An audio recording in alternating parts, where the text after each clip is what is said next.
Yo, 1,000 pardons, ladies and gentlemen.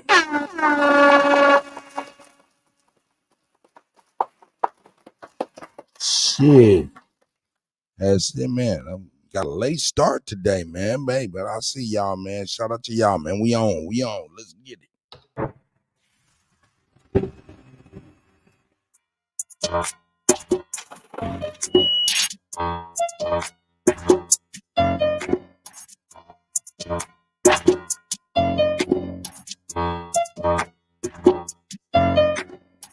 They come and get drizzle when they want that trap. He was running his lips, he got hit with that chapstick. I'm out by the back and I'm feeling like Beezy. I got the black hot drizzle Louise. Try guard like I'm Gucci or hustle like G. Set it out like I'm Boosie, you better believe. They hate cause I'm shining them little niggas Stevie. Drizzle and Bill, they gon' put this on repeat. I got the peas on the floor like seaweed. Just roll a big backwood, it's a 3P. Nigga, we ain't rockin' that size DVV. Niggas always talking down, wanna beat me. I done went blind in the eye like Stevie. Know that a keyboard spill like BP. Watching my kids watch me on the TV. Rockin' with you, so you know that's right. Big three. Drizzle the hottest, you know I'm the trillest. Get burnt if you touch me out like a skillet. I'm always on beat, I can't get on my rhythm. Can't spread the blue hundreds cause them that's right. Same time every time, you know how I do it. Drizzle on fire, but his neck like a cooler. The laws on my chest, so I'm trapping out Uber. Got money and brick, try to take it, I shoot you. The trooper, so I'm making maneuvers. I'm in Oklahoma with the Sooners. Got the 40 on me, instant money on me, instant bricks on me. I'm trying to move. The trooper, so I'm making maneuvers. I'm in Oklahoma with the Sooners. Got the 40 on me, instant money on me, instant bricks on me. I'm trying to move. The trooper, so I'm making maneuvers. I'm in Oklahoma with the Sooners. Got the 40 on me, instant money on me, instant bricks on me. I'm trying to move. Think they on my trail, I'm about to lose. They always trying to see what I'm doing. They be trying to watch the way that I'm moving. I be laughing at the way that they lose. They ain't get no money, they pocket watching. Just so he dripping no faucet. We got more green than Boston. Wanna book us, it gon' cost you. We got them bricks for the LO. Just so he ballin' like Mello. I'm the little nigga you bet on. Rent up some racks, now I flex on. But I got me a check on. Walk in the club and flex on. Ice on my wrist and my neck on. Look like you got a protect on. 45 in a tech on. I hit your chest on me, I left a mess on. Diamonds on neck, they reflect on. Bitches see me wanna sex on. They throw that neck on. Walking around with a check on. Try to jack me on my wet on. They better check on. My pockets Jackson Drizzle, you know they in trouble. Come to trap school cause you niggas can't hustle. That little nigga smart but his pockets got muscles. Red on the bottom, I'm walking on blood. RP to the go, bitch, I'm talking my dub. Young nigga hot, so these hoes wanna buy. Gonna drop a mixtape and go straight to the top. We going to the top, and if niggas just playing, get molly wop, get beat up, get stabbed, get probably shot. Niggas thinking they hot, but they probably not. When they see me walk through, they gon' probably watch. And whatever I do, they gon' probably drop. Know whatever I do, that I'm calling shot. And I ride with that tool, ain't no probably pop. They wanna know about the KID. I'm the new Pac of the B.I.G. You play with this shit, you gon' D.I.E. Leave him on scene, nigga, B.Y.E. Okay, that's enough of the bullshit. Round with the peas and I'm strapped with a full clip. Shawty got ass, but she just a drip tip. I pick her up when I just want my dick lit. We got more gas at the trap than the country. I dropped out of school, but in the streets I got honor roll. Walk in the club with 100 rolls. When you see me, you might see 100 hoes. When you see my car, might see some 24s. Or you might see me pulling on 84. When you see my car, might see some 24s. Or you might see me pulling on 84. When you see my car, might see some 24s. You might see me pulling on 84. When I let them out window, I'm smoking throat. Ice a neck on my wrist looking like a show. That's your bitch when she looking just like my hoe. Let that bitch suck my dick, then it's by my nose. Let that bitch suck my dick looking like a show. That's your bitch when she looking just like my hoe. Let that bitch. And we up in here, man. Shout out to y'all, man. Yeah. That's right. Let's get it. Hey, rose gold dip, money so blue it look like drip. Work so good this shit gon' flip. Sauce so strong this shit gon' drip. Drip. Don't so good these hoes. Hey, Eagle, I see you. Drop your woo. I see you. Have strikes back, Chief Jones. Sun drop, I see you. Art Brown, I see all of y'all. We don't move no different. Wood rolled up, nigga, I smoke. Trap her with me everywhere I go. Cocaine flow, my shit so dope. All these D's wrap round my throat. TTG, I'm trained to go. Money over bitches, I don't love these hoes. I FDB, I fuck that bitch. CDC, uncut that chick. No control, I don't play no game. Knock up SD, hold my name. Fold I see something out of your rain. Nigga, Bruce Lee kid like a young Luke Kane. Like, and not the Rari. Kick it like karate. Mr. Miyagi. No one can stop me. Danielson. Mr. Miyagi. Hopping out the Rari. Kick it like karate. Mr. Miyagi. No one can stop me. Danielson. dancing. On the stove, hustle, yeah, I work that stove. Got it at the pot, yeah, I work that stove. North Guard nigga, boy, I birthed that coast. Still in my style, can't work no more. Uptown nigga, boy, I made that swag. Mask up on you, come take that bag. Real true hustle, I'ma make that bag. Real street nigga, I don't play like that. All the way live, baby girl, I'm a real one. Let it go up on you, go OJ Sims. I don't play with these niggas, better check my pen. Mexico flat, better check these trenches. Still like Gucci, all my children. Nigga ain't with it, be might as well killing. Nigga ain't gang, I'm feeling. Cut a nigga hand off, bitch, keep stealing. You went in the whole shoe with me. Who taught that dog fooling me? I was a shooter after shooter after shooter with them niggas across the street. These niggas all off a beat. I made it all off a D. But till a nigga dead or they bust my head, we don't call off the beef. Here hopping out the Rari, kick it like karate. Mr. Miyagi, no one can stop me. Dancing.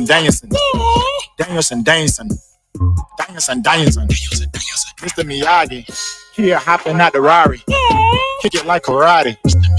Mr. Miyagi, no one can stop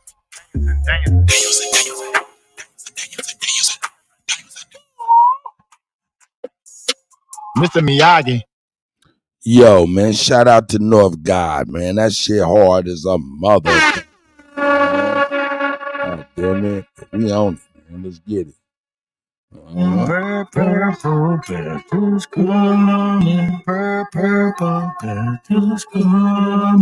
That's right. Hey, you see me chasing the paper, yeah. I'm running after the cash, yeah. And I be coming in first, hey. I can be coming in last. Yo, you do not keep it real, hey. I cannot give you no pass, hey. You wanna get on that money train, baby? You gotta come in the bag, man. Tonight, hey, yeah, slow that down. Tonight. Hey, my name must be tonight. Cause all these hoes wanna fuck tonight. Bitch better have my bucks tonight. Bitch gotta eat that nut tonight. How can I play with you, bitch? How can I play with you, hoes? I'm just not talking about women. Niggas and bitches and hoes. Hey, I'm trying to play with the digits. Hey, I need my riches and gold. Look, I used to stay with a hitter. Look, I seen her killing before. Tell the truth, fella, trying to get big bucks. Only fans, big bands from a dick slut. I've been grinding with the bitch by 6 months. Never fuck, but I did get my dick sucked. Look, made $100,000 with a big truck. From a boy, baby, big baby, got big nuts. Look, got it all off the grind, no good luck. With a peck of wood to eat wood like a woodchuck. How much chuck with a woodchuck? Chuck a woodchuck stuck on stupid. Look, really don't know, but I know she a hoe. For the dough, she'll suck on Cupid. Look, slurp, made a very good bag with a sexy hoe. Look, we done sold more gas in the Texaco. Look, we got anything you need just to let you know. Look, Texas nigga, I can chunk and rock to Mexico. I got family out in Cali with a Kush farm. Organic endo, grown in the Kush barn. I know they coming, you ain't even gotta look for them. So let a nigga know, cause I got something you can push for him. Need a brick whipped up, I can cook for him. Nigga got a lot of beats, I can write a hook for him. A lot of real niggas really didn't make it either. Dead in the pen, promise I can write a book for him. BSK, OPP, FGC, TYT, UCKACOPs, UHOEs, KTIE. BSK, OPP, FGC, TYT, FUCKACOP, UHOEs, KTIE. You see me chasing the paper, yeah. I'm running after the cash, yeah. Bet I be coming in first, yeah. I can't be coming in last, yeah. So you did not keep it real, hey. I cannot give you no pass, hey. You wanna get on that money train, baby? You gotta come with a bag. Win tonight.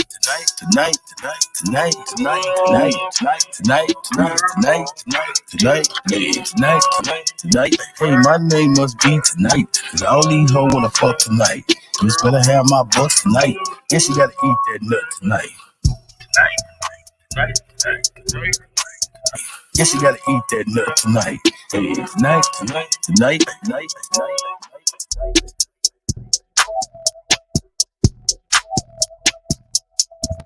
Hey.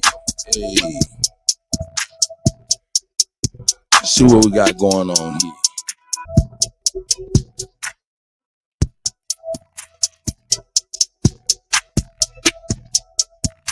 All right, yeah, I can rock off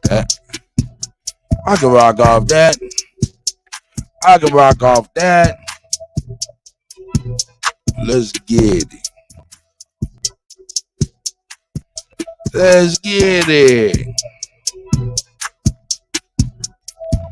Yeah. Man, that shit was crazy right there.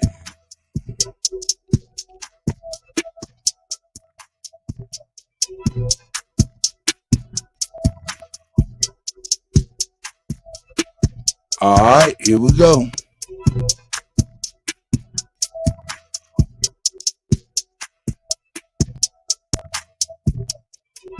This shit is crazy. Life is crazy. Hope you guys are doing well on this Monday. You know, shit is real. Shit is real crazy out here. Extra special Monday, July 17th, I believe.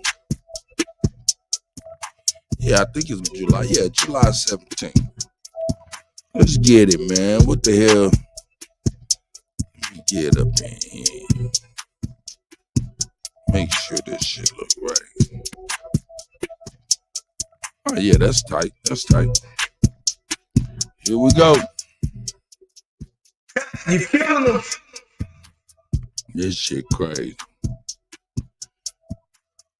Well, NATO now says they will fast-track Ukraine's membership process by skipping one of the two application steps. This doesn't necessarily mean Ukraine will be admitted to NATO soon, but it significantly moves up the timeline. The process to be skipped is called MAP, or Membership Action Plan. It's more or less a checklist of what NATO wants from a member state. Sweden, Norway, Finland, they also are applying for NATO, but they don't get to skip this step. Practically, this means that NATO and the U.S. will step into leadership roles in Ukraine's war effort because this establishes a new Ukraine-NATO Council. The first meeting will be held tomorrow, Wednesday, and will be attended by Ukrainian President Vladimir Zelensky, who had previously threatened not to show up if he was not given significant promises to gain entrance into NATO. Now, joining me to discuss what this means and if it is in fact an escalation for the war is Alexandre Guerreiro. He's a political scientist and commentator. You can follow him on his Portuguese language YouTube channel with his name. It does have subtitles. If this shit getting crazy. Here to break this down in English is Alexandre Guerreiro. Thank you so much for joining me today. It's a pleasure to join you today, Natalie. So I'm very pleased and very honored to be here today. Yes, well, the pleasure is all mine. Now, I have been watching your YouTube channel, partly to practice my Portuguese and also because I appreciate your analysis. You have been warning about a NATO escalation, and one of your recent shows, you said that NATO is acting here as a war propaganda machine. Is that what this move is, this, I guess, branch out to Ukraine? It is indeed. So on one side, they give with one hand and then they take with the other. But the main problem is that NATO actually seeks to put more pressure on Russia because on the battleground, they actually are... Mo Miller, I see you, Grand Roger. I see you, guys. Kenneth Powell, I see y'all, Grand Roger. And the more weaponry that they provide to Ukraine and the more technical support they also provide to Ukraine, it's not getting any good results for this counteroffensive or even to put pressure on Russia. But when we look at this approach towards Ukraine and the proximity that they want in order to bring Ukraine to NATO, it seems unrealistic to me that Ukraine will ever manage to meet the minimum conditions to be a member of NATO in the near future or even in the medium term, because from a technical legal point of view, if we look at the requirements established in 1995 NATO enlargement study, we quickly realize that Ukraine does not have the minimum conditions to guarantee the stability and security of the Euro-Atlantic zone. It cannot contribute militarily to the alliance. It is not a democracy. It fails to guarantee a good neighborly environment. It has also a critical record of violations against minorities' rights, and it does not even have its borders defined. Yet, we don't even know what Ukraine is or what it will be within 6 months. So at this moment, I don't believe this is kind of realistic. However, it works as a propaganda in order to put more political and as well as some social pressure towards Russia in order to bring a negative idea related with Russia and to force people not to accept any kind of truce or any kind of agreement with Russia. It seems a bit like a face-saving move as well, because Ukraine had been saying, look, we're not going to show up to your party if we don't get some kind of agreement. But then today, a spokesperson for Ukraine said, oh, this fulfills our requirement. We can show up now. It seemed to me to be an empty threat. They were always going to show up for the camera. Do you agree with that? Of course, because Ukraine actually don't have any place else or anyone else to help them. They need NATO support, because without NATO support or without the Western support, they will lose this war within 1, 2, 3 days, because they need this permanent support provided by NATO every day. So, and if they don't show up to the cameras, if people don't see them asking and demanding for more weapons, for more money, for more efforts towards the fight against Russia, they will quickly fade in terms of public opinion. So people will easily start to forget and to look at Ukraine as a second option. So they need NATO because they don't have any other resource solution. They only have NATO and the West. Now, you said in a recent episode that Turkey's President Erdogan made a brilliant move in supporting Sweden by laying out conditions for Ukraine to enter NATO. Can you explain that and whether or not that still is true based on these symbolic moves today? Yes, I believe so, because Recep Tayyip Erdogan has ever been showing that his kind of politics and geopolitics usually are inspired by some kind of tactic according to which he saves some cards, some big cards in his sleeves. So, and anytime he needs to show them, he wins the game, because people are not expecting Erdogan to make this kind of moves. No one was expecting until yesterday that Erdogan would ever request to join the European Union like he did yesterday, because even during all his speeches and public statements, he said at least since 2016 that the European Union was already a project or an ambition that he already forgot. It wasn't not on Turkey's plans and intentions to become a EU state member. However, we must look at his masterpiece of geopolitics yesterday, because he demanded that Turkey must join the European Union in the future. He never said when or how. Maybe because he is not expecting actually and realistically to join the European Union. However, he is requesting and he demands something that he demands, and that's very important not only to Erdogan but also to Turkey, is to develop the relationship between European Union and Turkey regarding the customs union, as well as the visa waiver program that the Turkey always have dreamed about, but they never had from Europe. So if he can at least get this, I think that it would be seen as a half victory for Erdogan, but on a Western perspective. But for Turkey, this will be seen as a huge victory. So, and at the same time, he was able to give some arguments also to the West and to the world as a whole, that Turkey is no longer seen as a society that is seen as a brutalized society, an underdeveloped society, like it has been seen over the years. There are two reasons why Turkey has always failed to meet the minimum requirements to join the EU. The first was the religious aspect, and then it was also the cultural aspect. And from this moment, what Erdogan got, because also Charles Michel came to the public saying that he would do everything he could to help Turkey to join the European Union, what Erdogan got with this was Turkey now is one of the developed countries like we are here in the West. So this is a huge diplomatic victory for Erdogan. Now, one of the things about the fact that Ukraine may get this sort of council, but not formal membership, does seem to feel like NATO member countries will still be dragged into the conflict more than they wanted. Even if this is a symbolic move, it does up the ante. So if you live in a member NATO state like you and I do you think that means then that the countries that we live in will be further dragged into the conflict? It will, because the European Union and the Western countries don't have any other option. They got into this with Ukraine. They continued to go deeper with Ukraine, and now they don't have a way out. The only way they have to get out and leave Ukraine alone is by making some kind of agreement or concession to Russia, and then leave Ukraine without an option, rather than to celebrate an agreement, a peace agreement with Russia.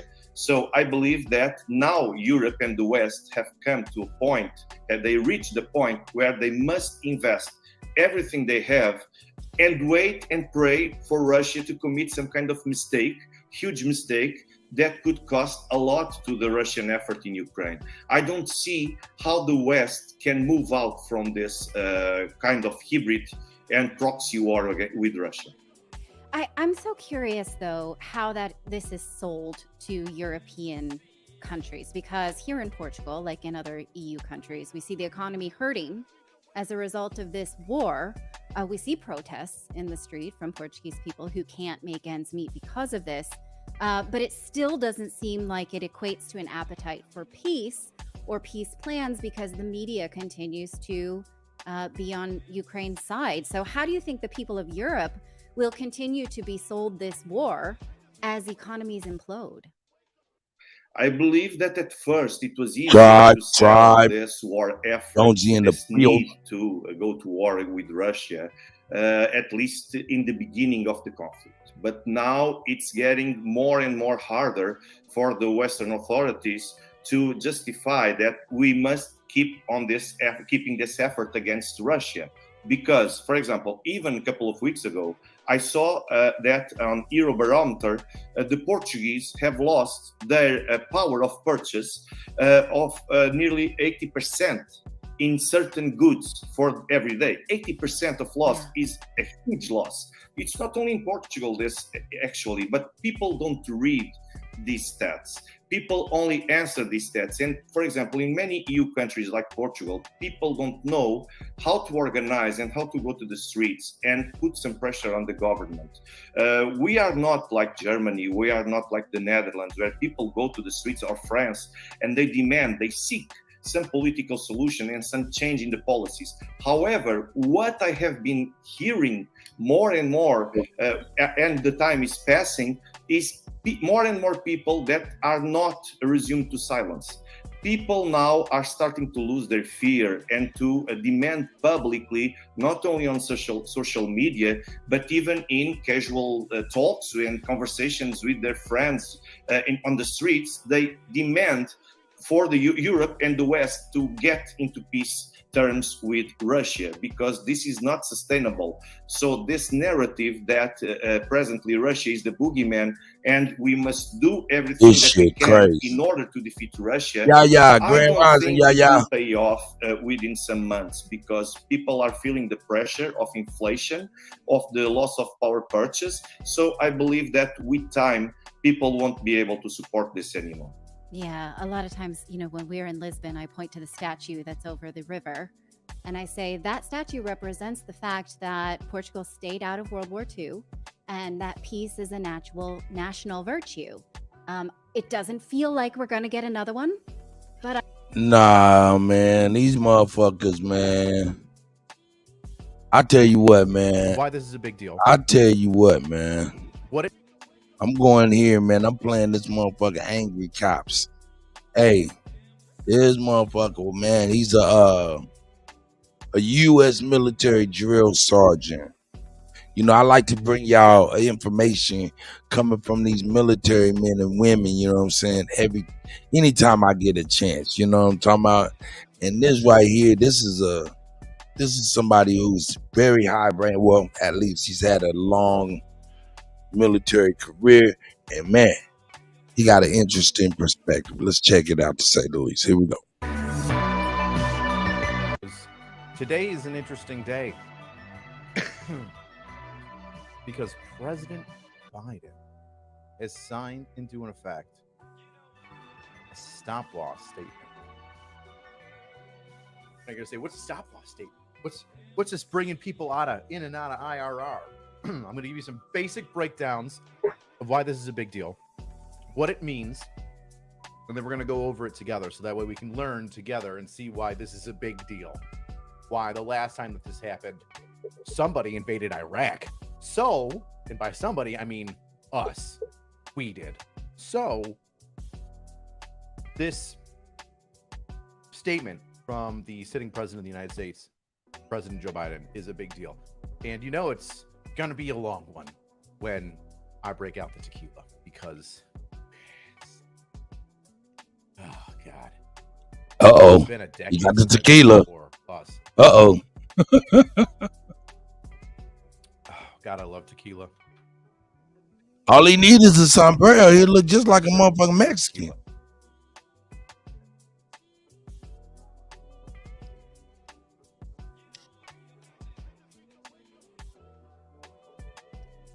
Jake, I couldn't agree with you more. And I don't think we want a war right now. I think we need to simmer down with China and Russia. But let's get into what President Biden's saying right now. Let's see if I can't pull it up on our nifty screen.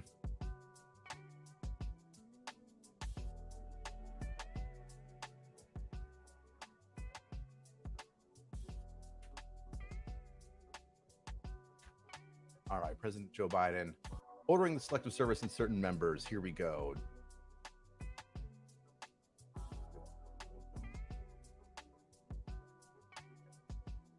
Let's see if we can't get this screen up. Window. Settings. Let's get this. Chrome. Boom. Got it. Done. Okay.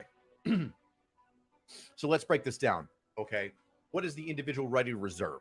The individual, and why is this important, right? So ordering select reserve and certain individual ready reserve of the armed forces to active duty. Nah, that's them motherfuckers want that army check, but didn't want to go to wars. They want the army check, but to be able to chill at the pad. No. Time to get in position, baby. Yeah. Oh my God. Oh my God. Yes, fuck that. Here we go. To put it very simply, so that I don't confuse anybody, the IRR, Inactive Ready Reserve. If you hear me say IRR, that's what it is. All right. When you are in the active component, United States military, and you serve, and you finish your 6-year contract, or let's say that you go and do 20 years, right? There's a certain amount of time after that contract is done, after you get out of active component, where you are in the IRR, Inactive Ready Reserve. So if a conflict were to happen, you could immediately be called back into. Oh, shit. You mean to tell me after you done did your motherfucking tour or whatever you got to do, your contract, there's a stretch of time. They say, hey, man, we know you're done, but hey, man, you know what I'm saying? We need you to go ahead and suit up and boot up, baby. Ain't no motherfucking way. Fuck that. Hey, man. Y'all need to figure it out, man. Hey, this shit crazy. So if y'all got anybody in the Army Reserves or anything like that, National Guards and shit like that, I think that's what they're talking about. You guys have to correct me if I'm wrong, though.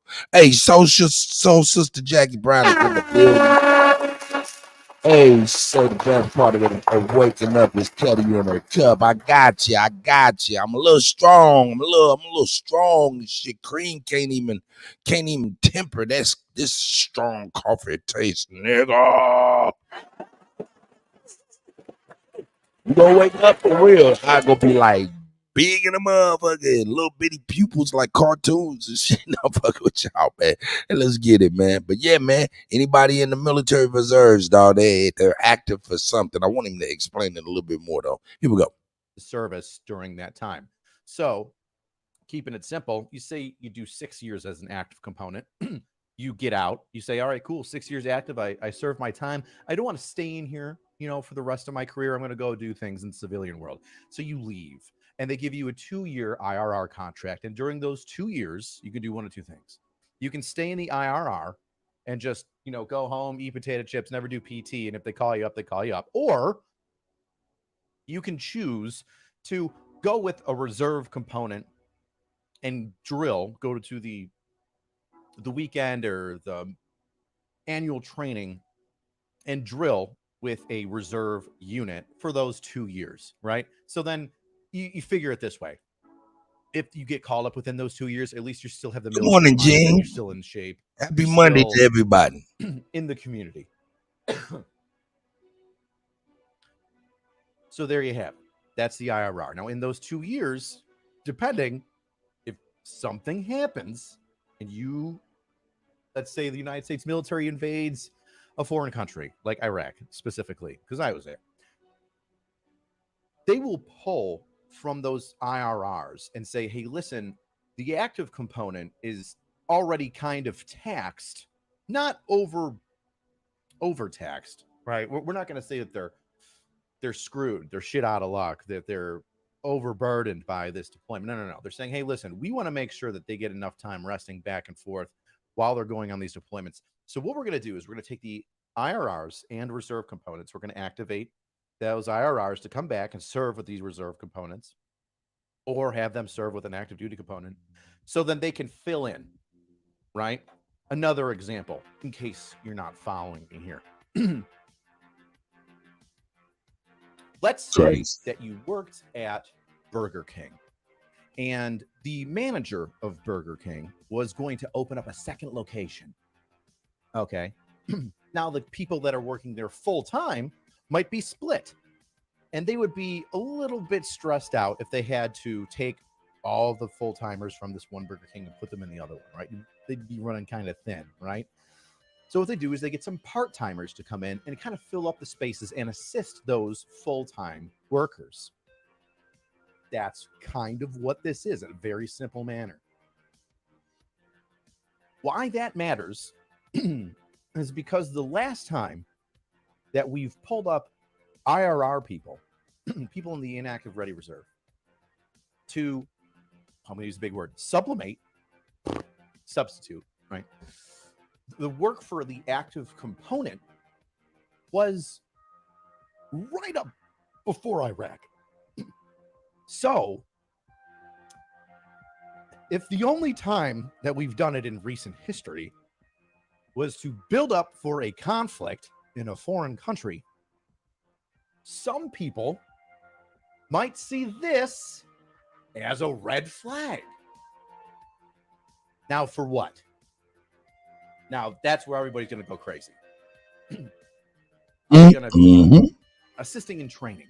You know, are we going to be sending a bunch of troops from European Command out over to Ukraine? You know, because we've got troops, we've got bases in Poland, Germany, Italy, etc. Are we going to be taking active component troops and bringing them over to Ukraine or bordering countries like Poland to assist in training the Ukrainian military? That's a possibility. If you're going to be taking all these troops for training, well, then yes, you might need people to fill in. But pulling from the IRR, people that are going to retire or get out, is strange. It's not normal. It's not a normie thing.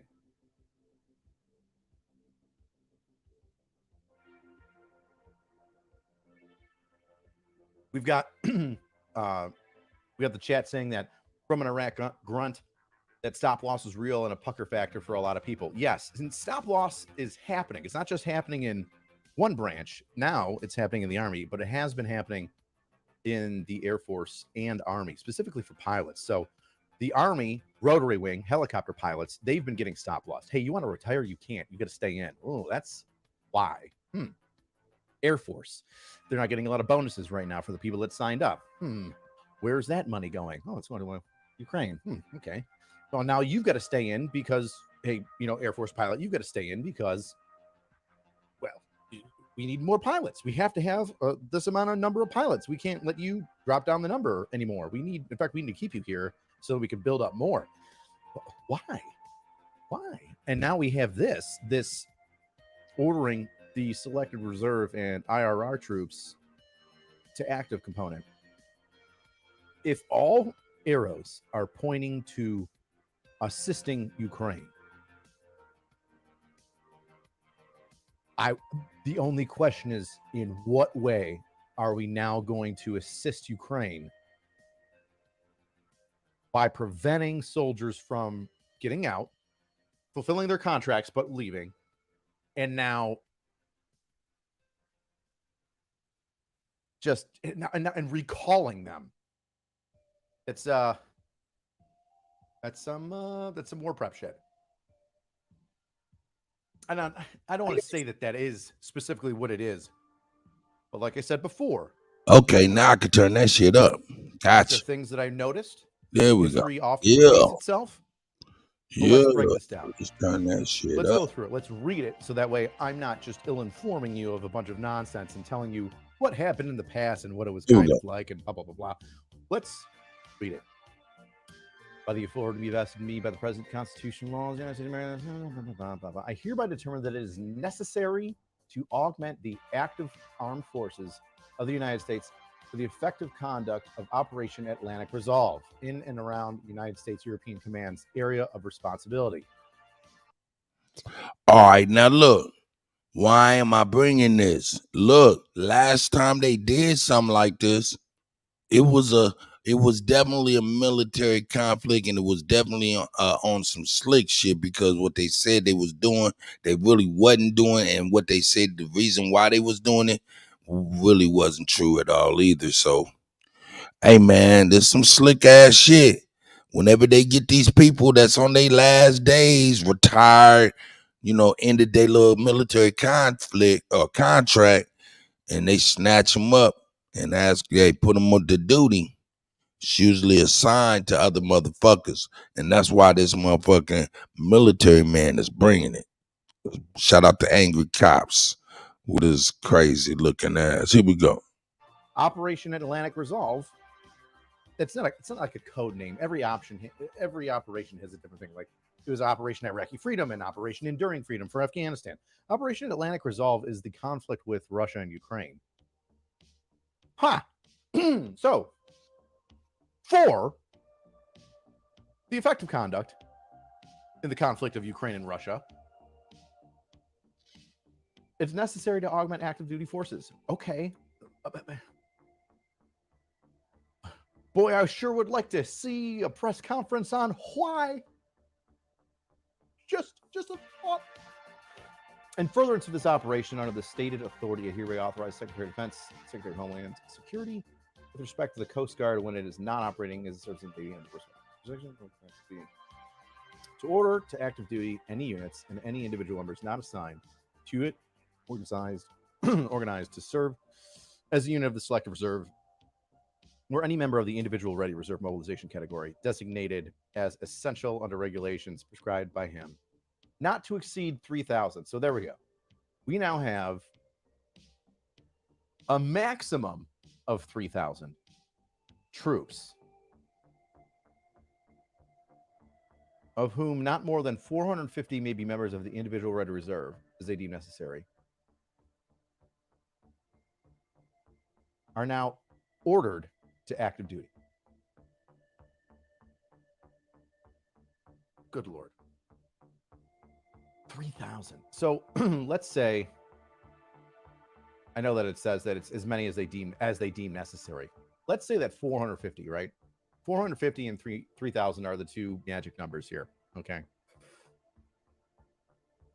If 450 are people that in the IRR, people that have gotten out, and like I said earlier, right, they're a part of that 2-year, 1-year period after getting out of the active component, where they're this shit is crazy. Called back up, right? Where they could crazy looking motherfucker back. Be sitting on their couch, but they have this time period after they've completed the contract where they could be called up. So that's 450. It says they're not going to exceed that, but right after in the same sentence, it's whatever they deem necessary, right? 450 are people that are going to be calling back and saying, hey, you thought you were out, you're back in. So let's say that was 500, just to keep this simple. Hey, man, that looked like a motherfucker that's just waiting for the purge. Just keeping it $1,000, man. Shout out to Angry Cops, though. Big Dog Philly OG. I see you, guy. Hey, man, shout out to everybody, man.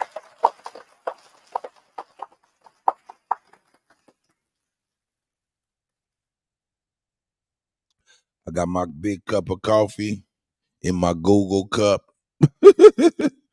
Yeah, say, I don't need Google. Hold up, what did you say?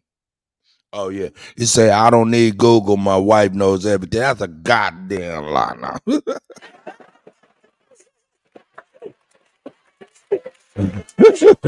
Nah, but she be on it. She be on it. Hey man, but the reason I'm even bringing this is because man, these are little small things that they do. You know what I'm saying? Like, say for instance, we playing chess and shit. Motherfuckers is moving their pieces in certain ways. You know they about to try to set up to do something. This is the same thing, and everybody in the military is pretty much saying the same thing. They like, yo, only time they bring up reservists is if they getting ready to get busy. And that's why I'm bringing it to you. You know, they over there prepping in some way, form, or fashion. So, you know, hey, it is what it is. We keep the current events popping.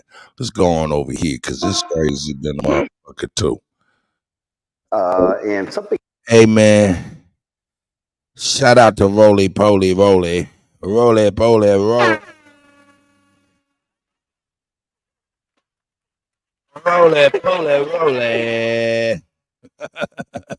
Nah, man, this is good. I'm gonna bring my brother Cole Figure too, man, to bag him up, cause Roly Poly Roly just funny, funny style. In fact, for real. But at the same time, the footage he brung is dope. Here we go. I just got this text message from Fair use. Congresswoman Joyce Beatty, and something happened today on the House floor that's nuts. Republican Congressman Eli Crane was speaking, and they voted today on this House defense bill, whether Republicans want to strip abortion funding and some other stuff, from the bill. They're in a culture wars crap. So this literally happened, y'all, today on the floor of the House. And this is what you had: a white Republican, a black. That motherfucker look like you waiting on the motherfucking purge, don't he? That motherfucker look crazy, man. Motherfuckers, man. I tell you what, man, it's crazy to look and see these white boys, right? They be making themselves look like old timey ass pictures, curl up mustaches or crazy ass looks from way the fuck back. I be like, man, yeah, y'all ready for something. Y'all getting ready for something. Here we go. I'm sorry. Female Democrat, watch this exchange. Arizona. Well, Mr. Chairman, though, that was unbelievably inspiring. My amendment has nothing to do with whether or not colored people or black people or anybody can serve, okay? It has nothing to do with color of your skin, any of that stuff. What we want to preserve and maintain is the fact that our military does not become a social experiment. We want the best of the best. We want to have standards that guide who's in what unit, what they do. And I'm going to tell you guys right now, the Russians, the Chinese, the Iranians, the North Koreans, they are not doing this because they want the strongest military possible. I hope my colleagues on the other side can understand what we're doing. Thank you so much. Mr. Speaker, asking to be recognized to have the words colored people. For what purposes, gentlelady, seek recognition? I'd like to be recognized to have the words colored people stricken from the record. I find it offensive and very inappropriate. All right. First up to the plate is this old bitch right here. Yeah.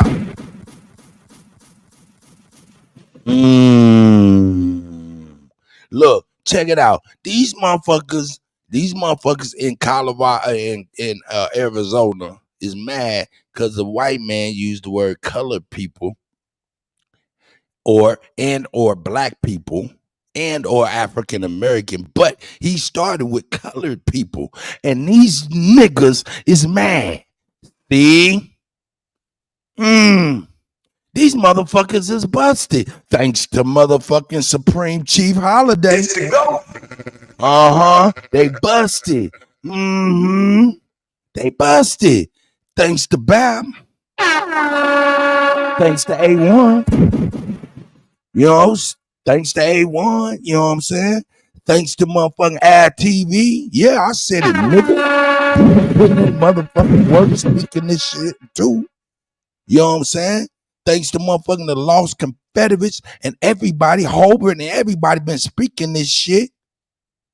Black and African American is not in the motherfucking law library. It's not written in nothing in Congress, nothing. None of that shit. Colored people is. So now look at this old lady with her boule tactics trying to act like she's offended about something, but she's actually doing what they've been doing for years, is removing us from this fucking land. See, she busted today and busted by an old nigga that ain't that motherfucking smart. You know what I'm talking about? You know what I'm saying? He busted by an old nigga that ain't that motherfucking smart. Up in there caking. You ain't think this. See, this the thing. We don't be watching C-SPAN to see how these punk ass motherfuckers be behind closed doors when they voting and shit. But I'm gonna tell you something. All these punk ass motherfuckers who trying to lead us the fuck astray is mad at this white man, and I am not mad at him at all. So fuck them and anybody else that don't know what the fuck I'm talking about. And I'm gonna bring him back because he a good cracker. Here we go. Even though he's trying to be slick or whatnot, he's a representative. Man, that motherfucker probably got a lot of law in him. He probably, for real, is putting people in their proper legal perspective. He probably sitting there, and even though he probably with his slick ass, probably got a little slap in his, you know what I'm saying? Probably slapping them motherfuckers in their face, but you know what I'm saying? With the shit. Being an asshole with this shit, but what he doing to me in my eyes, from my perspective, is whoa, he's actually telling the truth. Here we go. Arizona. Well, Mr. Chairman, though, that was unbelievably inspiring.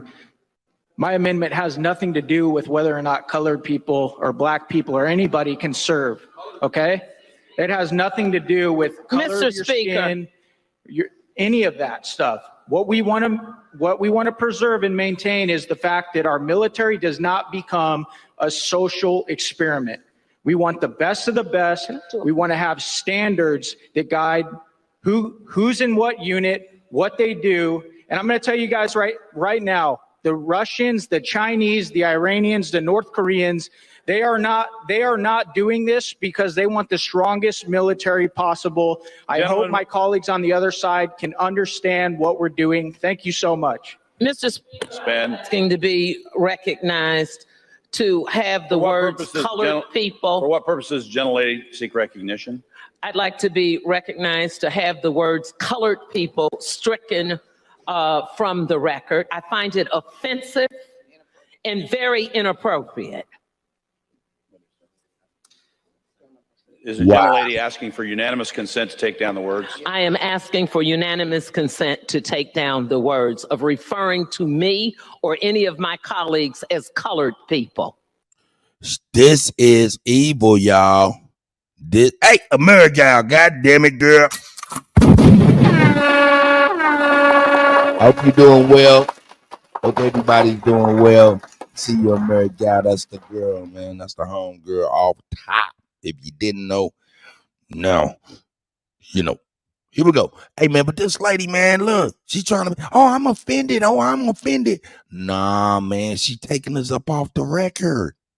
She making sure we stay up off the record.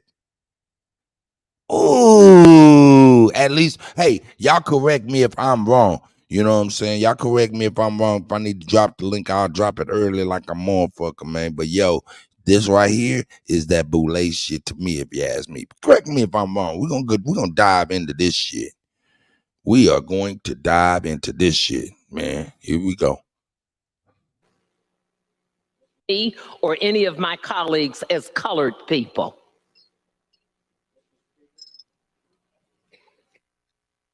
For what purposes, the gentleman from Arizona? Can I amend my comments to people of color? The gentleman wishes to amend his comments. Oh, I love him. Oh, Is the gentleman I asking love him. his consent? Mr. Speaker, to Anthony L. Pickens, you are required on the show. That is the legal phenom known as Aunt Pick. Man, she is fucking, but this is what she's doing, and she's old. She been in the college, she been in all of that shit, she been properly trained, all of that stuff to keep us off of the motherfucking legal books. We see, hey man, hey, this is what I'm saying though. She able to do this, you know what I'm saying? Cause she ain't, man, we ain't got no code, man. And with a code, I keep trying, motherfuckers be talking about, yeah, man, we need to establish the motherfucking code, this and that and the other. I say, man, ain't gonna be no motherfucking code if there is no type of disciplinary action when motherfuckers break fucking rules. That's real. Motherfuckers gotta sign a motherfucking contract like a record contract, man. You fuck up, public caning. Straight up. You fuck up, you get your ass whooped with a cane. The severity count the number. Banishment, all of that shit. Get the fuck on, all of that shit.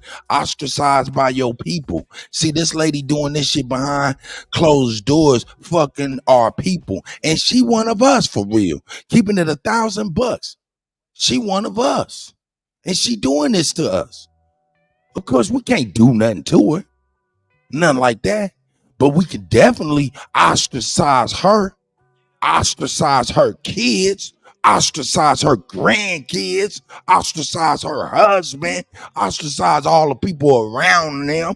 Let them know it is not okay what she doing to our people.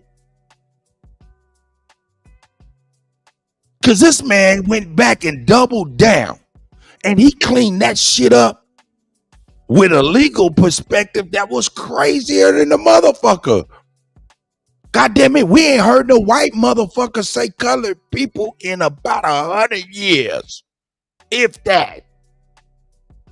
When you seen a motherfucker in Washington, D.C. over there with that motherfucking clean ass wood, them stars on that motherfucking blue carpet and that flag hanging up with motherfucking Gog and Magog on the side of that shit. When you heard a motherfucking white man say some shit about some colored people, it's always blacks, African Americans, Negroes. Yeah, and I got to, hey man, do I need to text you the link? Because yo, this is some shit. I'm thinking I'm hearing correct, but I don't want to, I'm just a DJ, nigga. All I do is spin records, but I think I'm on to something. He doubled down and he said this. As a gentleman asking consent. Mr. Speaker, to have the word stricken. I didn't ask for an amendment. Is there unanimous consent to have the word stricken? I didn't Bring it back. Of referring to me or any of my colleagues as colored people. Hold up, Joe. Sister Jackie Brown probably gave me the best advice I could get. She said, "Don't be teaching, Kutty. Just DJ, nigga."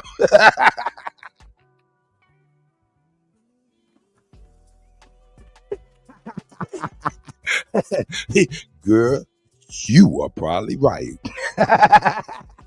But I'm thinking I'm hearing something, even with my feeble DJ mind. I'm thinking I'm hearing something because colored people attaches us to the land legally, I believe. Blacks, African Americans and stuff like that's not in the law. And if it is, it's in the law adverse to us. That's why I need my resident genius lawyers extraordinaire. In fact, I'm about to do this, man. I'm about to do this, and this is for you, Aunt P. I want y'all to see this. Yeah.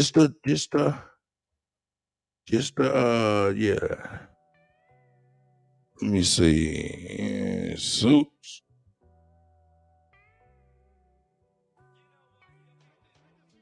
And I seen this shit. And it was kind of dope. It was kind of dope. So I'm gonna bring this real quick because I think it's kind of important. I think it's important that I bring this, because especially for Handpick. Handpick, I'm gonna text you the link because I'm ready to open up the floodgates. It's all good. I'll open up the floodgates. Hey, Mississippi Grand Rising, sir. Yeah. Let's get my nigga in here, man, before he can go ahead and keep the Kutty correct.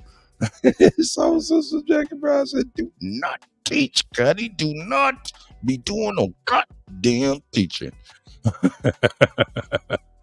Let me see.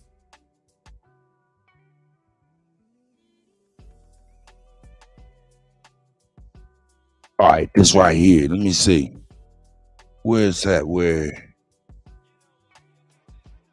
that motherfucker at? Where that motherfucker sat down with that white man? That shit was crazy when I seen that shit.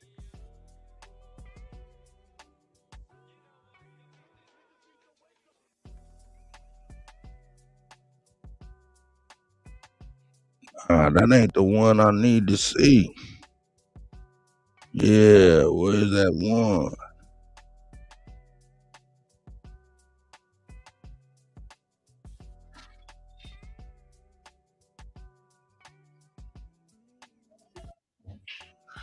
Hold up, let me find that motherfucker. I might have to go to Netflix.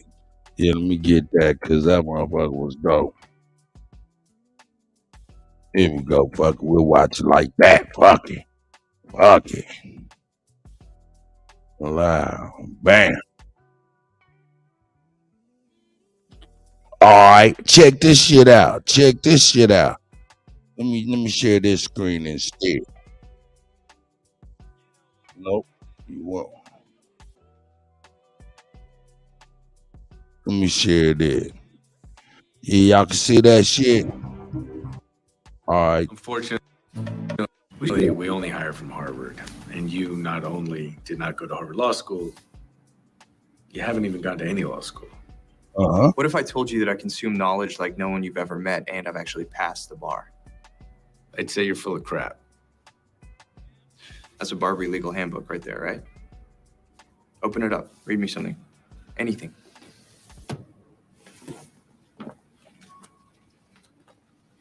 Civil liability associated with agency is based on several factors, including the deviation of the agent from his path, the reasonable inference of agency on behalf of the plaintiff, and the nature of the damages themselves. How did you know that?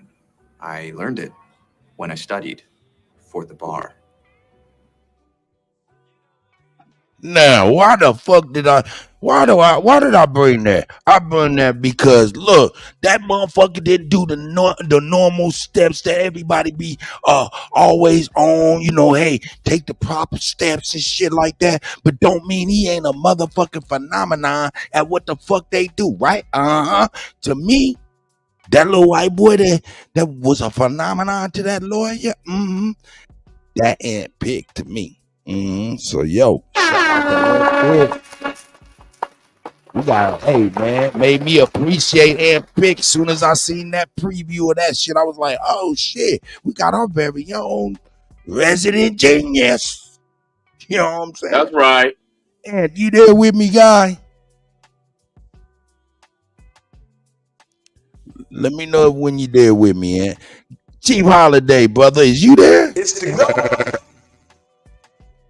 Yeah, man, things might not be working correct. I'm Haircut. Peace to the family. Peace to God. Hey, what up, Chief? What up, man? What up, though?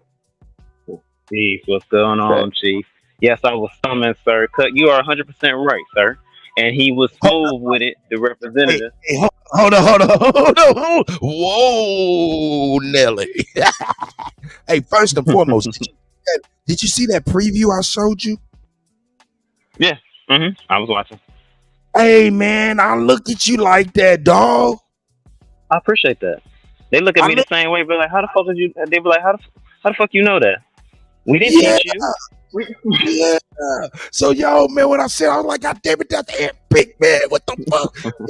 Know they motherfucking roll. What up, Goat? How you living, guy? Hey, man, all well, man. They I'm supposed to be up right now, man, but it's an interesting topic. I just want to know. I just want to know. Did you clip it? Did you cut it off? Because I wanted to know what he wanted to amend it to and what she wanted to be called. Because once again, I think this is very interesting, and this is why this information is dangerous to them. Because she can't. If I was there, she couldn't have spoke for me. I'd have stood up and been like, "Hey, whatever she said, stand down. I don't agree with that. She's not speaking for me." Because last time I checked, American is the colored people. There we go. That's law. I mean, but not only that, it's just the right thing. And what happens is that they attach negativity to that. Remember, white and colored bathroom only. Yep. Colored, right? Y'all understand that? That colored is not. It's directly attached to the copper-colored races, according to the ADRIP, that's American Declaration of the Rights of Indigenous People, as well as the United Nations Declaration of the Rights of Indigenous People, as well as the American Constitution. Okay, I don't. It's the law of this land. Hey, so can I add to it? I know what it's been amended to. Go ahead. The funny thing about it is she asked for it to be stricken off the record. When it's struck from the record, it means it never existed. So he said amended. That means it's on record, and then he was requested to change it, but he was still in his right duties to keep it. So by him having it amended, it stays on record. And when he had it amended, he was trying to make it amended to the legal lease of the people. He was. That was crazy. Now, tell me something, gentlemen. You guys are very, very, very smart people. I just thought I thought I smelled a scent, and I bring it here. Was this a good scent or some shit that's fucked up? Yes, because that lady she's talking about, she's representing us, and like she said, she don't represent me. She's one of the boule, and she's truth be told, Coach. She's on code. She's on code with the boule and the Freemasons and the Daughters of America and the Eastern Star. All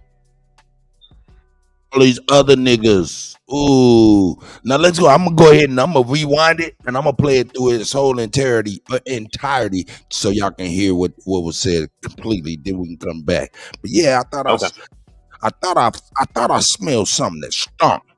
You know what I'm saying? But I'm like, man, I don't know. I might be looking too hard for something. And it ain't nothing there. Now the white boy, now understand, he is coming and he is antagonizing them people. No doubt about it. I don't know who he is. I want to know who she is too, because we need to know, because she might not be us. Like I'm sorry. Right. That may be right too. You might be right, because come here though. Hey, but check this out. But Chief is right, Cut, because in order for her to be a part of Boule, that means that they have ancestry of the European bloodline or the brown paper bag, because they were so light because it was mixed. But I'm a hush up on that. Yeah, I don't know all that. I don't know about that either, man, because I don't know about that, brother.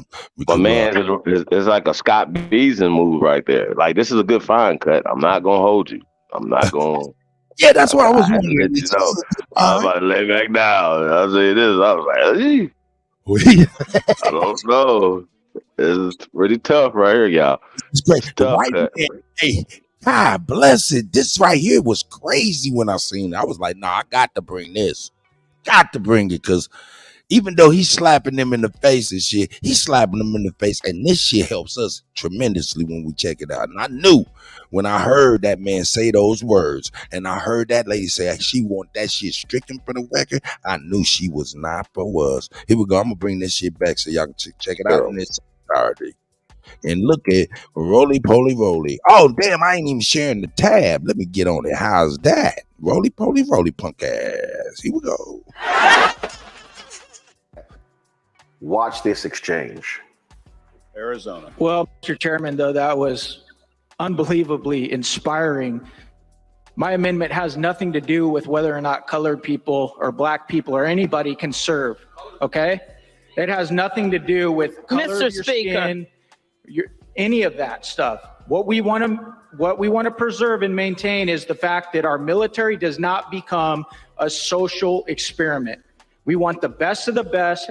We want to have standards that guide who's in what unit, what they do. And I'm going to tell you guys right now, the Russians, the Chinese, the Iranians, the North Koreans, they are not doing this because they want the strongest military possible. I hope my colleagues on the other side can understand what we're doing. Thank you so much. Mr. Speaker, asking to be recognized to have the words colored people. For what purposes does the gentlelady seek recognition?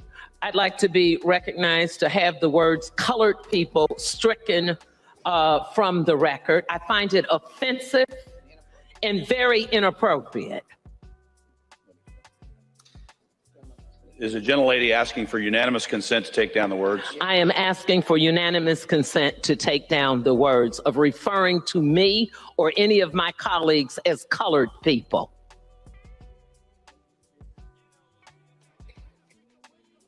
For what purposes, the gentleman from Arizona? He wasn't talking about you and your My colleagues. comments to people of color.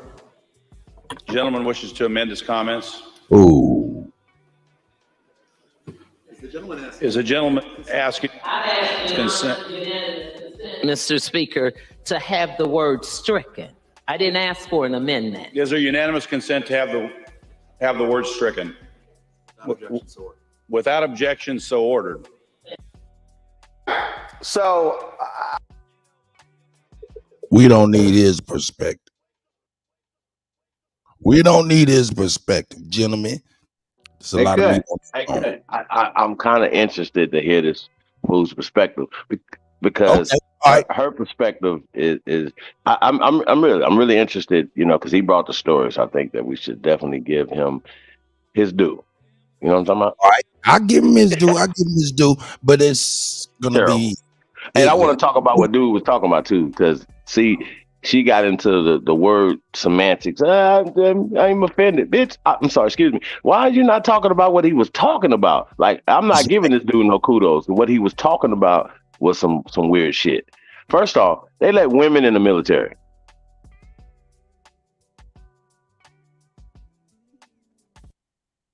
So,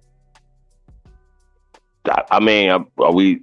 And there has to be a different standard of PT, and there has to be a different standard of certain things, right? So when you say you're talking about social experimenting and all this other bullshit, like what they don't want, brothers and sisters,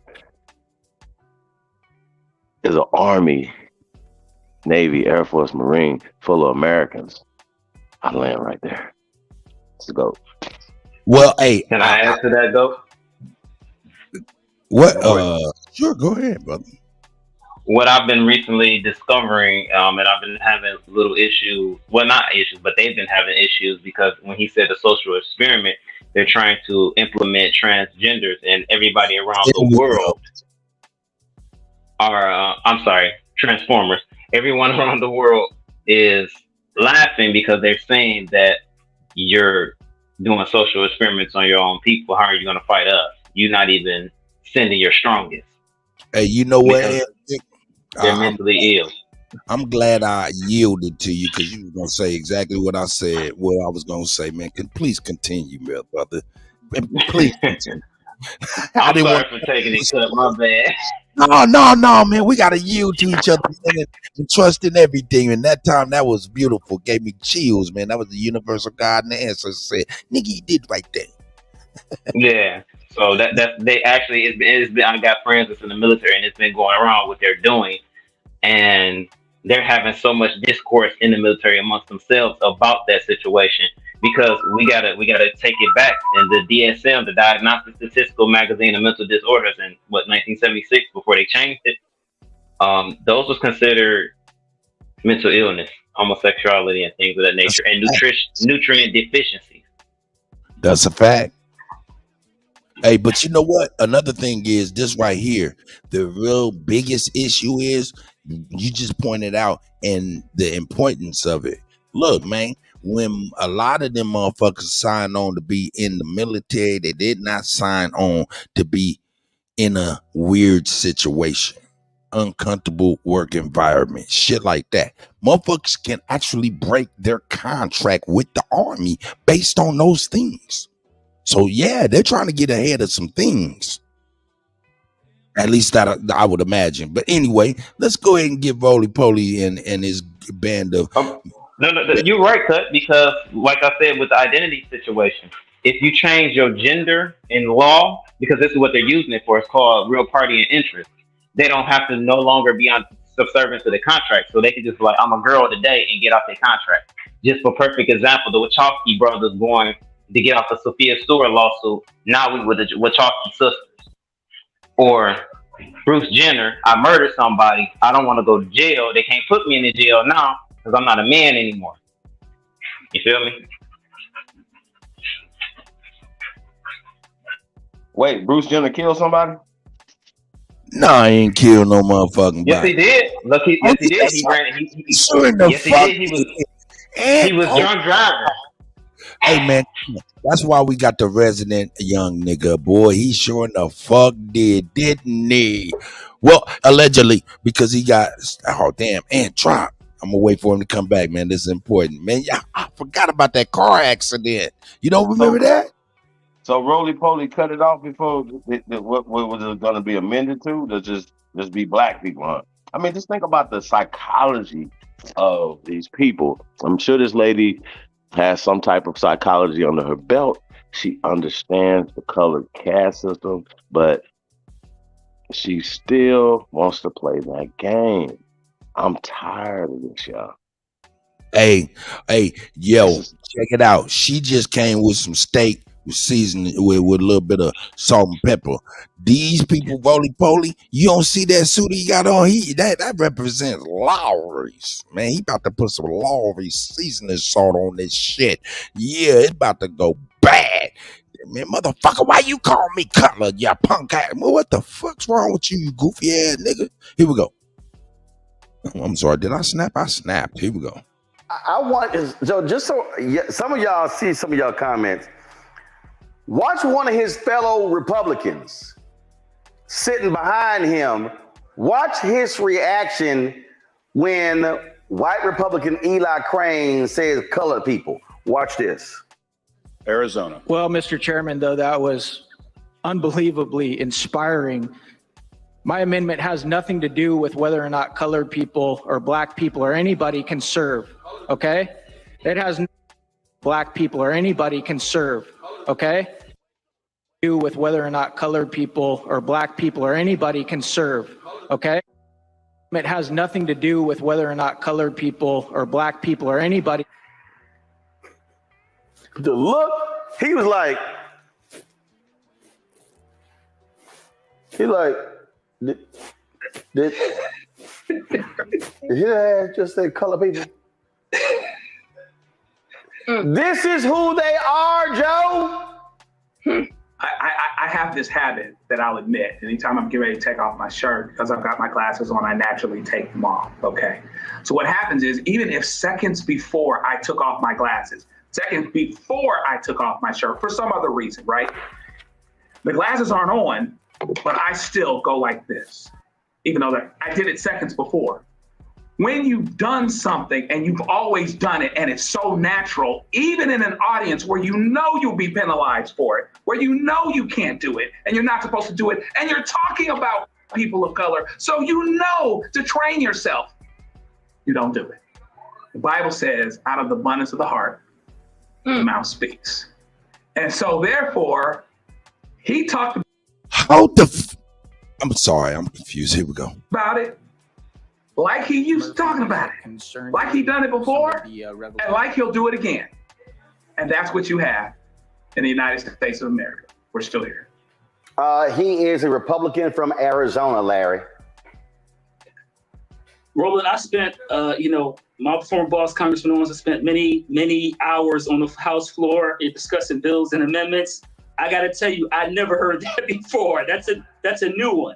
And he ain't bullshitting. I told you. We can't be surprised, because this is pretty much, at least one thing with Republicans, they're consistent. So I was surprised he even want to have it stricken the way they do things now. I'm surprised he wasn't like, no, I said it and said it with his chest. But I'm quite sure maybe thought he was going up on Fox News, but he'll probably end up on platforms like we're discussing them this evening. But once again, it's pretty consistent with what we've seen over the last couple of years from the Republican Party, so I'm not shocked. Candace. He told on himself. That's what he does at home. And trust me, he says more. And I think what's also interesting was that the amendment that he was even fighting for to prevent race or nationality in recruiting for any type of strategies and service doesn't make any sense. I mean, you're not going to consider somebody's nationality when you're dealing with somebody who might speak Arabic. You don't want to consider that when you're going into war with maybe a country that speaks Arabic, or you to try to figure out the cultural differences that might be in play when you're going into war against other countries. Nothing that he said made sense in terms of the colored comment or the amendment to begin with in terms of what we was fighting for. And none of us are surprised. Indeed, this is America. All right, folks, backtrack, bro. All right, hold up before y'all even get to it. I'm gonna bring this shit back. But look, there's two things I want to say. Number one, this is two lawyers and a legal analyst talking about. Number one, my man was like, "Yo, I never heard it before." That's true, because they try to make sure that that's not said, because that's something that's legally tying us to the land. In my eyes, I'm not sure if I'm wrong, if I'm right or wrong. That's why I bring my brothers. I got my brothers on here. Go came, Ant came, but they know what they're doing. They can't even act ignorant to us. I don't even want them to be able to escape with plausible deniability, because I know they know exactly what they're doing. And in my man's soliloquy, what did he do? He ended up calling us colored people. And he's talking about the white man wrong. Hey, man, this is crazy to me. Either one of y'all good gentlemen can enlighten me to this weirdo shit here.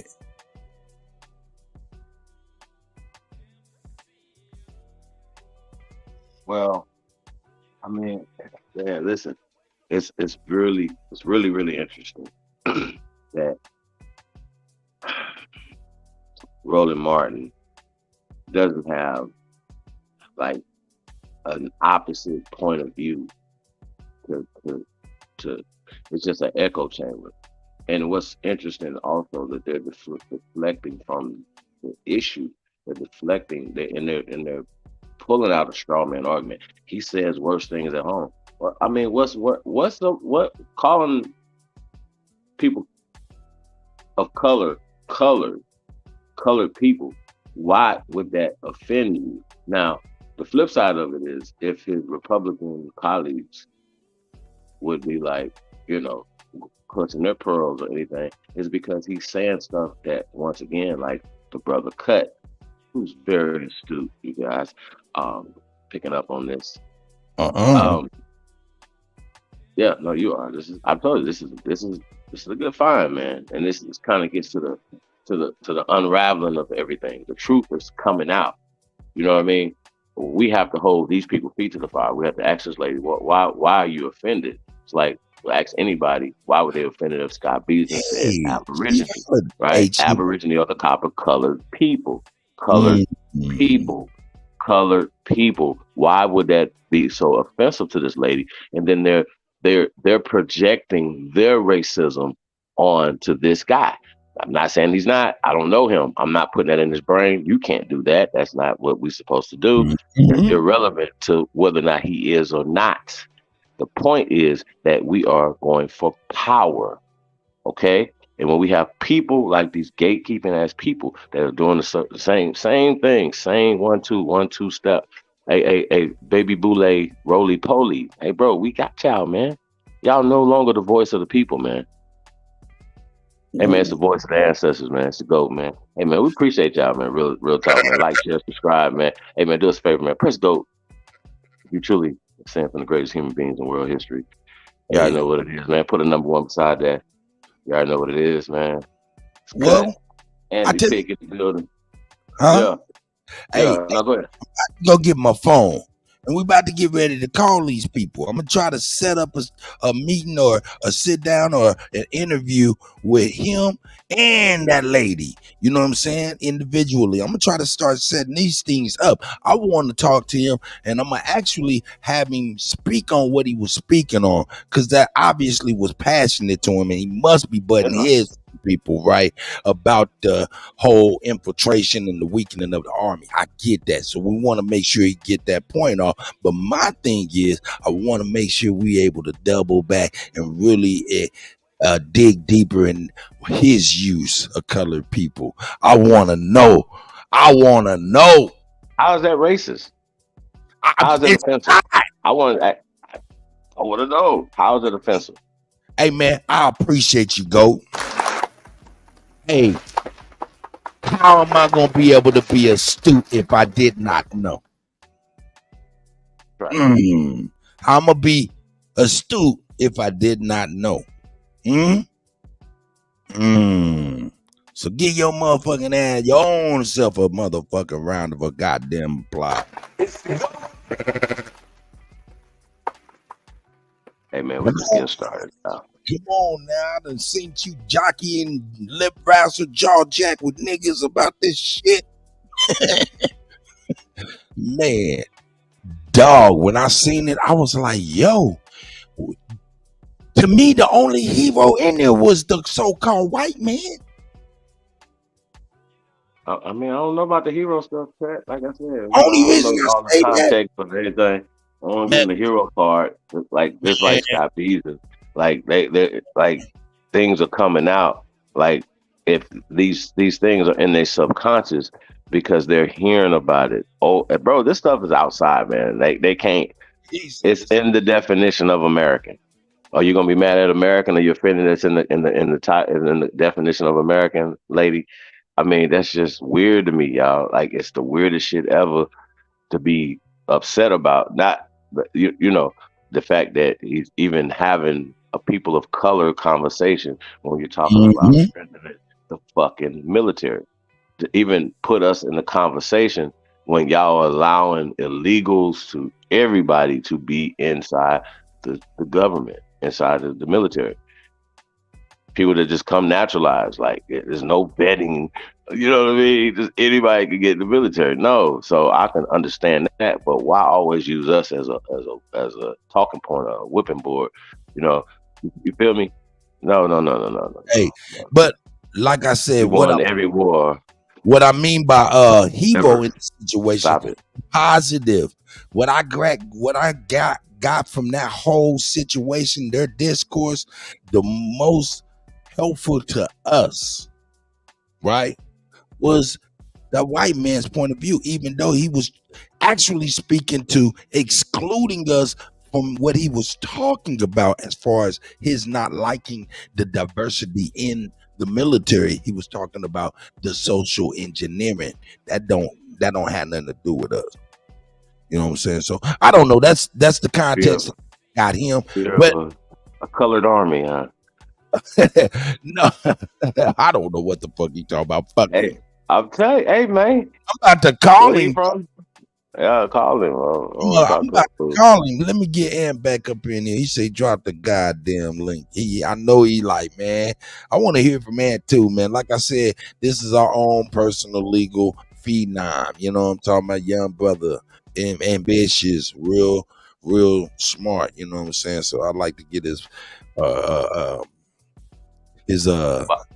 hey, but check it out, Chief. Did you see that little trailer for that show on Netflix called Soup? Nope.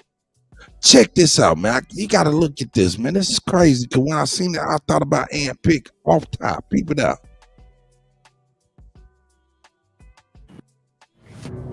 Man, let's get 200 people up here this morning, man. Hit that like button, man. Share us on your social media platforms, man. And hit me up on Twitter. I don't know my Twitter link, y'all. Somebody post it for me. We should hire you on Instagram. Say what? Check it out. Check it out. Jesus, I'd give you the 25 grand as a signing bonus. I'll take it. You say suits. Okay. Unfortunately, we only hire from Harvard. And you not only did not go to Harvard Law School, You haven't even gone to any law school. What if I told you that I consume knowledge like no one you've ever met and I've actually passed the bar? I'd say you're full of crap. That's a Barbary legal handbook right there, right? Open it up. Read me something. Anything. About to pull you up in. Civil liability associated with agency is based on several factors, Including the deviation of the agent from his path, the reasonable inference of agency on behalf of the plaintiff, and the nature of the damages themselves. How did you know that? I learned it when I studied for the bar. Yeah, that's a regular lawyer, high lawyer, you know what I'm saying? And he was blown away from a motherfucker. He's supposed to be like, yeah, you ain't shit. But that motherfucker's more than shit. That motherfucker's a phenom. And that is how I look at my nigga handpick. So y'all hit that goddamn legal link. Make sure y'all get with the brother. Get with his program and what he doing, man. Because it probably can help you. And if not you, somebody else. That's a definite fact. And man, what you think about what you was saying over there, man? I'm sorry about blowing your head up like this, but this is the truth, how I feel. I appreciate it. I appreciate it. Thank you for the flowers, Cut. I will always give you yours as well. And Cut, stop saying that you don't know nothing, nigga. You very, like Chief said, you very astute, sir. You was on that shit. You was on that shit. But to piggyback off what Candace said, how does she know what's being said in that man's home? Isn't she married to a white man? Oh, so they must role play all the time. So that's how she kind of know what's being said, huh? And yeah, she's very familiar with the legalese and the amendments. So I don't know why they trying to play this emotional game. And he said it correct. That's why he needed to put it on amendment on a record. This is not a racist thing because like they just tried to flip that. He was speaking legalese, like Chief said, copper-colored people. That's a fact. Hey, and but the thing about it is, man, Rolly passed it to the man right next to the first lawyer, and he used it in reference to us. They lie so much they forget they lie, and then they tell the truth even in their own lies. There you go. I mean, I just wanted to know what she wanted to be called at that point. But once again, they'll say black or African American. That's not, no. All that should be stricken from the record. It removes you from the land. There you go. Yeah, that should be stricken from the record. How about that? And if he's a representative, we have the right to call him. There you go, yeah. Chief. And another thing, hold on, wait. How is they talking about diversity in the military? Diversity in the military is illegal because therefore you cannot have allegiance to us. If you're in the military, even if you're an immigrant, quote unquote, your ass is you are an American soldier. What they talking about? How the hell fuck you gonna have a military with different nations under one banner? Hey, I'm gonna tell you that lady right there. I'm gonna be very honest. To me, she put a bullseye on herself. And what do I mean by that? I mean, man, wherever she from, we need to get with the people around there, educate them as to what she's doing in facts. You know what I'm saying? And get her ass the fuck removed. Period. But you know, else. It's weird though, Cut. All of them are doing it. Clyde Moore, bro, all of them, man. We gotta start somewhere. And this right here is more. This is the most concrete I've seen it, man. I'm telling you, I never. Right. She should be apologizing for that. No, this is concrete. Fuck that. I don't want no apology. That's treasonous, Chief. Oh, she's wrong. Well, I'm just saying, we gotta right there. That was a sellout right there. Go ahead, Chief, please. All right. So the flip side of it is though the indoctrination process.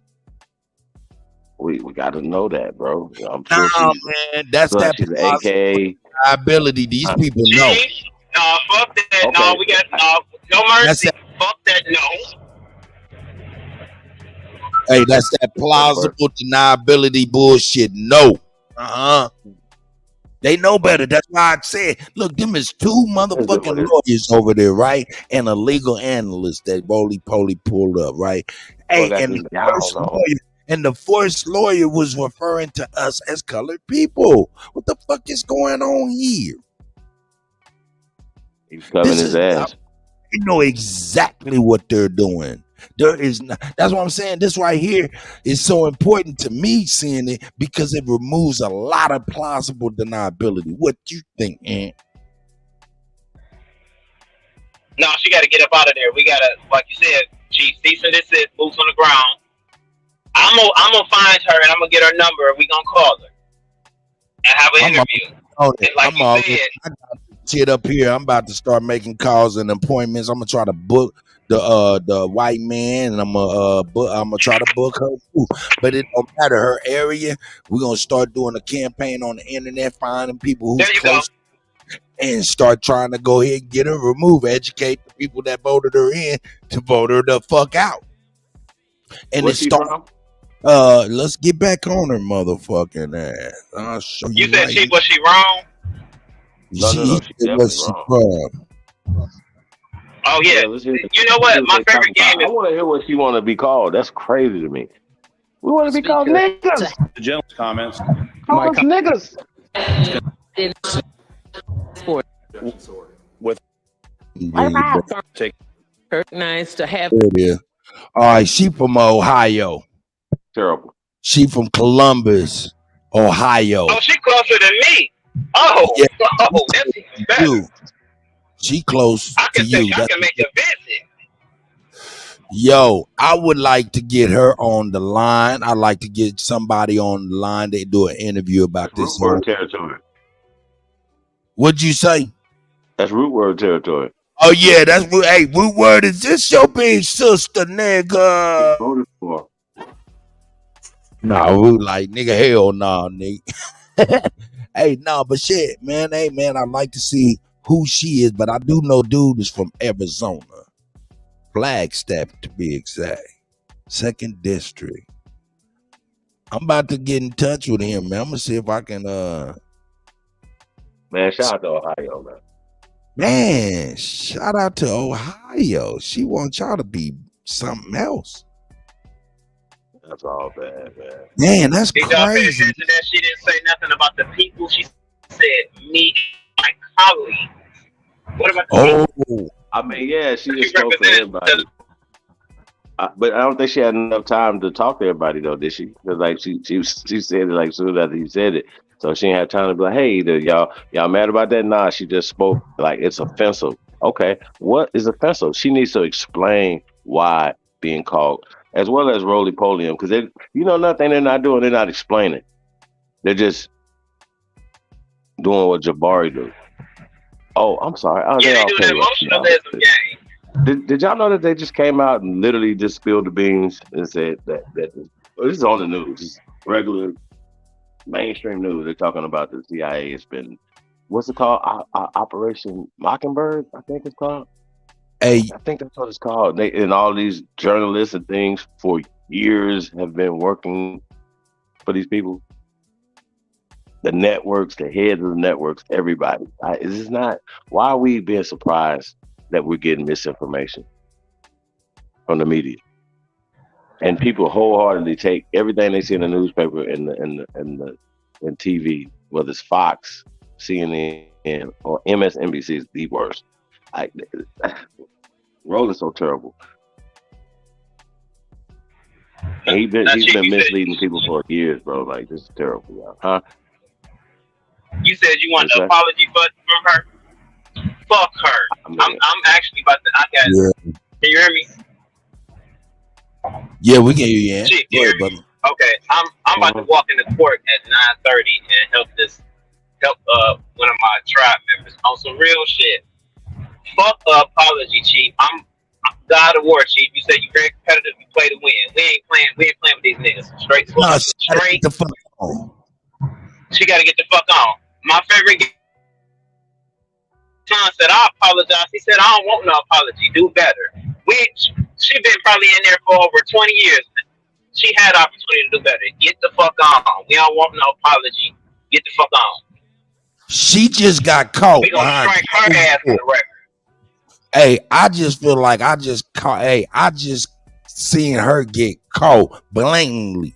just blatantly behind closed door on some shit that's adverse to us as people, for real, trying to straight sweep us under the rug and keep us swept under the rug, when this man was really trying to be he was really trying to be offensive to her with his legalese, but his legalese was actually helpful and beneficial to us to be on that goddamn record.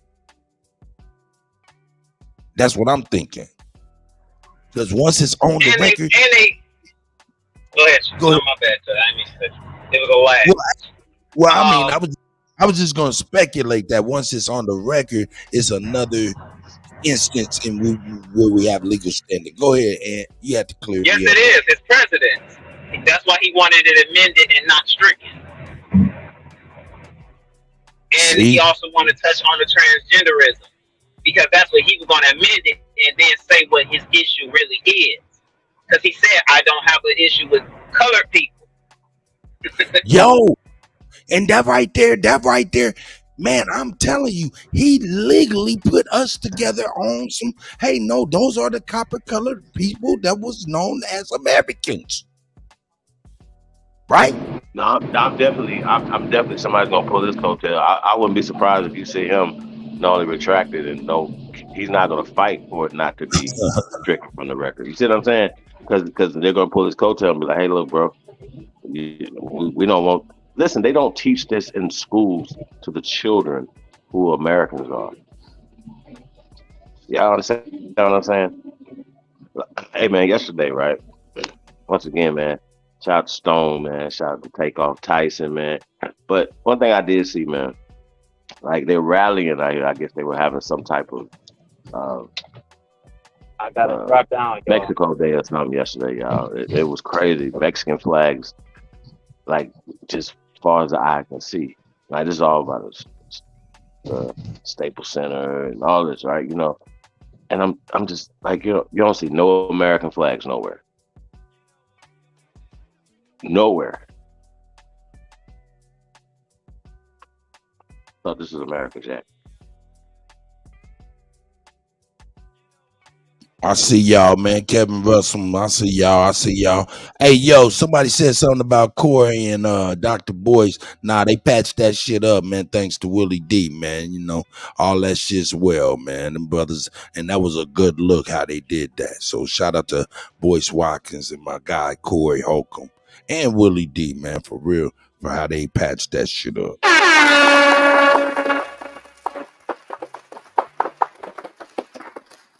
Nigga, we about to turn the corner in a minute, man. We gonna turn the left corner. Y'all niggas, we going left, nigga, because I seen some shit, nigga, and I'm like, man, this shit is crazy, nigga. Man, you young niggas got to answer. I got to ask y'all what the fuck is really going on. Hey, y'all, now make sure, what's this lady name again? We gotta put her on blast. Her name is let me get back to her. Her name is Representative Joyce Beatty. That's Beatty. Let's look her up real quick. Let's go ahead. We might as well give her a just due right now. Hey, yeah, we got to give her. Yeah, we got. AK, what y'all want to bet? Okay, here we go. Representative Joyce Beatty. Oh shit. Hey, Chief Holiday. I forgot. Later in the show, I got the what's later in the show? Where's my man at? Oh God, when you see this. You laughing already? You already know I'm on some bullshit. Later in the show, we will be let me get that shit out the way real quick, because this shit is funny as a motherfucker. We will be going into a deep dive. Hey man. You remember hey man. I'm gonna tell you this. You fucked up, man. You fucked up. This information, man. You fucked up. Because here we go. I'm just gonna give you a sneak peek of what I'm about to show, or what we're gonna do a little bit later. Can you see that? Yep. Yeah, you know what that is, right? Nope. Okay, that's the richest black man in America named Bob Johnson. Remember, being a government asset and a CIA asset. Oh shit! Yeah, we going there. But until then, fasten your seatbelt. Oh shit! Oh shit! Hold on, let's take this banner down. Hey man, they put the billionaire. Let's back to her profile though. Okay, we have to. Oh yeah. I'm tripping. Let's go back to represent. Yeah, we give her her due. 3rd District, Ohioan, Native Hawaii. Let's go to her house picture. All right, 3rd District, Joyce Beatty. All right, Congresswoman Joyce Beatty is a native Ohioan with a strong history of connecting people, policy, and politics to make a difference. Since 2013, Beatty has proudly represented Ohio's 3rd Congressional District. Yeah, okay. How can you help? That's how we can help. Let's see. Let's contact. Oh, get a bio back that you get a number. I'm trying to see if I can call her. Yeah, I can call her. Why not? Why not give her a call? Let's give her a call. Where the hell is my phone? Damn, that's my phone right now. I can't even find my phone. I gotta find my phone. I'm gonna call her. We're gonna call him, man. And then I want to look up what was the other dude name. His name was some old crazy ass shit. Let's get back to him. Eli Crane, Representative Eli Crane. From Children of the Corn. Corey Feldman looking motherfucker. Hey man, I'm banging on everything moving. Apex. I don't care about none of these niggas talking about y'all. They fake. It's all fake. And they fake it fake. He's fake too. No doubt. We don't want close this, please. All right, here we go. His shit is spicy. He got a nice little spicy motherfucking man. His shit is tight. He like, man. Eli, Children of the Corn Crane. Eli.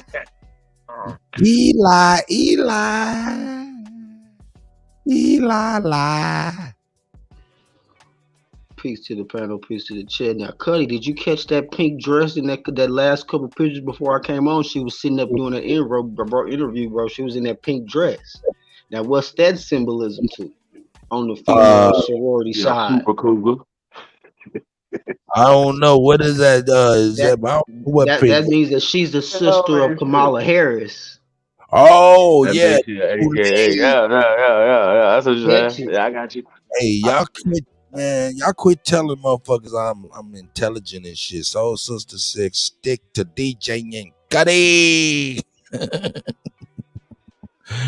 Hey man, these people are crazy, but yeah, I'm about to try to get up with Eli too.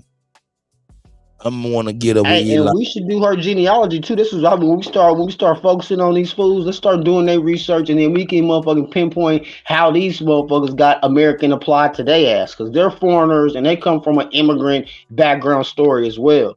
So this little Beatty lady, that name sounds like it came from somewhere. So I think we need to do a little deep dive on her and go on and, you know what I'm saying, fully expose how foreign, you know what I'm saying, against the real people she is. But until we start putting their ass on blast, that's what's gonna start getting them that act right. I see you, Sister Betty. I see you, Miss Sylvia. I see everybody. I see y'all, man. Shy Apples, I see you, brother. You know what I'm saying? But yeah, man, I seen that shit and I was like, yeah, man, this some crazy shit right here. directly working against us. But I seen some even crazier shit than that, man, that I want to bring in a minute. What's up with our young people, man? Y'all niggas is crazy out here. Hey, but we gotta thank Roland Martin to think he's He's so smart, he's dumb. Yeah, like, because I don't know, Cut, if you would have seen that, you know what I'm saying, on C-SPAN or whatever, but I would have missed that because I'm not. We would have all missed that. Man, these dudes no attention no more. You know what I'm saying? We would have all missed that shit because there ain't nobody sitting there watching C-SPAN. And that's exactly why they hide this shit on there too. That should be on mainstream motherfucking TV broadcast motherfucking channels. But my thing is, they're like you said, Jonesy, they're so smart. They some stupid motherfuckers because they was like, yeah, let's spread this bullshit appalledness everywhere. But they actually they woke up the real. I mean, come on. There's not a situation right here to be appalled about. This was actually a building brick. It was something foolish from the white man. He wasn't trying to do nothing but offend you motherfuckers. And you trying to put him out there like he did some old anti-Semitism or something. The motherfucker ain't even did nothing wrong. Right. She's the controlled opposition. She gets an outrage that he actually told the truth. But see, for the most folks that's in the mass media, they don't understand that he's telling the truth. So that her outrage looks like it's righteous. Well, no, they do. And by Cut showing us the Bob Johnson situation, I mean, y'all, like, please believe me, man. hey, man, they all over. It's not up for debate no more. It's not. This is hey y'all. I got the biggest smile on my face right now because these people cannot win. It's over. Hey, all I'm gonna say is I'm gonna dial it back with my information bringing. I'm gonna go ahead and I'm gonna play y'all some more music videos that bring y'all some good shit like this. Hey man, I appreciate that, man. Get the juices going today, man. No doubt. I'm gonna keep y'all right. Hey, beautiful day. It is a beautiful day, isn't it? Yeah, man. Hey man, understand this man over here in the West Coast, so it's like what, about 5, 6 o'clock in the morning, something like that, 7 o'clock in the morning, something. Hey man. You know, you enjoy life, man. You wanna get up and get to it. You hear me? Yeah. Let's see. Sleep's for the dead. You hear me? Look at not a coincidence. So he ain't even he's a fool. Get y'all some sleep and some water, man. It's a heat wave. I know it's a heat wave in the West Coast. I don't know about across America, but it's definitely hot out here, man. So y'all stay hydrated, man. Midwest, we've been getting our taste down here in the Midwest. Yeah, man, get y'all some. Stay hydrated. Hey, I mean, like I say, not a coincidence. I don't know where black is in the legal definition, and it's not adverse to us. Talking, man. What is he talking about? Oh man, you know he got to keep his lips. Yeah, man. Yeah, I ain't mad at him, man. We gotta have. Hey man, look, man. Every good show. Hey man, even Batman had the Joker.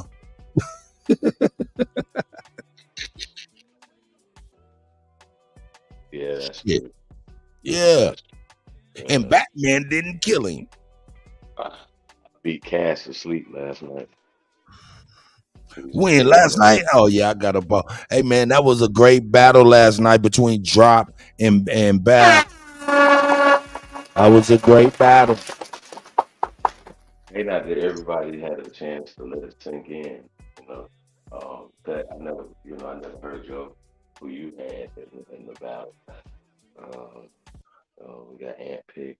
We got Ant fell off real quick. We got Jonesy on. I don't know, Jonesy, if you fought the battle last night. So we're gonna get everybody's opinion. Well, I tell you what, I'm gonna give you mine now. Look, I'm gonna be honest, man. Look, That first round, man, drop with him saying y'all got it a couple times, you know what I'm saying, and falling off a couple times. Yo, he was behind the 8 ball like a lot, you know what I'm saying? It was like, you know, and then after BAP went on, and then the second, you know what I'm saying, then, you know what I'm saying, after that first round, it was just like, man, you let him run about 17 points, man, on you, you know what I'm saying? You got 0. You know what I'm saying? The second round, you know, he was able to, you know, BAP still scored about 28 points, something like that. You know what I'm saying? But in that second round, you know, I think, man, your boy Sir Drop, he was able to at least score like 12 points, 14 points. You know, come in. By the third round, he was able to almost come within 3 points, 4 points. You know what I'm saying? In the football game, that's a good comeback. That's a win for next week. You know what I'm saying? If that makes sense to anybody using a football analogy. Better luck next time. So you got BAP winning by 3 points in the football analogy. I got him winning about 3-4 points. You know what I'm saying? 4 points. Yeah, look, my man would need more than a motherfucker. He would need more than a field goal to win. You feel what I'm saying? He'd need a touchdown, and he didn't get that. So real fast, Cut.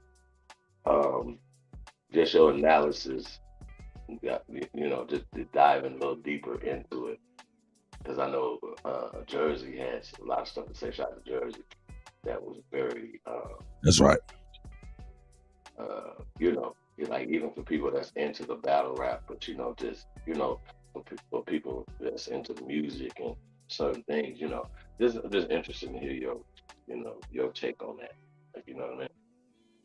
Like the actual bars and the actual cadence and all that type of stuff. What did you think about that? I mean, you know, different styles of rap and everything. It was definitely different styles of rap. You couldn't really, you know what I'm saying? It wasn't you couldn't judge like, you know, okay, it was like apples and oranges, even though we was judging fruit. You feel me? But it was still apples and oranges, and I could recognize so that. Then, like, all right, then if you take that out, because I didn't see it, so now I'm gonna be a good neutral. So then, what about like double entendres and like punchlines and how they put their like storyline together? You know what I'm saying? Did they? Hey, that nigga BAP was coming with double entendres, triple entendres. It was crazy. That nigga Sir Drop was coming with some shit, but his delivery wasn't like it was when he was upset at the end of the night when we was doing the question and answer. He was like, man, did you hear these bars? And he would recite his bar, and I'll be like, damn, that's dope. And I told him even at one point, I said, man, that's dope. But you can't say it the third time. Like we liked it better the second time. Right. Third time. That's right. Hold up. When he said that, and I was like, damn, I said, Drop. Man, but you didn't deliver it like that. He said, "Yes, I did." That's what I was just about to say. If somebody don't catch you when you said that, then you have to take a L on your delivery, because that's why you kind of set it up and try to get, you know what I'm saying, people anxious, and then you know what I'm saying. Then you come with the, you know what I'm saying. So yeah, you're right. So without even hearing, that's just what I would judge on. If they got different styles.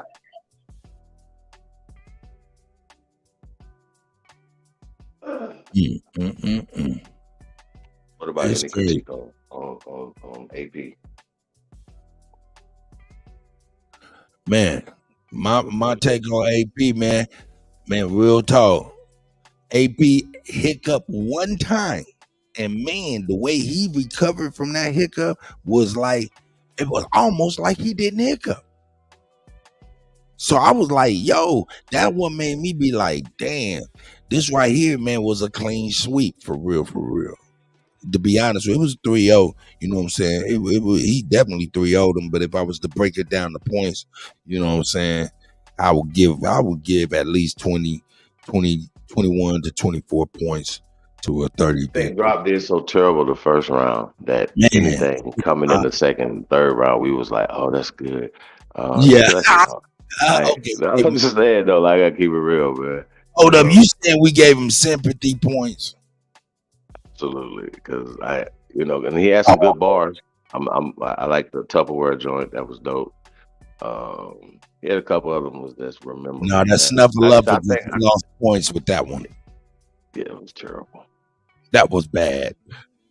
Hey, but hold up, that motherfucking grandma with switches. That was a bar. I don't remember that. Oh yeah, that was a bar. He was like, "Yeah, I hit you. I hit you with so many switches like grandma or something like that." That shit was tight. Okay. Yeah, I'm fucking it up. He said it a lot better than that. He said it way better than he said it during the battle too. After he was like, "Y'all didn't hear me." That was a problem, Jonesy. Like, nope, we should. Man, yeah, man. Hey, man, I think just going back to that, man, the level of skill that it takes to do that, man, is for all the guys, man. Even like scheme and all, like we go in blue, shout to blue, you know. But the level of skill it takes, you know, and not only that, man, just the talent, man. You know, salute, you know, like you feel me? Like we go hard, For real, man. it's You know, poetry but when I'm you break really, it down. I'm really a fan of the culture. You know what I'm saying? I'm that guy. Like, Yeah, you know, it bring so, the poetic side out of niggas. For real. It's like it bring that poetic side out of niggas, and just, you know, our deliveries. You're not standing in stage. We just we gotta animate. You know what I'm saying? Our shit is animated. You know what I'm saying? So. Oh, go ahead, Jose. I want to put one together though, but I want to do some two little things, just a little different, y'all. Incorporate a little music, you know, Hey, few other things. I'm gonna Yeah, be go real ahead. with you. We always had something like that, you know what I'm saying? The way we, you know what I'm saying, we would use arts to kind of like battle, you know what I'm saying? I remember when I was young, nigga, I'm at this motherfucking laundry mat, man, you know what I'm saying, doing my laundry, right, with my first baby mama and my little boy and shit right at the time, and shit, I'm doing laundry, man, and I hear this shit just shaking the motherfucking laundry mat. You know how niggas do. This nigga slide on through and shit, nigga. That nigga pull up outside the motherfucking laundry mat. It's this nigga, man. He like, man, where your big brother at, nigga? Tell that nigga I want to see him right now. And shit, I'm in the laundry mat, nigga. I call that nigga. I say, hey, man, this nigga out here talking about he ready to see you, dog. That nigga said, for real? Nigga, here this nigga come. You know what I'm saying? So about 5 minutes later, 10 minutes later, this nigga, I hear his music slapping and shit. He pulling up and shit. Nigga, he jumped out the car. That nigga jumped out the car, and I swear to God, these niggas started pop locking in the middle of the street, nigga. I swear to God. It was a dance battle, nigga, right then and there at the laundry mat. Niggas thought it was about to go down. Yeah, it was. To the beat, nigga. To the beat. So, you know what I'm saying? We always had little ways that we got rid of our frustration via the arts, especially my big brother. That nigga was a pop locker. Niggas was always trying to pull up on that nigga. Nigga, what, nigga? I'm ready to put your head in my belly, nigga, and throw it up, nigga. Shit like that. Gotta love it, man. Gotta love it. Gotta love it. Got to love it. Nigga, it was going down. That nigga, as soon as that nigga jumped out with doing the robot with his arm.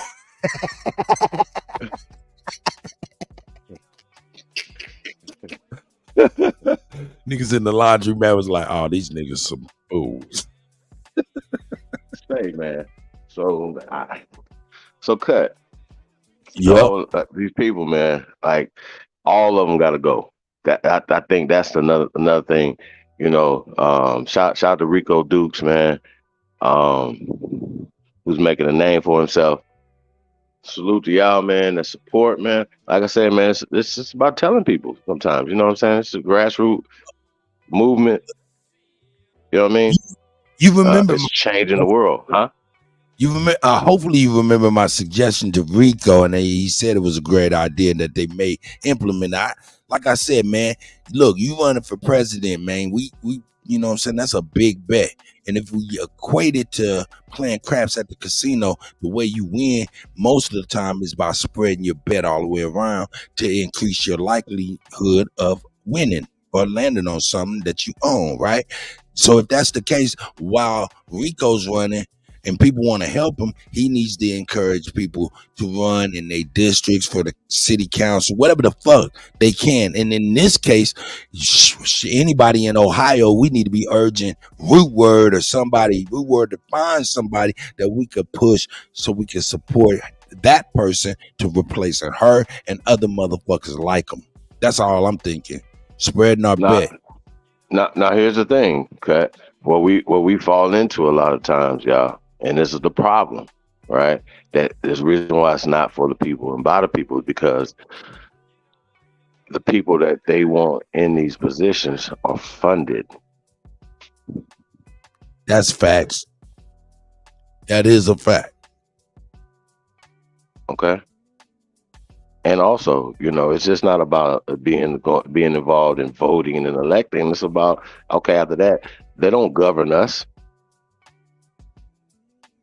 It's just we have to still get involved in the process of governing and our territories and our communities, man. What the fuck are y'all talking about? Oh, here's our governor. We gotta bow down. What brain does this work in? That we just have a submissive coach? No. I'd rather see wild Indians. Wild. Just me. That's just my thoughts. You know what I'm saying? Like, that's freedom. I'd rather see that than a submissive douche. I'm trying to find something for y'all. I don't know what it's creeps. It's nothing lower than a slug, snails. It's a coward, bro. If this don't apply to you, brother, salute to you. You know what I'm saying? And I understand the situations that we're in because of the psychological warfare that's happening daily. And all we do is we can just put the frustrations out in our families, in our households, in our, you know, our communities. Hey, you know, in the mirror, nigga, fuck you, nigga. That's you cussing yourself out, nigga. Fuck you. You know what I mean? Yeah, man. When we see each other, man, we supposed to see our family outside, man. And we got to start expecting that. You know what I'm saying? So when I travel, man, I don't see strangers. You know what I mean? Like I said, man, shout out to California, man. They treat me well. Ohio was dope, man. Shout out to Ohio too, man. It's just a lot more melanated people in California. Not that many of us, yeah. Hey man, let's go. Man, let's go to the left real quick. We'll come back right. You know, cut real fast before we go. This last subject about the color thing, right? Okay, so just for the record, copper colored does. I forgot I was gonna say it last night. Does not describe Native Americans. Okay, and if you're born in America, that means you're native to America. So this is word spells, word soup. Native American, just like African American. I told Cass, he was reading something. He was talking about it was a Native American. He said Michigan was a Native American word, right? I said, what if we said it was an African American word? He said that wouldn't be right. I said, why wouldn't it? He don't have answers for nothing. You see what I'm saying? So I just think these dudes are just here to disrupt the flow of information getting out. You understand what I'm saying? Like a lot of times we have, you know, we can go back and forth, but they're not going to answer no questions. Not questions is not going to answer no questions. Like you can show this stuff and you can see how it affects our people in a negative way, and he still go. How is he consistently on the wrong side of everything? How is that possible? He's consistently a hater. Never for the people. Just like I told Cass last night, bro, you guys' ancestors are rolling over in their graves. You guys are despicable. And NAC, you're a coward. Is that a word? It's that simple. I don't have to be all mad about it. I'm not emotionally attached to it. I just wanted it to be known. Let's put it on the record. Oh shit, Jonesy on the stream? Shit, my bad, Jonesy. I don't know what happened. Man, I think StreamYard kicked me out, fam. Oh, okay. But yeah, man, shit, man. Mississippi. That's right. I see him out there posting the banners, man. Appreciate y'all ladies, man, putting out y'all banners and things like that, and our banners, man. We appreciate that work, Lou, you too, brother, and everybody else, you know what I'm saying? So, Sister Jackie Brown and Aunt Mama, you know, hey, man, we appreciate everything y'all do. You know what I'm talking about? But yeah, we do gotta turn a left corner. I'm sorry to have American. Have Shout out to Alabama. Hey man, damn it feels good to be an American. What the hell is going on with you? Hey Jonesy, but they trying to take that out the, you know, like we can't call, you know, because American only describes us here in North America. So that's being xenophobic against other people in the Americas. Hold on. So they're gonna stop calling themselves Jamaicans and Mexicans and you know what I'm saying? Like that don't make sense, y'all. This history while I'm about to make this left turn because this don't apply to us. It's almost feel like because this left turn, man, it's not for pew pew. We don't wanna man. Nah, this ain't historical right here. This is classic nigga shit. Check out these niggas, Bands man. make them dance. Bands.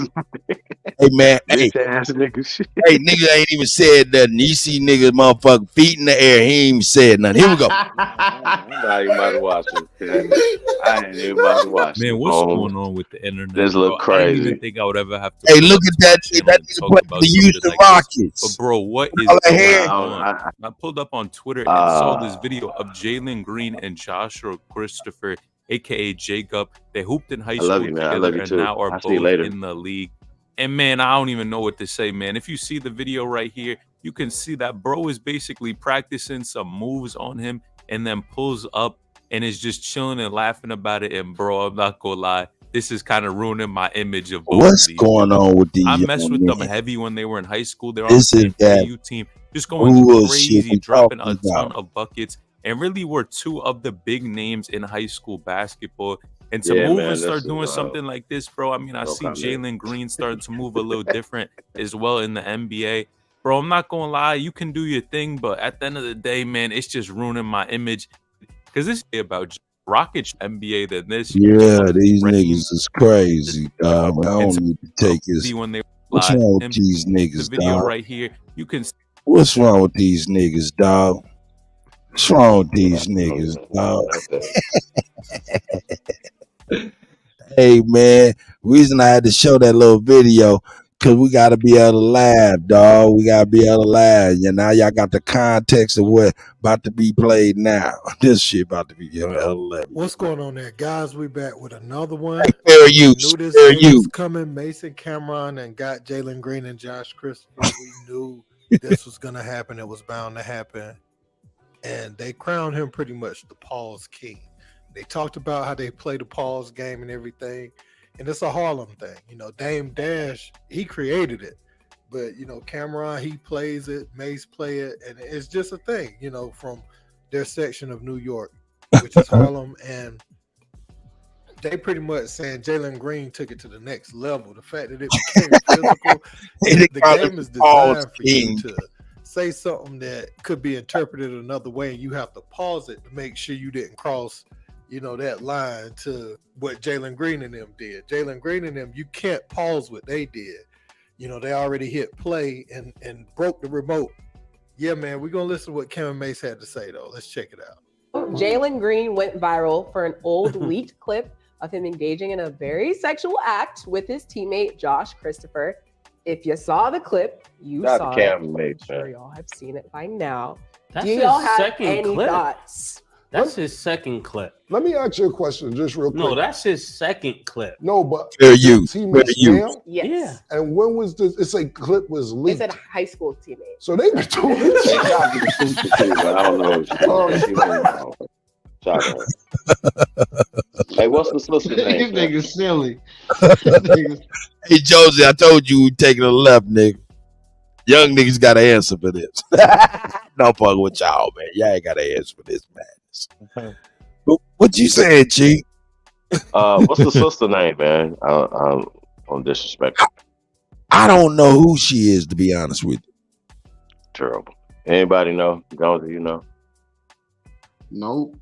I know Cameron and this nigga, they started this shit. You know, they always got to bring in, you know what I'm saying? We got to be a no name, you know what I'm saying, in the mix. But it's a I mean, the man's got his hey brothers. No, man. There's no reason for nigga don't even want unless to she's a exercise. sports enthusiast, you know what I'm saying? Unless she jumped out as the sports enthusiast. Oh man. Yo, the Nigga, blur they call looks bad. nigga the pause king. They call him the pause king. God damn. Oh, dog. I don't even see that. So look at the camera, man.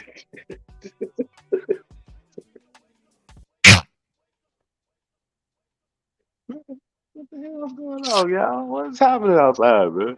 What y'all doing out here, man? Hey, man.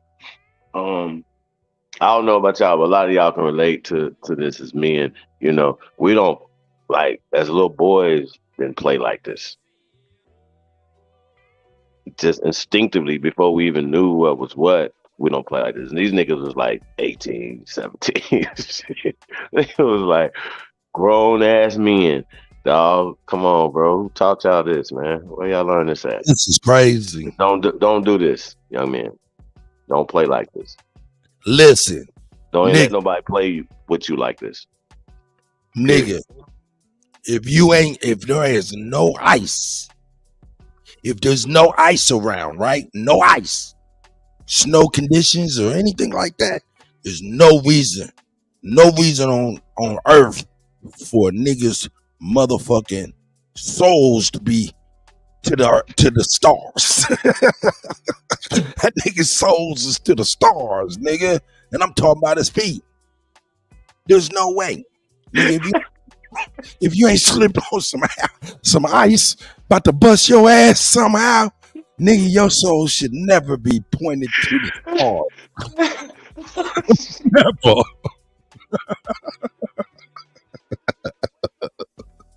Who we got here, man? We got C. Moses in the building, man. Niggas' souls is to the moon, nigga. Hey, man, the views and opinions of Cam and Mace may and may not reflect of C. Moses. Hey, this nigga, and I like this nigga. This nigga balls, dog. This nigga balls, man. What the fuck's wrong? Man, I guess you do, man. What the fuck? Man, these niggas, this nigga's size 17s is to the stars. Hey, what up, Steve Moses? Man, how you doing, brother? I'm great. Let me just say, it's crazy because it's the go with saying, like, even when you're a kid, you don't play like this. There's crazy areas where their jokes and the way their mannerisms. I'm not saying it's anything close to this, but it definitely makes you start to think, like, man, who are these people? Like, different types of people. I'm saying, like, I went to a prep school, and the way that they play with each other and the jokes that they think are cool and stuff like that, it's weird. I mean, I would call it weird, but I guess it depends on where you're from and what you know to be normal and funny. You call it sus. Sus, yeah, spicy, whatever. So, like, there's a lot of different levels to it. This is off the board, so I don't even know. Hey, you went to that shit? Hell no. You went to private schools and shit like that, prep academies and shit like that. Cause I don't give a fuck where you go. You a man when you get there. You're gonna be a man. You leave, man. I hear you. That's why. Hold up. Don't let nobody play with y'all, man. I'm not even talking about you or anything like that. Hold on, Chief. I understand. Okay. I understand. Nigga, don't let your souls go to the stars.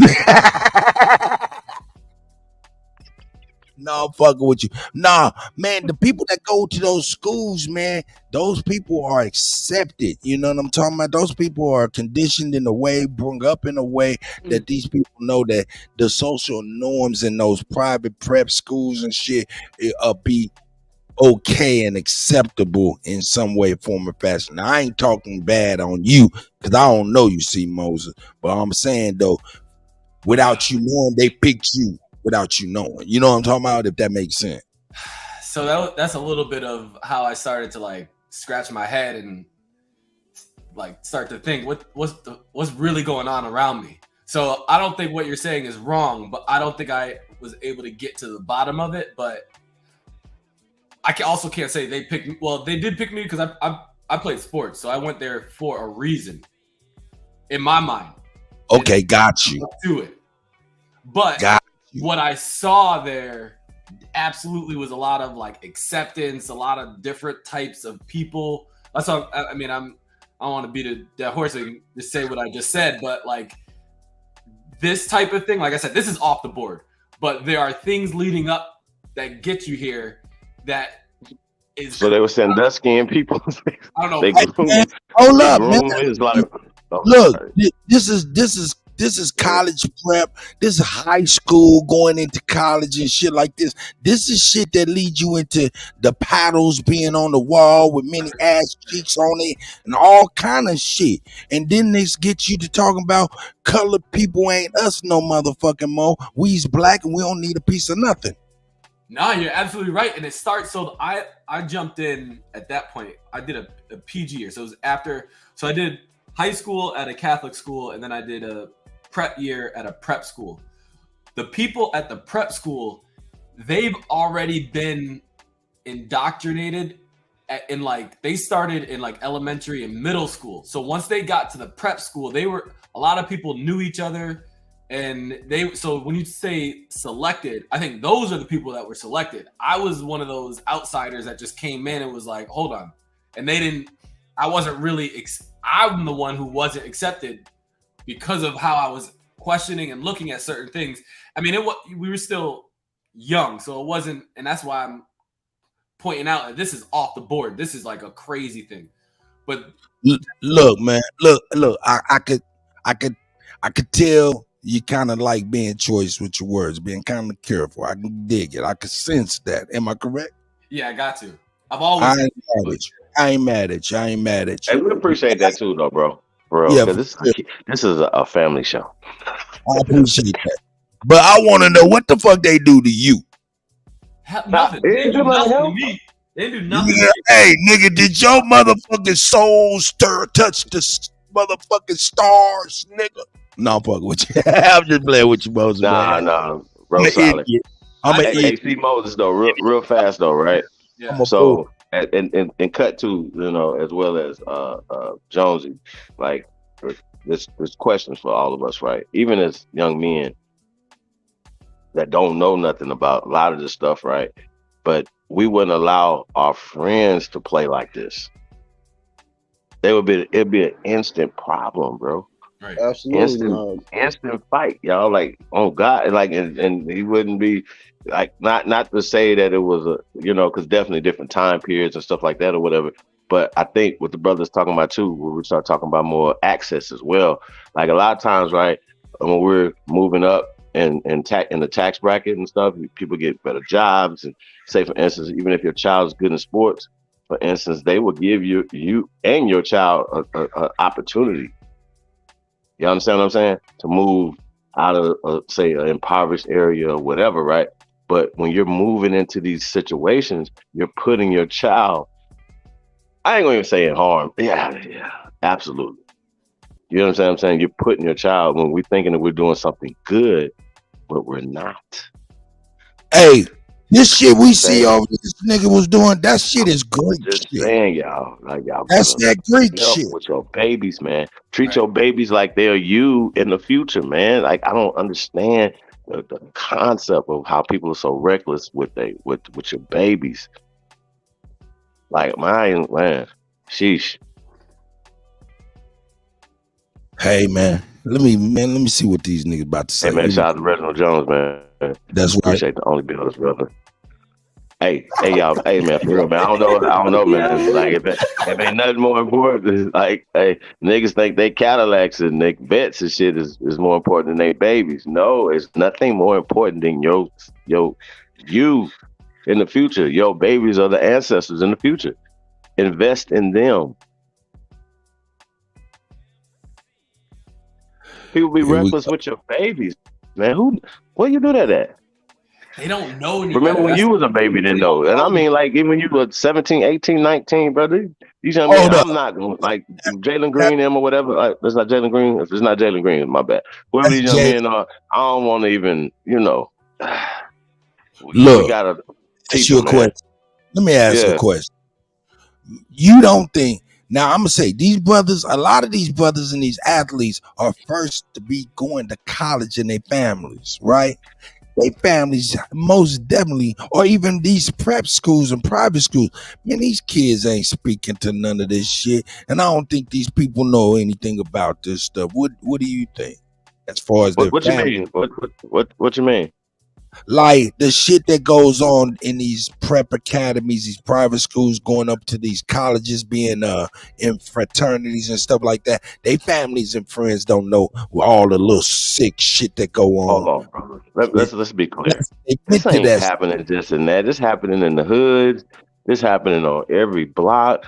Hey, bro, like, oh shit, like we gotta keep it. Let's keep it a whole buck, y'all. Like, we're not gonna do that. Like, it's just happening in the prep schools, and no, this happening in public schools, everywhere, man. Like, it's just I've seen it. I've never seen this. I work in the schools. I see these kids, and you be like, scratch your head. It's like, hey, why is this? These things, but you can't. But everybody's accepting of and which I gotta say this, y'all. I don't have a problem with. I don't discriminate against nobody. I'm not gonna be like, this little boy right here is, zesty. We're not gonna beat him. We're not gonna. You know what I'm saying? Like, come on, y'all. Like, I'm not that guy.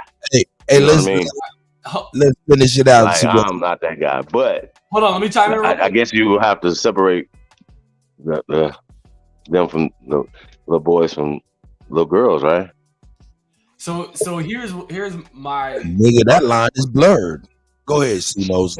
Not for me. Here's where I'm at. So when I was there, I was somebody who was speaking out about it, about conversations about what we just let slide, like what, also like what to do when somebody goes out of line. Like, what you gonna do? Stop being friends with him? Like, yes. Like, there's a way where you just say, "Yo, we don't rock that." Like, that's not okay.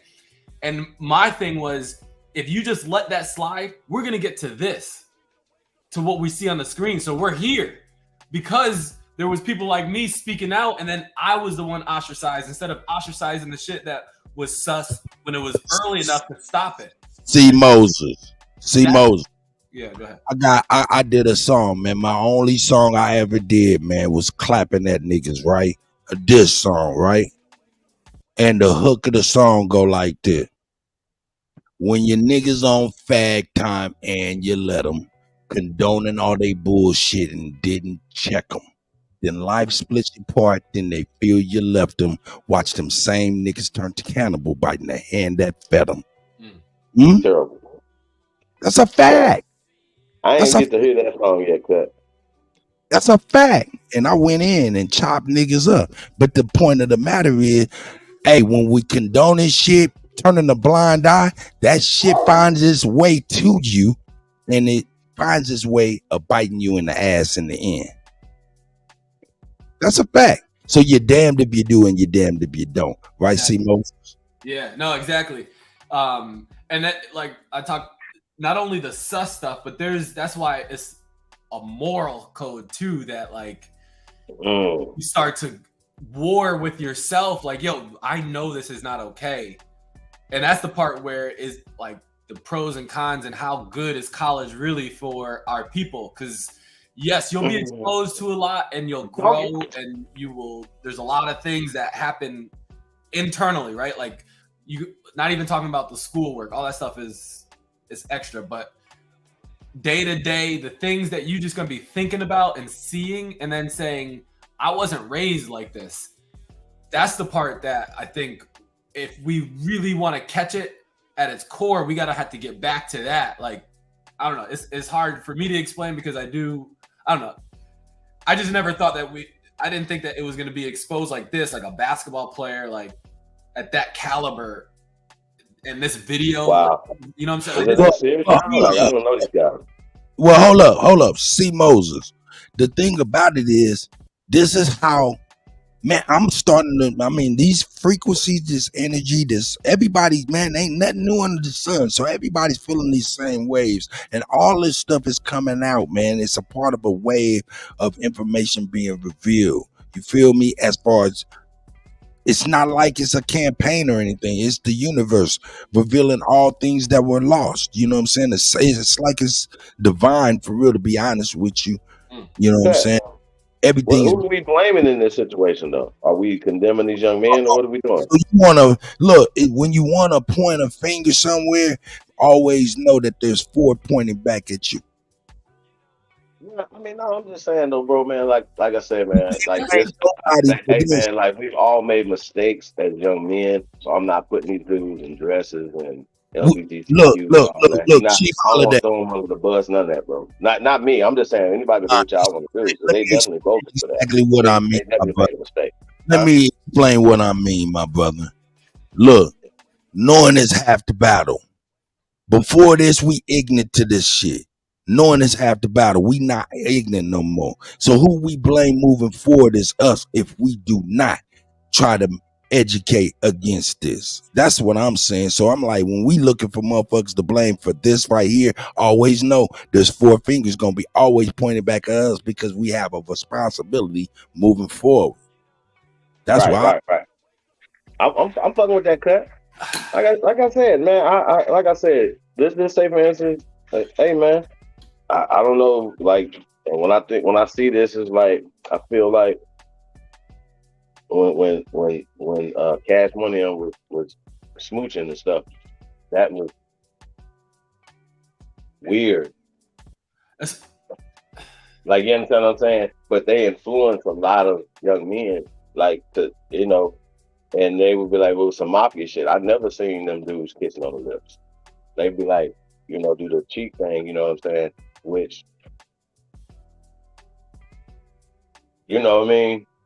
Like, come on, y'all. Like, you know, like, if you're secure, you're secure. But certain stuff is certain stuff. And I just think, you know, once again, just for pointers, man, as a, you know, I feel like if somebody is respectful, a person who's the same gender loving person, they'll be respectful. Like, hey, man, I respect you. You got to respect that I'm heterosexual and this is how I move. And don't move like that with me. You follow what I'm saying? Like, if we at that point right now that we have to make these disclaimers. You know what I'm saying? And once I say certain things, like playing sports, for instance, I wouldn't even take showers. I just go home with mud on me. I see y'all later. You know what I'm saying? I'm just gonna keep it real with y'all because there was too much zesty shit going on. You know, 100%. Yeah, like dudes play too much and just avoid having to whoop anybody. I don't play like that. And it's not funny. Nah, it's not. I mean, it is, man, but it's not. It's not funny at all, yeah. That's a form of hazing. We're being violated. No. Us too. We need to start saying us too. My bad. Hey, so your little boys don't get violated? What about the Catholic Church and all the other stuff? All of the little boys are being violated right now. So it's just not talked about.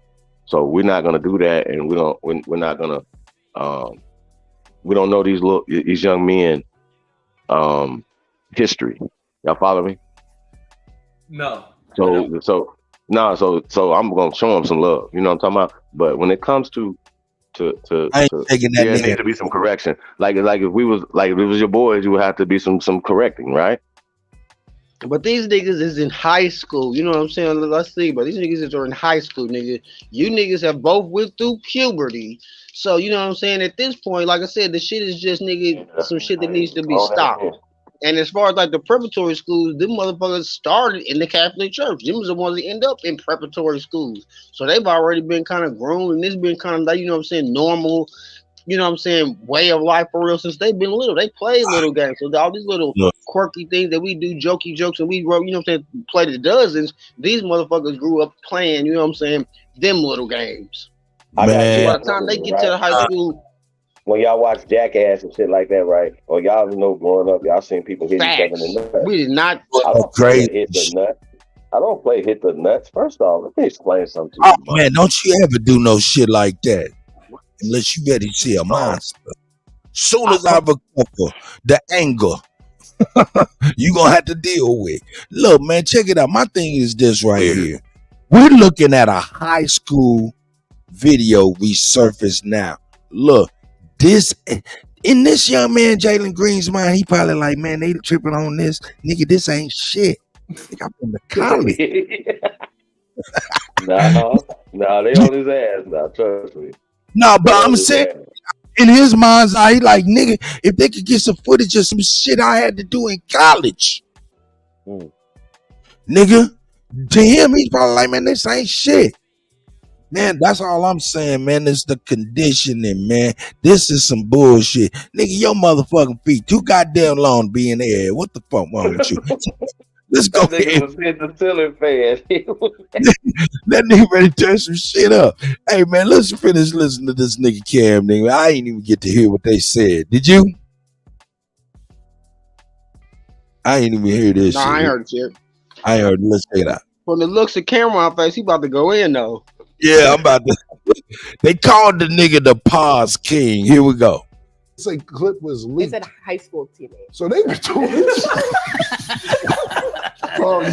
High school teammate. They're teammates now? Yes. Yeah. And when was this? It's a clip was They leaked. said high school teammate. So they were doing this.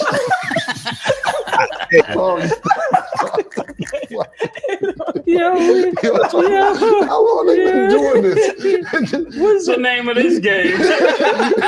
Yo, because they on the same team in the NBA now. Yeah. But he was humping them like that in Yeah. college, like yo. In high school. In high school. Pardon me, in high 'Cause school. they didn't even go to college. Yeah, they went straight to the A, but like he that's had him in the pretzel. Yeah.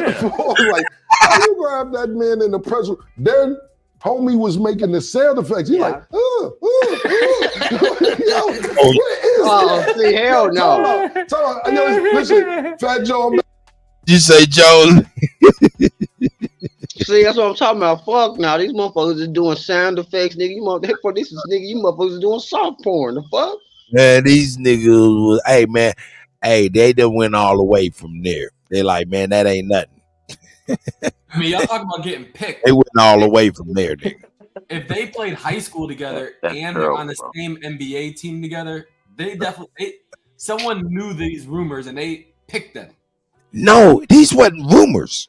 No, I know. I don't mean like rumors, but I'm just saying someone in some sort of leadership or whatever. I don't know how high up, an agent or whatever, said, "All right, we're going to give these people access to go to the NBA so this can roll out." Like this is all. Oh, I see. Wait. Oh, you saying it's an agenda? Got you. Cutty, when you play, now that I think about it, when you was playing that little highlight reel of these two when they was playing in high school, I thought I seen a clip of that nigga LeBron James like sitting, you know what I'm saying, back against the wall, like along one of the sidelines or the baseline in one of his high school fucking games. I thought that's what I seen. So then That's that how would many high lead. school teammates play on the same team together though too. Wait, what? In the history of the NBA, how many high school teammates play on the same team together? Not and both got to the NBA on the same team. That's a hell of a fucking lottery. Yeah, that's a hell of a coincidence. And in Houston too, you know, a lot of the agendas and stuff that these people are pushing. I gotta say it, man. Like when we talking about this agenda, man. For me, for instance, right? Like, give y'all a perfect example. Like when you watching like Empire or in any movie, fucking 50 Cent joint, BMF, and all this other shit, right? When it comes to any scene of men, I don't watch that. I would literally change the channel or something, or go leave the room or something, because I don't want to put those imagery in my head. You understand what I'm saying? So imagery is everything. So for me, I wouldn't want to share these imageries on, you know, to these young the people, even though it's viral and whatever. You know what I mean? Because now the young men are impressionable.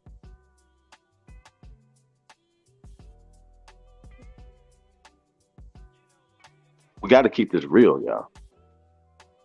Have these guys responded to any of this, and then a tweet or anything? Or they just being quiet about it? What's going on? I don't know nothing about this job. It's terrible. Awful. This is the most that I've seen. I've heard about it. I don't think any response has been put out, but I definitely see that. I mean, they made a mistake, though. I got to say that. That's all I would say. I was like, hey, man, I made a mistake as a kid, man. My bad.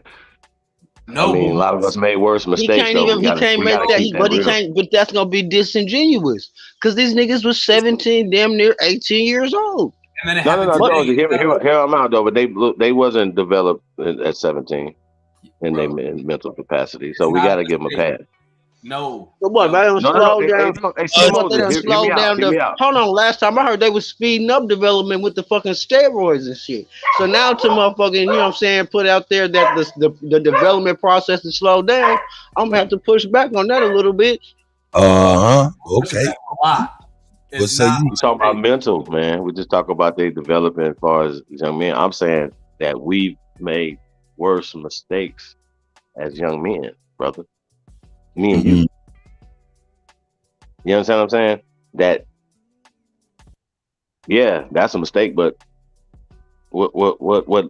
Now we talking levels, because some of us a lot of us glorify drug dealers.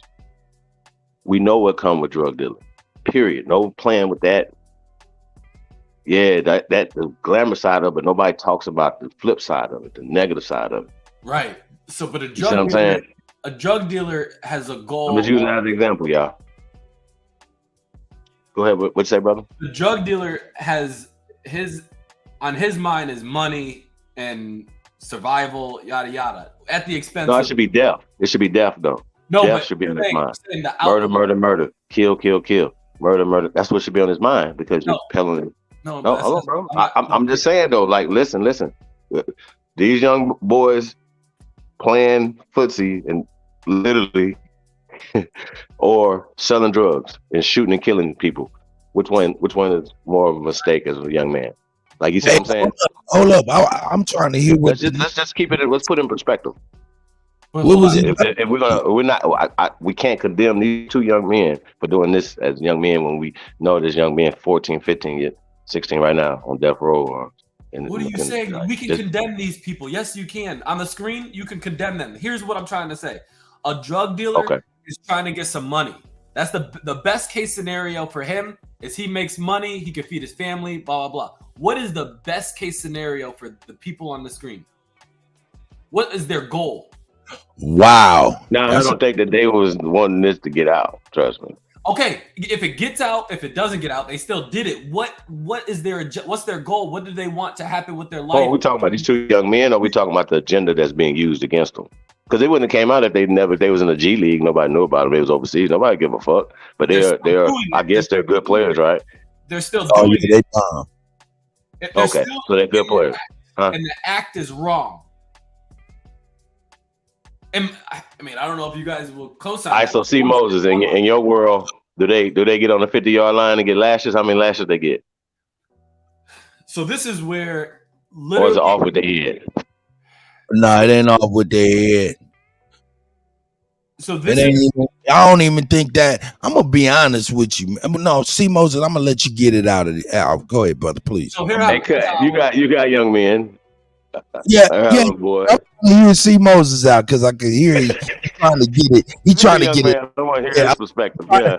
I'm trying to yield to the young. Lashes, the reason I'm like, I don't want to say passionate, but like also reluctant to say this is because I literally went through when you like it was posed on me like, okay, well, what do you want to happen, or like, what do you this is who these people are. How should we treat them? The same agenda. No, I don't understand. Can you like elaborate just a little bit more? What you're saying? So basically, you guys are asking me how many lashes do they get, or what should be the repercussion of this getting out or them doing this. And I'm not saying that I'm the one who has the authority to say exactly what it is, but if we are agreeing that there's an agenda to normalize this, we need to start educating people on the flip side. There we go. Educating them on, look, I'm gonna go ahead and say, in my world, this is wrong. And so this is wrong. And so we need to either teach them that it's wrong, or maybe they need to educate us on what are you doing this for? Like, do you honestly think this is funny? Is this how friends? And this is, I've had these conversations with the people that I was with, and it was just like this. But I'm saying it's wrong in my world, and we need to start educating people so that the youth don't look up to this and be like, damn, I can't wait to get to high school. Let me ask you a question. Do you think these two young men look up to Shaquille O'Neal? I think I know where you're going with it, but like to answer your question, yes. Of course, right? Shaq is awesome, right? It's a basketball player, he's a great one. Like, you could put him in that conversation, greatest of all time, right? But the most dominant player of all time. For real. And he's super respected as a basketball player. He's an icon. I don't know if y'all heard the song he just did with Zero. I think he did an album with Zero, right? I'm impressed, y'all. It was super dope, but we get back to that. I digress from that, getting back to Shaq. And I'm sure that they look up or look down to Kevin Hart, right? They're looking up to Kevin Hart because Kevin Hart has done some amazing things in the entertainment field, correct? Okay. Yeah. Well, on BET, right? They have a Real Husbands of Hollywood. Y'all remember that show? Kevin Hart and them or whatever. Shaquille came on there one time, bent Kevin Hart over and assimilated I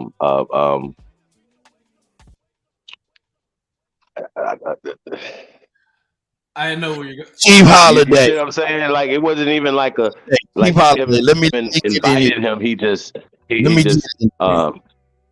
unwillingly. Yeah, go ahead. But y'all follow what I'm saying. But these young men grew up in an environment like they watching reruns of Martin. It means something different to see Martin in a dress. It means something different than for them than it did for us when we were growing up watching Martin, because we didn't look at Martin and when he was Shanae as being zesty. And that's just keeping it real, y'all. We was just like, yeah, that shit funny. That we don't still look at Martin as like that, y'all. Y'all know that, but they don't. No. Chief Holiday. Let me get on it. I get on it right now. I gotta get on it. Chief Holiday. The whole topic, you are correct. It is all fruit, but we're talking about oranges. You're talking about a tomato. Even though it's a motherfucking fruit, don't mean it's what we talking about, the sweetness. Now, when Shanae, all them niggas was got in the dress, that's one thing. Hold up, let me finish. When they got in the dress, that's one thing. These niggas is in a physical act, nigga. That's what I'm saying. That's apples, that's tomatoes and oranges. To me. Steve, are you there? I'll see what you're saying, Cody. I'm laughing. It's true. So that's why. It's all fruit now. Don't get me wrong. It's all fruit. Which is why I'm saying what the goal of it was. When you talk about Martin, it's to get a laugh. Like it's comedy. And there was an agenda behind that as well. Yeah, we gotta keep it real. I agree. Yeah, Chief.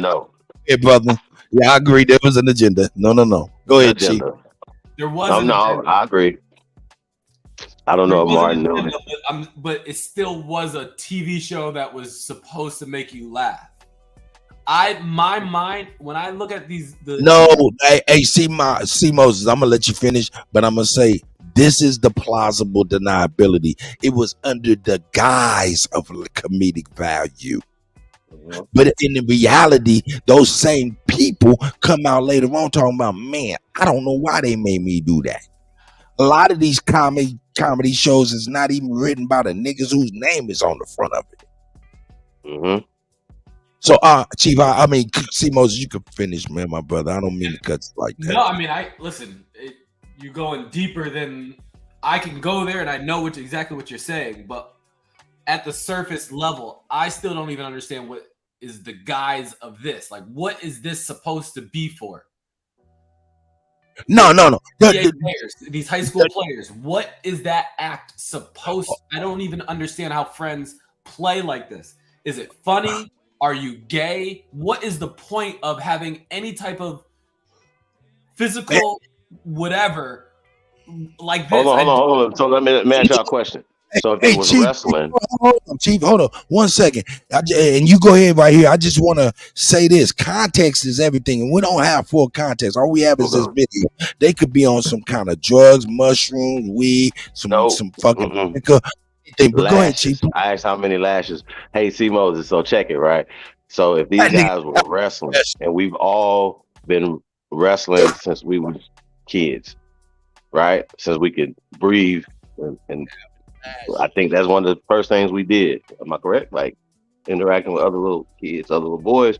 Correct. We're gonna test each other. We wrestling, we kicking on each other, we punching, we assimilating what we seeing on TV. Wrestling, black belt theater, all that type of shit, right? Feel me? That's what we doing. So if they would have been wrestling, which we know they wasn't, they were assimilating a sexual act.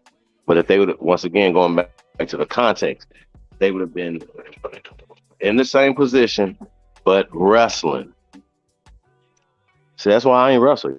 Y'all right there. No, you don't even know. No, I have to push back because I don't wrestle before, and that's not even a fucking move in wrestling. So that I have to put. That's not even a fucking move. We are No. It could.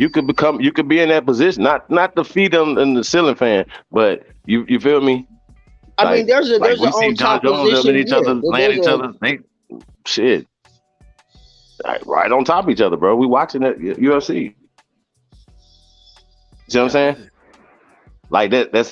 It's wrestling. Ain't no smiles on their face. Fighting is an intimate. It's awesome. These niggas are smiling sport from ear to ear while they're doing this. In the UFC, there's a whole different, you know what I'm saying? No. Energy around. I'm saying though, be careful with niggas that be wanting to wrestle with you, young men.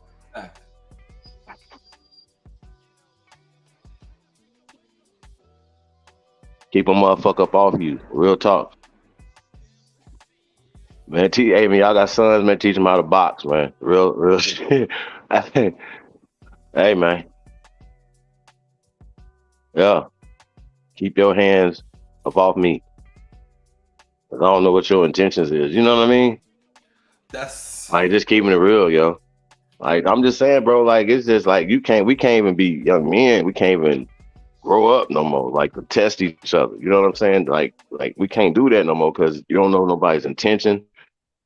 And like I said, me, I don't trust nobody with mine. So my bad. Now, this situation could be analogous. This situation could be analogous to the all-white party. Party? What do you mean all-white party? Hey man. Let's just go ahead and just keep it real. Hey, Shaq need the link. Let me get it right. Let's just keep it real with these brothers right here, man. These brothers is gone. They lost cause. We think this happened in high school. These niggas is boo-gina lovers. So these niggas is gone. My thing is this right here. Moving forward, now that we know we breaking down this Omega 5 side, we make it breaking down all this kind of, private school kind of stuff, because when they seem to partition our people away from us via education, we see a lot of perversion and fuckery come out that shit, and it's coming out more and more. Let's see what this nigga Cam look like Ronald McDonald without the wig. Here we go. Cracking up.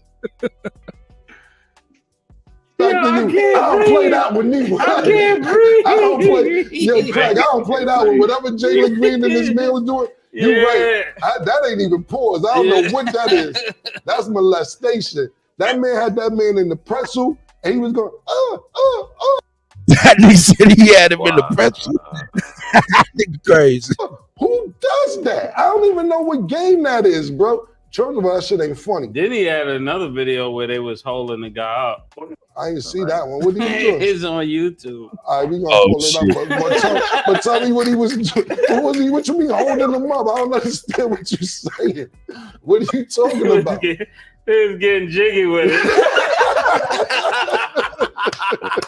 They wild. There's wild. No, it was like the dude was holding him from the back, and then one dude was holding his legs up. I was like, bro, and that makes you look at them songs a little different. Jalen Green was getting split roasted. Pause. It was someone. He was in the video. Yo, listen, man. We play a lot of games up here, but those ain't one of them. I tell you that right now. We not playing none of them games. You ain't split roasting niggas. You ain't humping niggas. None of that, man. This game is strictly dialogue. It does not go into anything physical, man. You had that man in the pretzel and he was making sound effects. I have no idea how long this been going on. It's too much to ask. How did they get there? Yeah. What were they thinking? Yeah. What was the context of the game? Right. This is all bad. Right. And the thing about it is, too, they do. The reason I say this is this. They don't do, that wasn't the first time. Of course, whoever taped it was ready. They said, whoever taped it.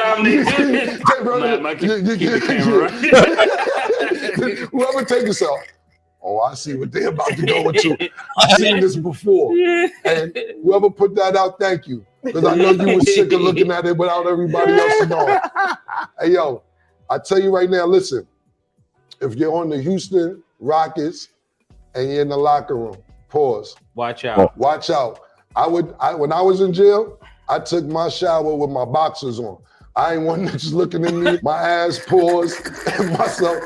I took my shit with my boxers on. Where's my gavel? Where's my gavel? Hey, yo. Killer is going crazy. Yo, I say this whole shit too. Okay. You can gavel me, pause. I still need my gavel. Listen, I'm just saying. This is going too crazy. Listen, I'm just telling. That's actually no pause. Yeah, that's no I pause. said I had my boxers on. Okay. Like, if I was in jail, that means I kept my boxers on so niggas wouldn't be looking at me. I'm advising everybody in the Houston Rocket locker room, beware. That's all I gotta say is beware, because these niggas is feisty and zesty. Niggas is feisty. It's crazy. And zesty, man. Okay. But they were wearing the what you call it shorts in high school. So the what? The signs were there. The what shorts? The what you call the them? We wear shorts. They wear, oh, the hoochie daddies. The extra small hoochie Daisy daddies. Duke position. Daisy Dukes in the finals. Yeah, exactly.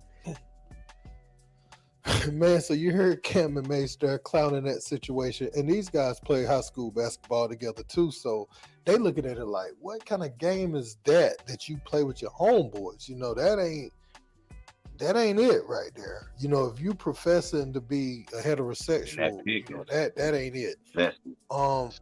Jalen Green and Josh Christopher, this isn't one of those things where you, like, I know in other video I said the other day, you know, be careful who's got their phone up and everything, but this is one of those things that shouldn't occur whether a phone is up or not. And this wasn't their first time, because they were playing on cue. They were screaming, fake.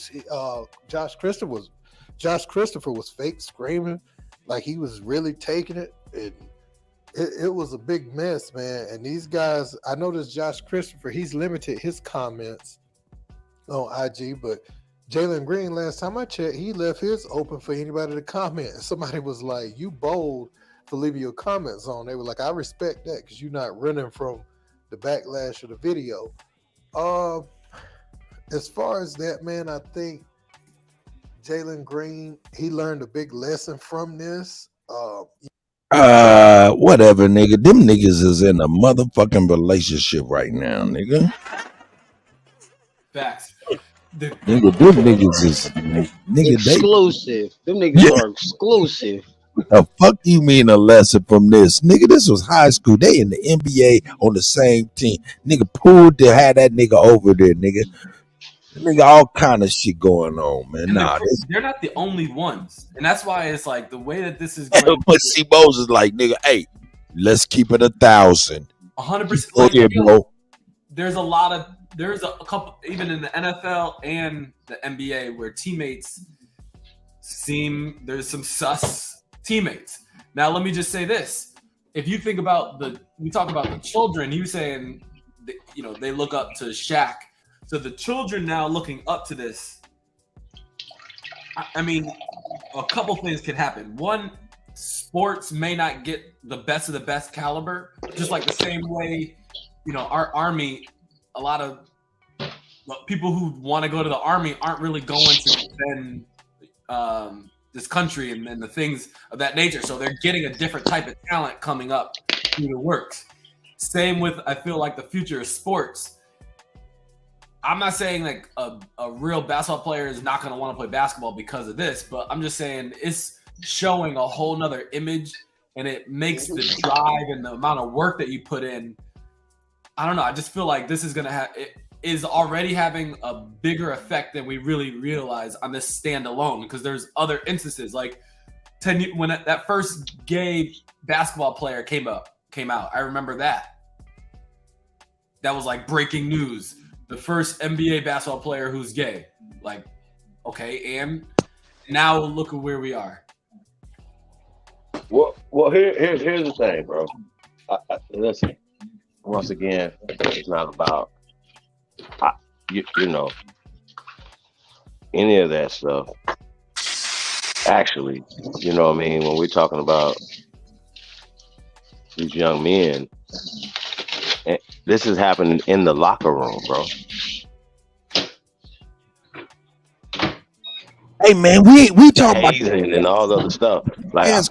Y'all understand what I'm saying? So Didn't somebody just get busted for hazing? Somebody just got, some college just got busted. The coach got suspended or some shit for hazing or some shit. It was college. You can't forget about these coaches, though. Can't forget about these deviant ass coaches like the gymnasium. How they been doing them floor exercise girls. You know what I'm talking about? There be a lot of sexual deviant coaches too, man. And this shit is a trickle down effect. This shit is crazy. Look, little nigga, I don't give a fuck if you can dunk on anything, nigga. I don't give a fuck if you can dunk on everybody in the motherfucking ring. Nigga, if I see you doing something like that, nigga, that's 3 lashes on the 50-yard line, nigga. I think at this point right now, I don't think at this point right now that it will surprise anybody in the NBA or NFL, for instance, that somebody was gay on the team. That would make them not want to play with them no more. You know what I mean? Like, this been going on 70s, 40s, 50s, 60s, 70s. Trust me. So it's been going on. So people just, like, you know, it's different time now, so it's more acceptable. You understand what I'm saying? Think about it. They're not going to be like, oh man, the quarterback is whoop-de-whoop-de-whoop. Like, they find out Dak Prescott. Nobody, I'm sorry to Dak Prescott. I don't want to put that on him. Trevor Lawrence, you know what I'm saying? AKA Trevor Longo, was, everybody be like, oh, well, you know what I mean? They wouldn't be like, nah, he throwing them balls. They do what he do. You know what I mean? He mind his business. He doing his thing. There's his husband. Nobody's going to say nothing. It's going to happen. Trust me. That's Nobody's just like say the nothing. receiver. What they going to say? What's the receiver that used to be If for Tom the Brady would have Giants? let him Giselle for a dude or something. Odell. Man, they'd have made it all everything. You feel me? Think about it. That'd have been bad for business and what they trying to portray. You know what I'm saying? All right, so let me ask you: is there any difference between the rappers being? Fuck no. Same shit. Nope. They already Shit, that's loosened even- right out with the rappers. The rappers is probably worse. Think about it. I mean that word loosely. Like, I mean. Well, hold up. Who said something about the rappers, man? Don't you start no motherfucking shit now. We talk about the players, the basketball players. We ain't talking about no motherfucking rappers. Don't want to be ball players and ball players want to be rappers. Hold up. Let me address this young man, because man, I don't like it when young people get to changing the subject. Because when you get to changing the subject, nigga, you know what I do? Keep going. The motherfucker. Keep going. Don't cheat on your bunny hops. They suck. Your bunny hops suck. Mill doing? That nigga bunny hopping for $1 billion. Out loud. Oh my god. Huh? Yeah, what about the rappers? He's right, nigga. I got you, C. Moses. Nah, y'all do my boy Meek like that. Like, cause he's bunny And hopping. they the Don't same. make him. Don't do that. And that's that David Rubin dude that had the all-white party. I mean, come on, the all-white party. I'm about to bring Got up. rappers, got basketball players. Yeah. So when C. Moses thought I'm all black, I'm about to bring you some facts to help him out. Look at Meek Mill acting like a rabbit. A white How rabbit. you doing there, Kutty? Yeah, that's old. A white That rabbit How y'all gonna put this on Meek, man? Like y'all done went from dudes humping on each other to Meek. Come on, bunny hop. That's not the same thing. All of this love. Don't do Meek like that. Come on, man. Meek did himself like this. What are you saying? Man, all about bunny hopping respect. at this, You man. should never want to be. Feet in tennis. You got your ass beat. Keep going. Count out loud. Count out loud. Huh? All right. Chief Holiday will do this for the white man too. Nah. Keep going. No. He said, Keep going. Absolutely. Keep going. All right, so let me, Don't cheat everybody up. They suck. But if he was You got 250 more to exercising, go. nobody would Yes, be beat saying tennis. that, right? You got your ass beat. Keep going. Count out loud. Now, real talk. Nah, don't do Meek like that. Man, you better. I ain't gonna front. I ain't gonna even front. I ain't gonna get himself like that. hold up though. Context is everything. These motherfuckers could have been simply out there gambling and he lost the bet. Yeah, he did. That's what it was. He was gambling. He lost the bet. Yeah, he was gambling over a tennis game or something. Yeah. So, but then he ain't a lost the Welcher. bet. Then he lost the bet. He ain't a Welcher. That's right. Even though he made a silly bet. Well, but Yeah, I what I'm would've made saying that is bet. he's still on the docket, bro, because on the daggum private jet to the white party, Ruben's laying all in Meek Mill's legs on the video. That's the one that's out with Young Baby and them on the plane that everything else is talking about. So I'm gonna stop letting these movie telling niggas on the panel. Dog. They like to tell the movie before it go. So what I'm gonna do is from this point on, I'm gonna keep it closed. Totally. Y'all set me up. You can't set me up, man. Hey, Meek, man. Say it. I'm fucking with y'all. Hey, but Jonesy, I'm about to get ready to play that shit too, cause that little young boy was being hugged up by a couple niggas. What was his name though, Jonesy? Little Baby. Little Baby, come on, nigga. Nah, man. Them brothers just good friends, man. Okay. Chief Holiday, ready to let you ready to super good friends. We stack like Oreos. Chief Holiday understand what's going on. He like, man, it ain't nothing wrong with a little hug up. Nah, fuck that. No, he's like, they're laid up. This went from a hug up. This is laid up on the plane. Hey, nigga, we done came up with a new phrase, nigga, little hug up. Hey, you want a little hug up? Niggas is retarded. Oh man, but look at we got Shaq nigga, the closest this should be is a huddle up, nigga. You should be in a huddle.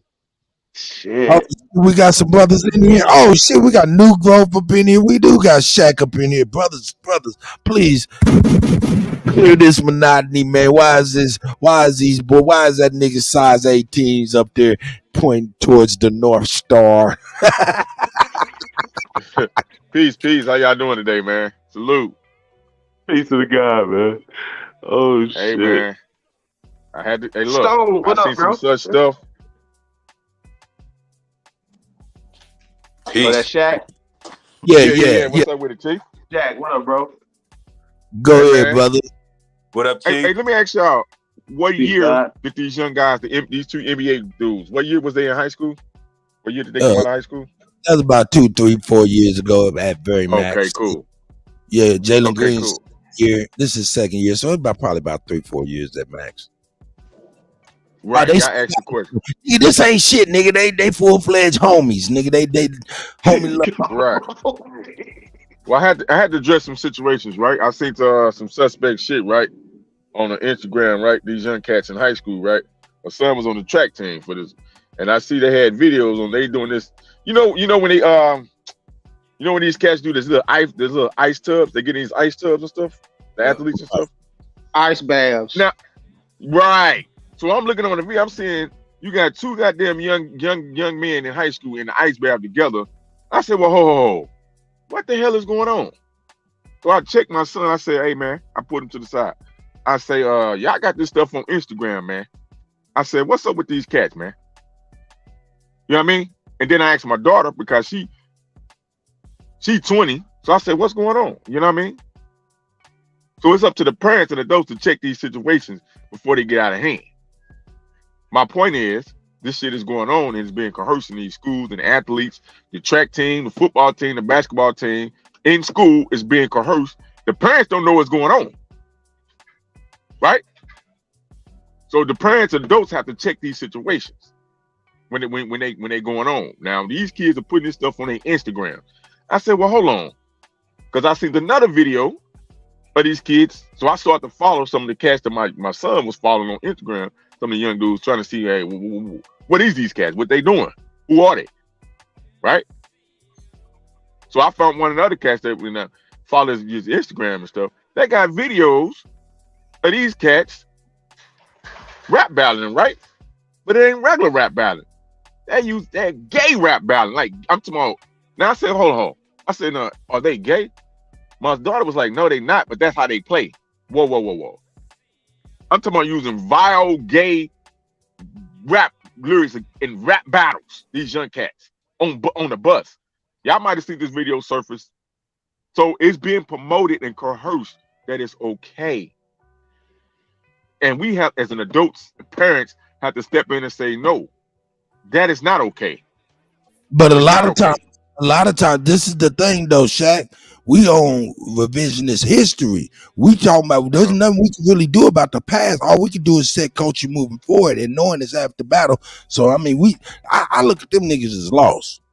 And now they are now the example that we use. Right.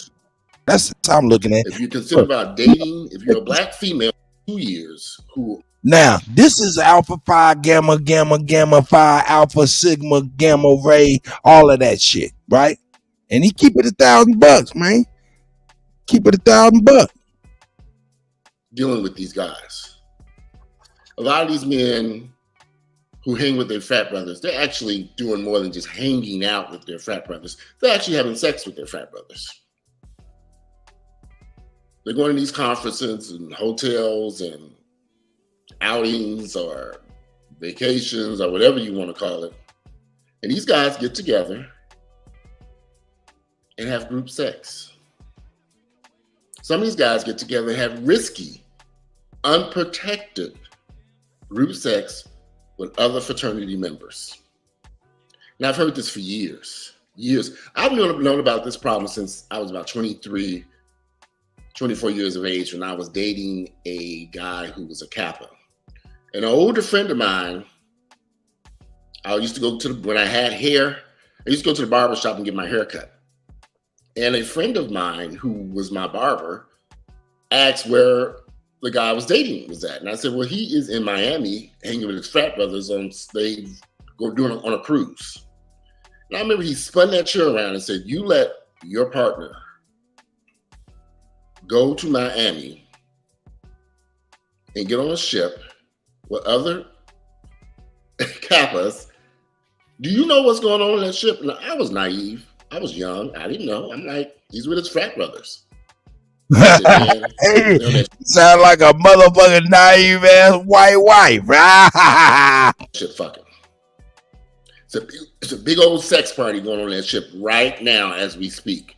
And I remember sitting there thinking, are you kidding me? And it all started to make sense.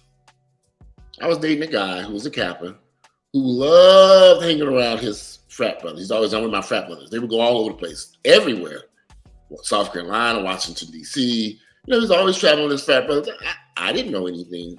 I was very naive at this point. I just assumed these were straight guys that he was hanging with, networking. That's what he told me. But that wasn't what was happening. I would be very, very leery about dating a guy. Man, I just came back, man. Who's in any of these fraternities. What are we watching right now, bro?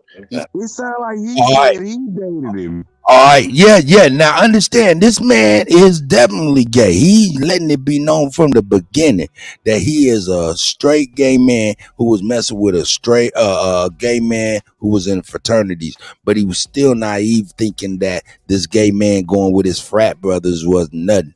But all throughout, they out there doing that doing the do. Right, but okay, so he's distraught. Why? I don't even know why he would be surprised. Like, think about it. Like, if the man he know is gay, right? Because he's gay, he's with him, and no. I don't know about y'all, but heterosexual men don't. I don't know about this, and I can only speak for me and most heterosexual men I know. Don't hang in a social setting, like go on cruises and shit with gay men, right? And I kind of think that would be the opposite. That why would, even if they were frat brothers, he would, Chief. You know what I mean? They still wouldn't hang in that social setting like that after college, right? Y'all follow me? Ain't going on no cruise with nothing but hard legs. There's got to be some women there. Hey, I mean, I ain't want to get none of y'all in trouble in myself. I just wanted to keep it kind of clean. But yeah, nah. If it ain't no weed and women, I'm not going. So I'm not going on a cruise unless I'm going with my. And he said, I'm not going cruise. What man going on a damn girl, cruise? man? What the He said, I'm not going cruise. Yeah, I ain't even going. They were like, hey man, y'all want to go to cruise? With who? Us? Who's us? No. See, hold up. Y'all no. Hold up. What you doing? Let's get back up on the topic though, for real. The reason I be this is weird, y'all. The reason I'm even bringing that up is because this is the culture of the fraternities. This is by a gay man who was even more naive than the parents or anybody else that are. Hello, he was naive as a gay man. So but look at most parents are naive when they send their children to go to these schools, and then now here's the thing. Now I don't know if the people who are have pledged know that the assimilation of being paddled, right, is when they come from the Greek situation. It comes from pedophilia, pederasty. That's where that comes from. When they're spanking. Right, but it's giving wood is another assimilation of having sex. This is that culture. So it's a ritual when you're giving somebody a paddling. So when you see the paddle on the wall, right, especially from a dude like Jabari, that's what that represents. I'm serious. Young men, do not join these fraternities and bend over and allow another man a woman to give you wood. But okay, it's assimilating a sexual ritual. So they're already grooming you as a young man. And a lot of young men that know that. I promise you, they don't know this. Let's reel this conversation. When they find out, What's that, brother? Let's reel this conversation back on track for real. We went a couple of different places, but I only bring that big muscle bound gay man only for the fact that at 2 points. This is a man who was in fraternities in a gay relationship and was still naive, talking about these brothers is all straight men, when in fact that was wrong. Number two, he also said the Kappas, in which we showing them right now acting a fool. And the more context and more back to the context of the conversation we was having with C. Moses is, what happens when this is the culture? What happens when people are watching this shit and turning a blind eye and shit like that? And we had to pick up the pieces. Now, hold on 1 second. Because in my mind's eye, he's absolutely right. Because look, these people are out here dancing with their ass out and shit like that. But what about the niggas that don't got their ass out? They just as wrong as the niggas that do. You feel what I'm saying? So here's the thing, right? Now we gotta say this, man. We got brothers that are Kappas, saluting them. I don't know about what's going on in turn, Yeah, but I don't think that they're gay. Like I just say that I know brothers I grew up with, the alphas and Qs and stuff like that. So I don't think. So I'm not gonna put that on everybody. It has to be like just like anything else. Every military, this and that and the third, whenever you're going to get people, they're going to get into their little groups. That's just what it is. So we can't put that on everybody. Can we all be cool with that? Yeah, but we're still talking about the sexual ritual though is a real thing. That's a real thing. Yes, sir. I don't know, bro. I can't put that on everybody, bro. That ain't right. All Kappas ain't that, bro. Yeah. Come on. Holiday, when your niggas on bullshit and you let them condoning all they bullshit and didn't check them.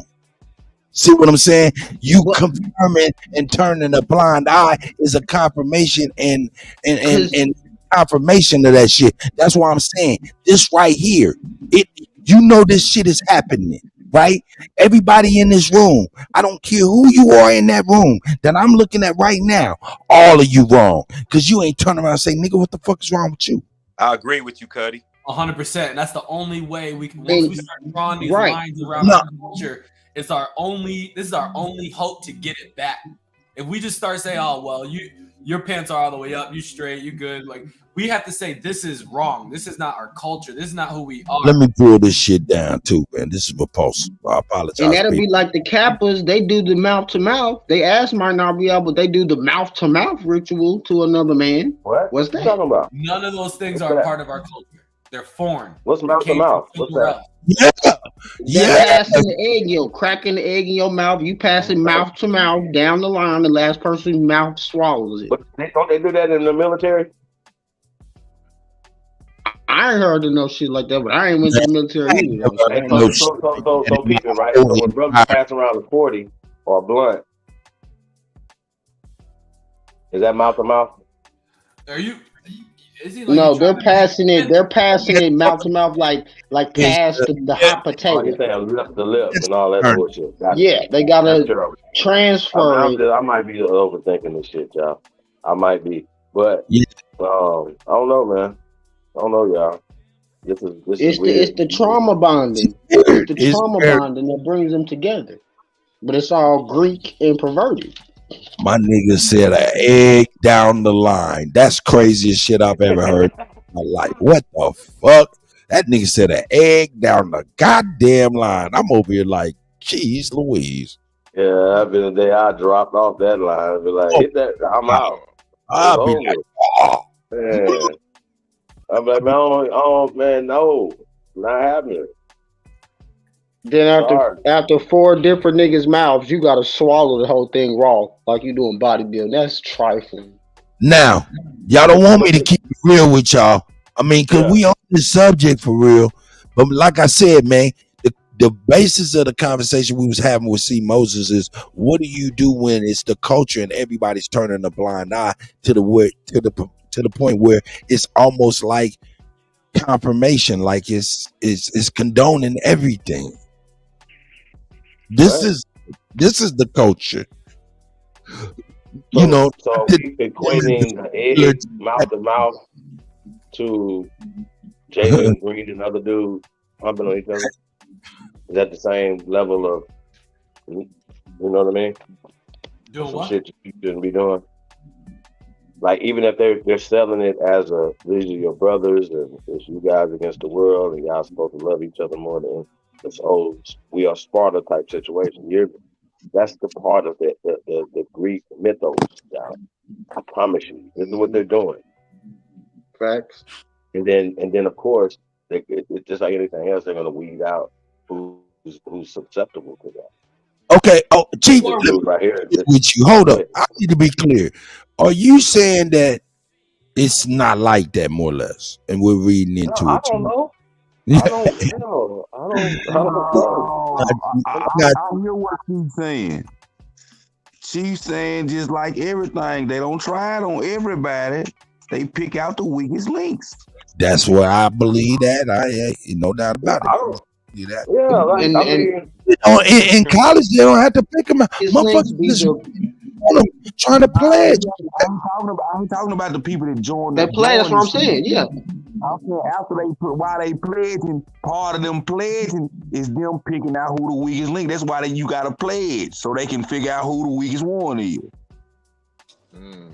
Who go? While you going through all your pledge rituals, they sizing up who they gonna get. So y'all telling me it used to be blood in, blood out. Now it's gay in, gay out.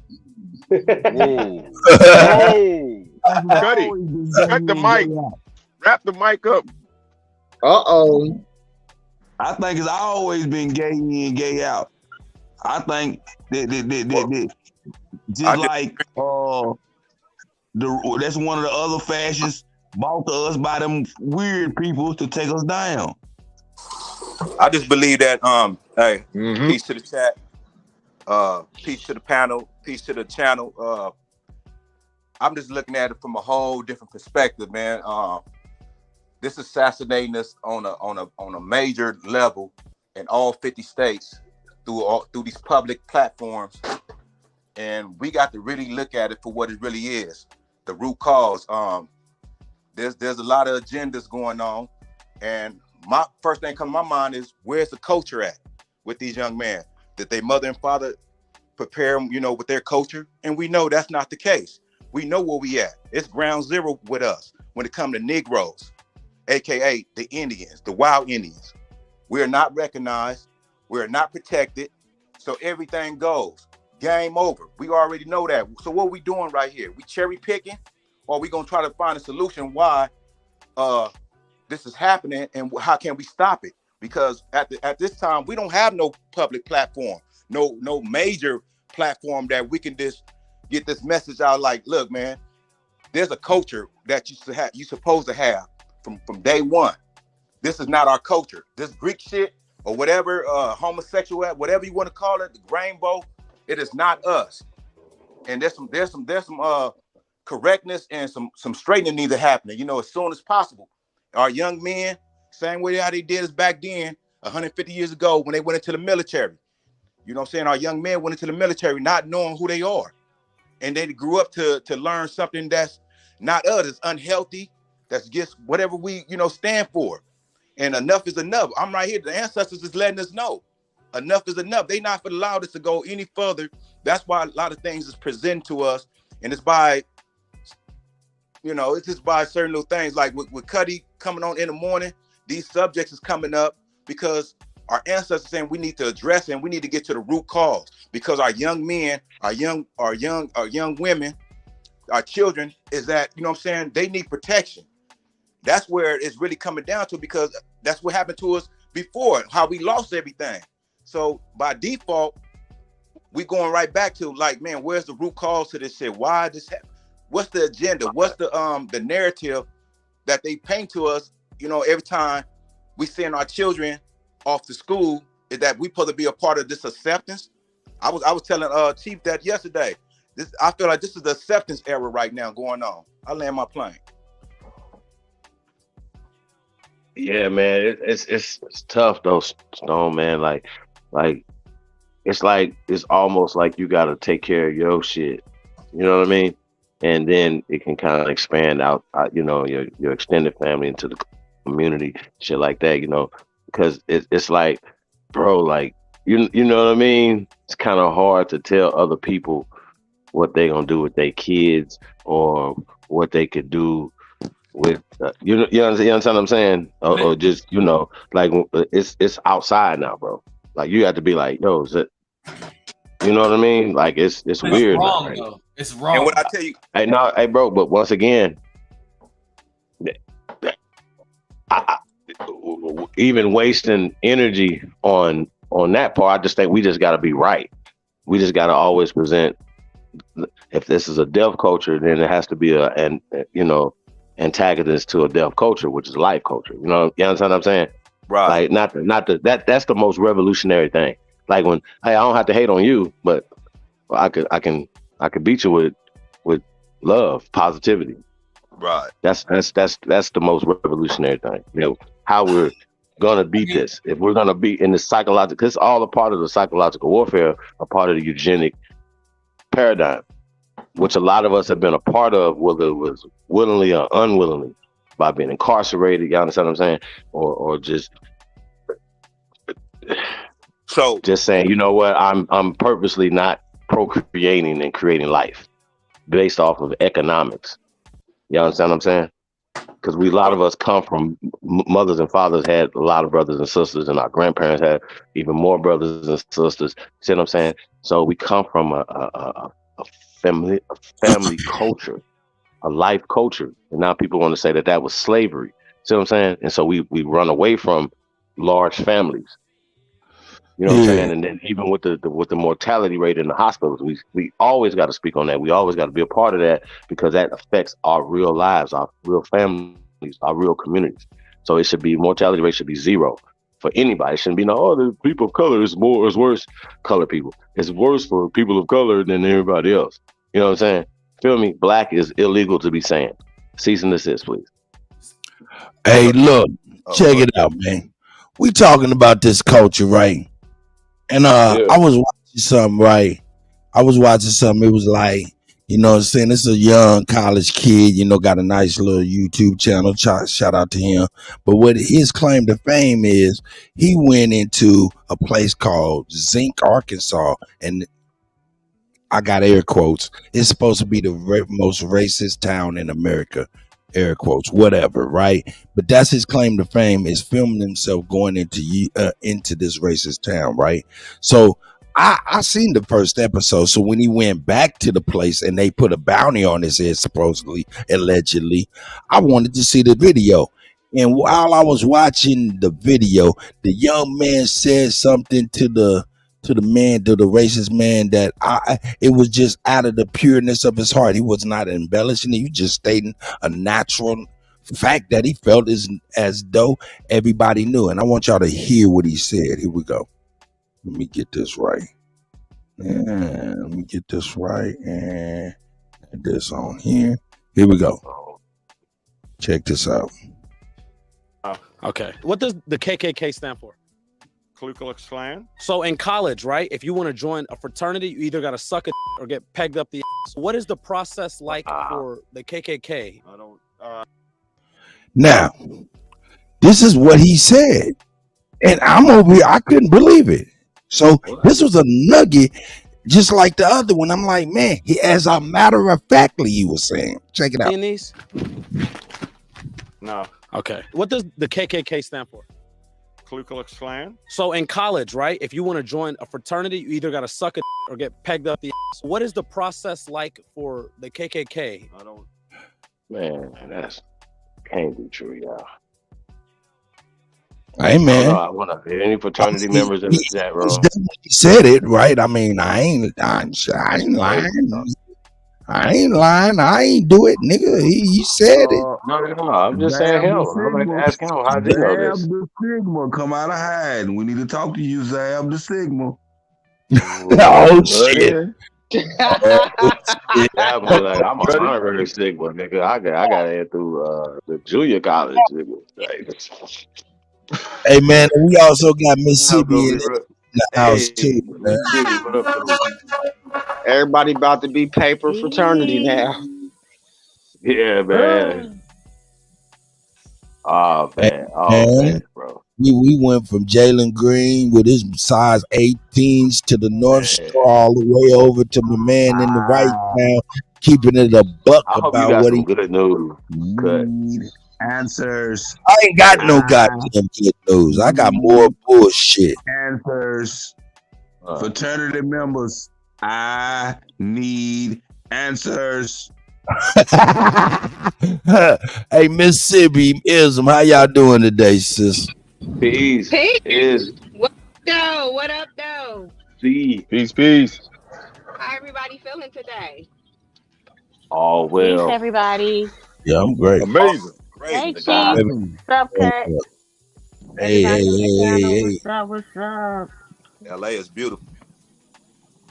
Awesome. Yeah, man. Awesome. Hey, man, I had a great time yesterday, man. For real, man. Shout out to Simply Wholesome, too, man. It was beautiful, man. Shout out to Stone, man. You know, great guide of the city, man. So, yeah. Salute. We out here, man. Hey, what's up with these? Hey, man, what's up with these? Man, don't you get up on this nigga over here playing motherfucking Johnny Cochran for the diverse community. I still need one of y'all to come up here and give us some answers. Well, speaking of Johnny Cochran, I need people to send emails to alpjrnaturallaw@gmail.com so we can get this civil procedures going on with Anthony L. We out here in the streets, y'all. I just left court supporting my brother on a case that he went in. I'm gonna need y'all to tap in and get them emails out so we can get these civil procedure lectures going, okay? Because we out here in these streets, boots on the ground. That's right. He's going to be starting his first lecture next Tuesday, you guys, July the 25th. We'll get back with you with the time. So, yeah, we just wanted to jump up here, run this little promo tour that we've been on, and let you guys know what we are doing in the community. But yes, Anthony L. Pickens Jr. That's right. He was just on promoting that shit. No doubt. You know what I'm saying? Hey, we own it, man. I told him, man. He better be. Or he's going to get beat up. Anthony L. is a phenomenon when it comes to that legal jargon, man. So, yeah, man, shout out to Ant, man. Shout out to Ism. Shout out to Mississippi. Shout out to America as well, man. And Amamar and shit, man. It goes on and on, man. It's too many people. It goes down. It goes down. Cut. That's me. Did you vote for me? I think I did. You sent me a text message. Let me see that. Let me see. Let me make sure I did. Yeah, we need everybody to go over there. Social media. Vote for my girl Ism. Oh, nigga, I got so many goddamn text messages in here. My feelings hurt. My feelings Hold up, hurt. let me see. I thought I did that. Let me see, man. I could have swore I did that. Let me see what I did. Oh, yeah, I did go to this shit. I didn't know how to go to the poll, though. How do you go Me to the neither. I got to do that. You got to walk me through it. That took me like 15 minutes to fuck with it. Really? In spirit, I did. I voted like 20 times in my spirit. How do you go to the poll from the video? Yeah, I didn't get with y'all today to see how I need to Click vote. on Talk Your Talk Media. Go up to the community tab. Scroll over to community, and the poll is right there. Oh shit! Okay. Oh shit! Yeah, Okay. I didn't see no tab. I mean, no link or nothing. I was. Is this? I went through the video. Yeah, my bad. Oh yeah. Yes, this is her. Yeah, I voted for you. Yeah, I see. Yeah. Thank you. I ain't gonna vote yet. I got to see it. All 120 something of y'all all go vote. One. Please go Shout out vote to for Greedy. me. Listen to the Hey, poetry lady. though, y'all. Listen to it. Listen to the entire episode. Our entire episode was fire as fuck on Saturday. I think it was the latest show they had, of course, because your girls was over there. But yeah, Ism showed her tail the other day. She lit that shit up. So go vote for my girl. Ism is me. Dropping them bars. That's what's up. Hey man, That's we got I'm in the building. I'm a mind in the building. Please. Hey man, I'm just doing something to my toxic masculinity, man. We taking over your show. No, but cut though. We got queens in the building too, man. Garfield Rules in the building, but I do want to see the feminine perspective on what we've been seeing. Like, they have sons, and I just want to get their perspective as mothers and sisters, and you know what I mean, as well as daughters. What's their perspective on what we? Absolutely, you got something. I got a 22-year-old man that I'm still raising. Don't get offended, fellas, because Shout out to him. If it was a 22-year-old woman, I'd still be raising her as well, because we all know that we don't peak mentally until we're at the age of 25.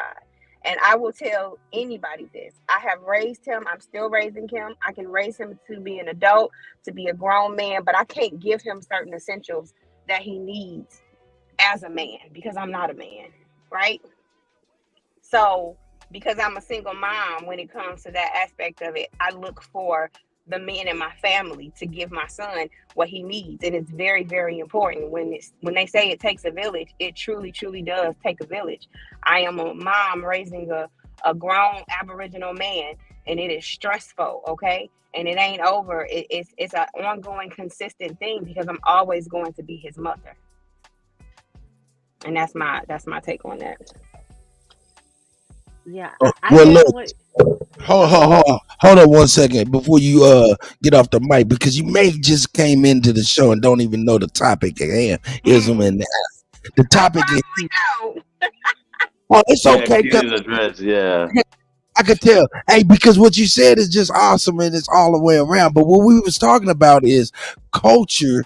And in fact, you know what? I'm going to let C. Moses, the young man, sum it up what we're talking about, because we're really building off of the young man. Would you like to do that, C. Moses? Yeah, that's cool. So, I kind of jumped in the middle as well, but basically with young men, when they get to, I'll start in middle school because high school is when it kind of becomes full-fledged. They get, and especially with the culture promoting a lot of diversity, we get exposed to a lot of cultures and a lot of things that if you're young men, if the men isn't raised a certain way at home, they're going to dabble or they're going to be exposed to different things that their friends want to try. Now, there was an NBA player who was wrestling and it got physical to the point where this dude's legs were in the air and there was, some sus motions, put it. Where do you draw the line? They were simulating sexual acts. And this nigga's size 18 tennis shoe feet was pointed to the North Star. Where do you draw the line in telling your son that this is our culture or this is okay versus letting him find out these things on his own and kind of,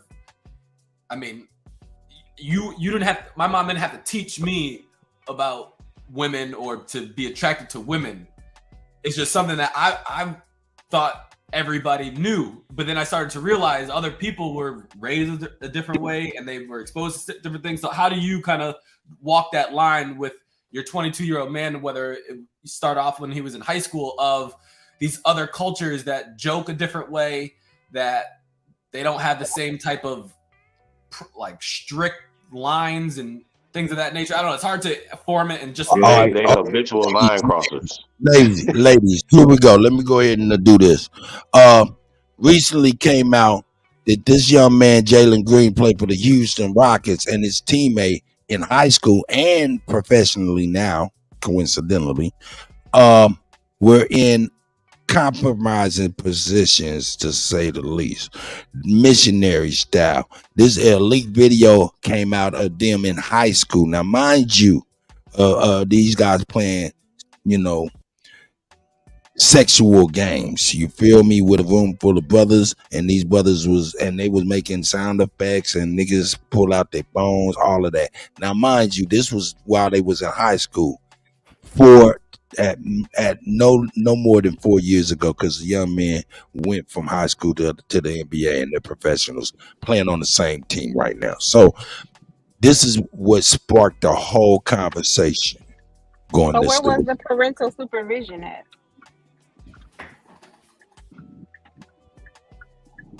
Was there any parental supervision?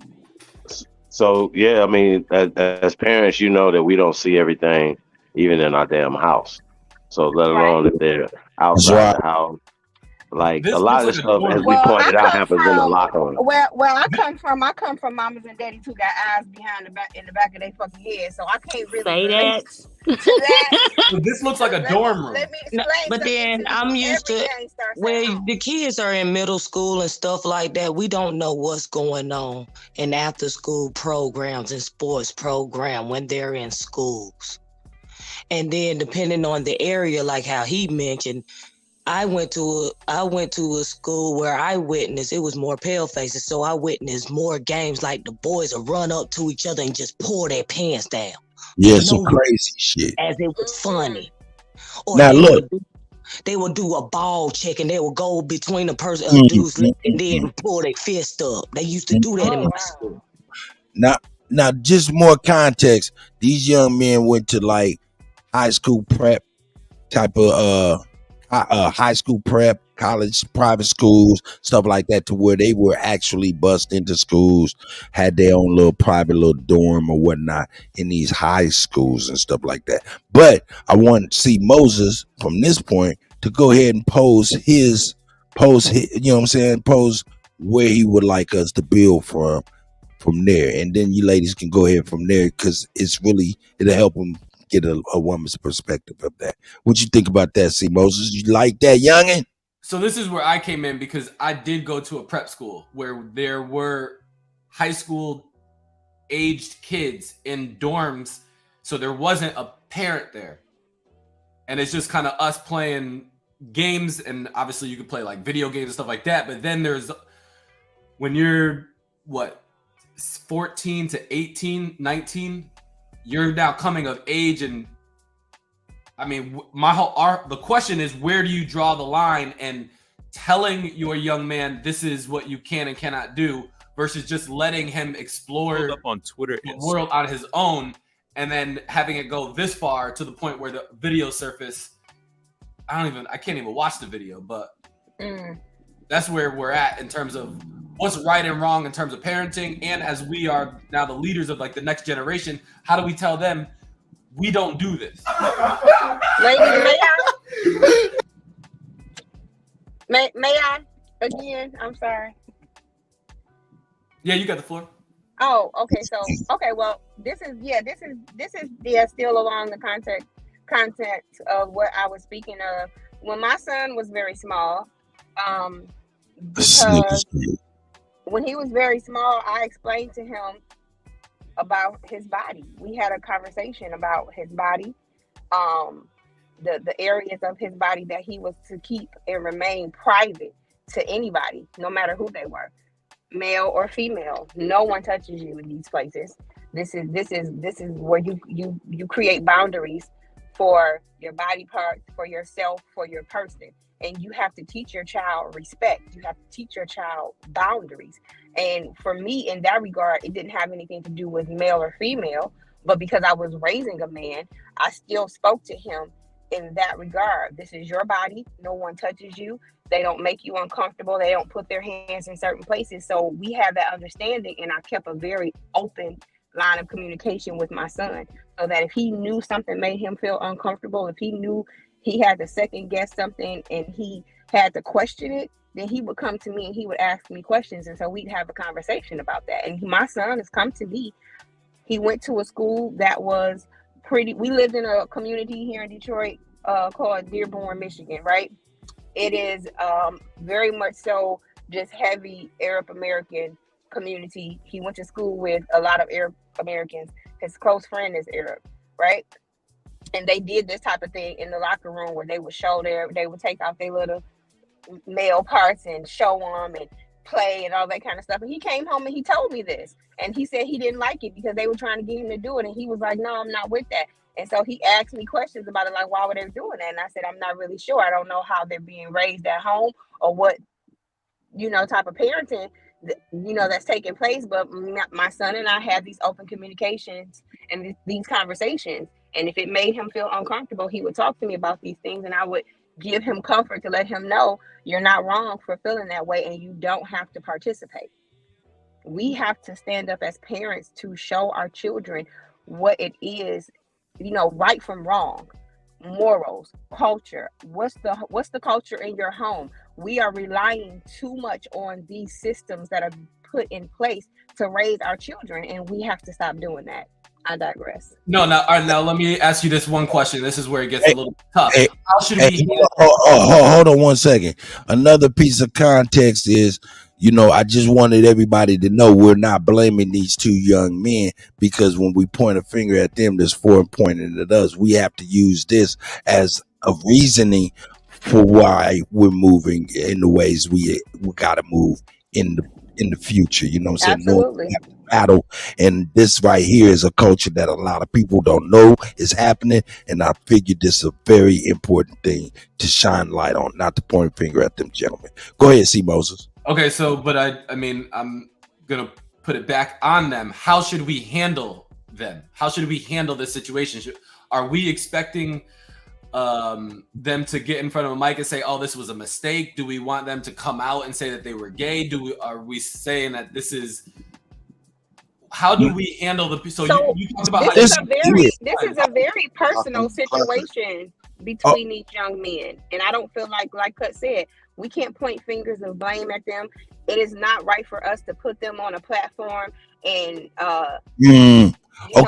expose them. this is Ooh. personal. This is something that they did as young children. And so guess what? Everybody needs to have therapy sometimes and talk to somebody. Doesn't mean it has to be Ism, publicly displayed.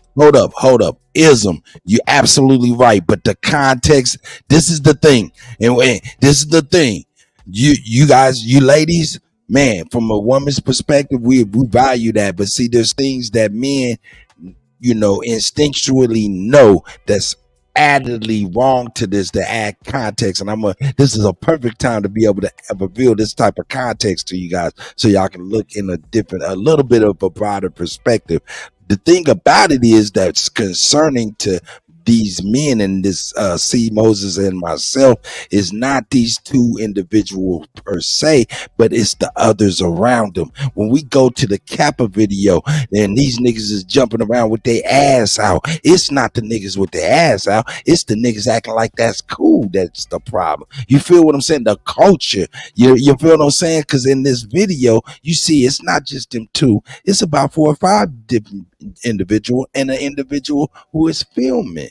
And then when you go to the Kappa thing, and the person that's filming obviously knows some shit is crazy, just like the person who filming in the Kappa shit know it's crazy. That's why they secretly filming. You know what I'm talking about?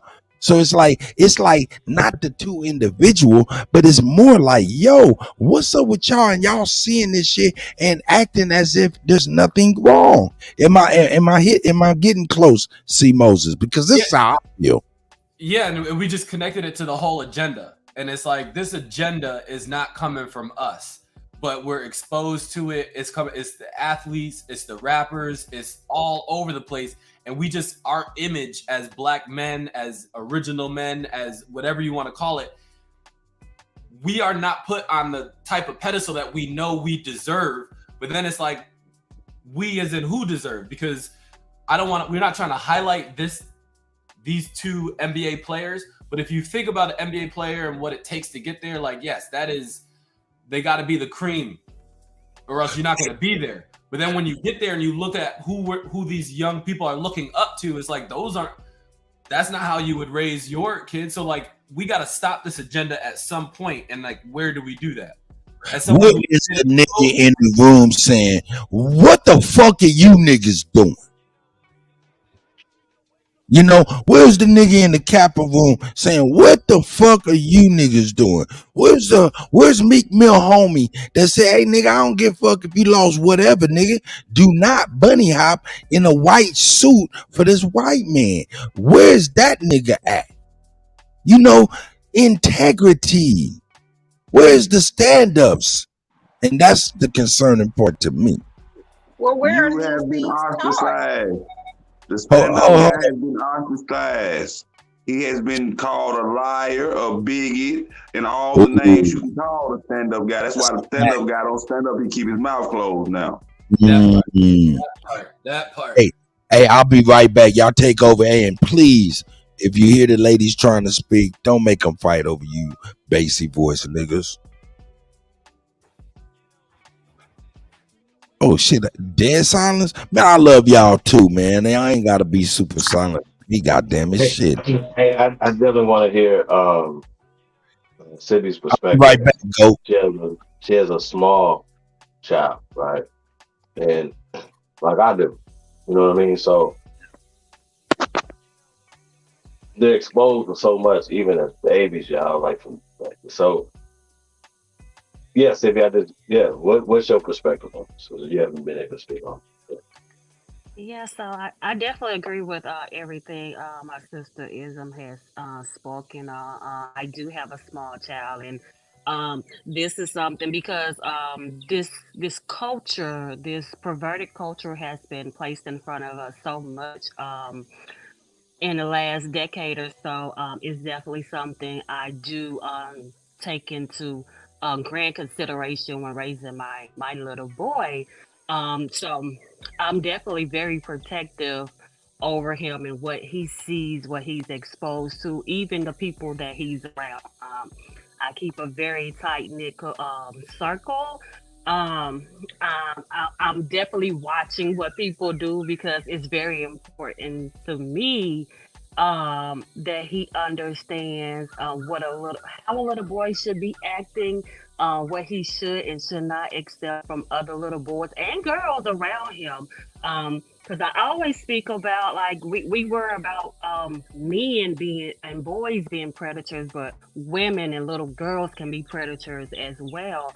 So it's very important for us to kind of teach them about these things at a very early age. And like Ism was saying, like, teaching them about their body parts and who should, why they shouldn't be touched by other people. Yeah, it's a concern, but at the same time, I'm being very proactive as a parent in how I approach these things. Yeah, that's just my little take on raising a little guy.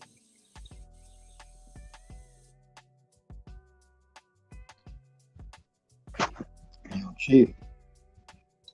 And we also got to make it easy for the kids to come to you, because sometimes a lot of stuff happen and the kids be scared, especially at certain ages. They scared to go to their parents. They scared to talk to them. They scared to tell them what's going on. Or they might be in a state of confusion and don't want to say anything to fear repercussions. Absolutely. So we got to make sure our kids are able to come to us. And that's another note I want to make is that when you're putting your children into these school systems, you have to be very present. You don't just drop your children off at these schools and allow the people to raise your children. I grew up in a household where my mother, she worked in the school just to be close to us. So, you have to be active in everything. You have to show up to these schools. You have to let these teachers and these principals know that you can't get away with anything with this person's child, because they will show up unexpectedly or they're always here. So like I said, you have to be very present with your children in everything that they do. Don't just drop your kids off with anybody just because they have an organization. Because you never know what's going on. Go ahead, sis. Absolutely. No, I was just saying, make it your business to know who your children's friends are.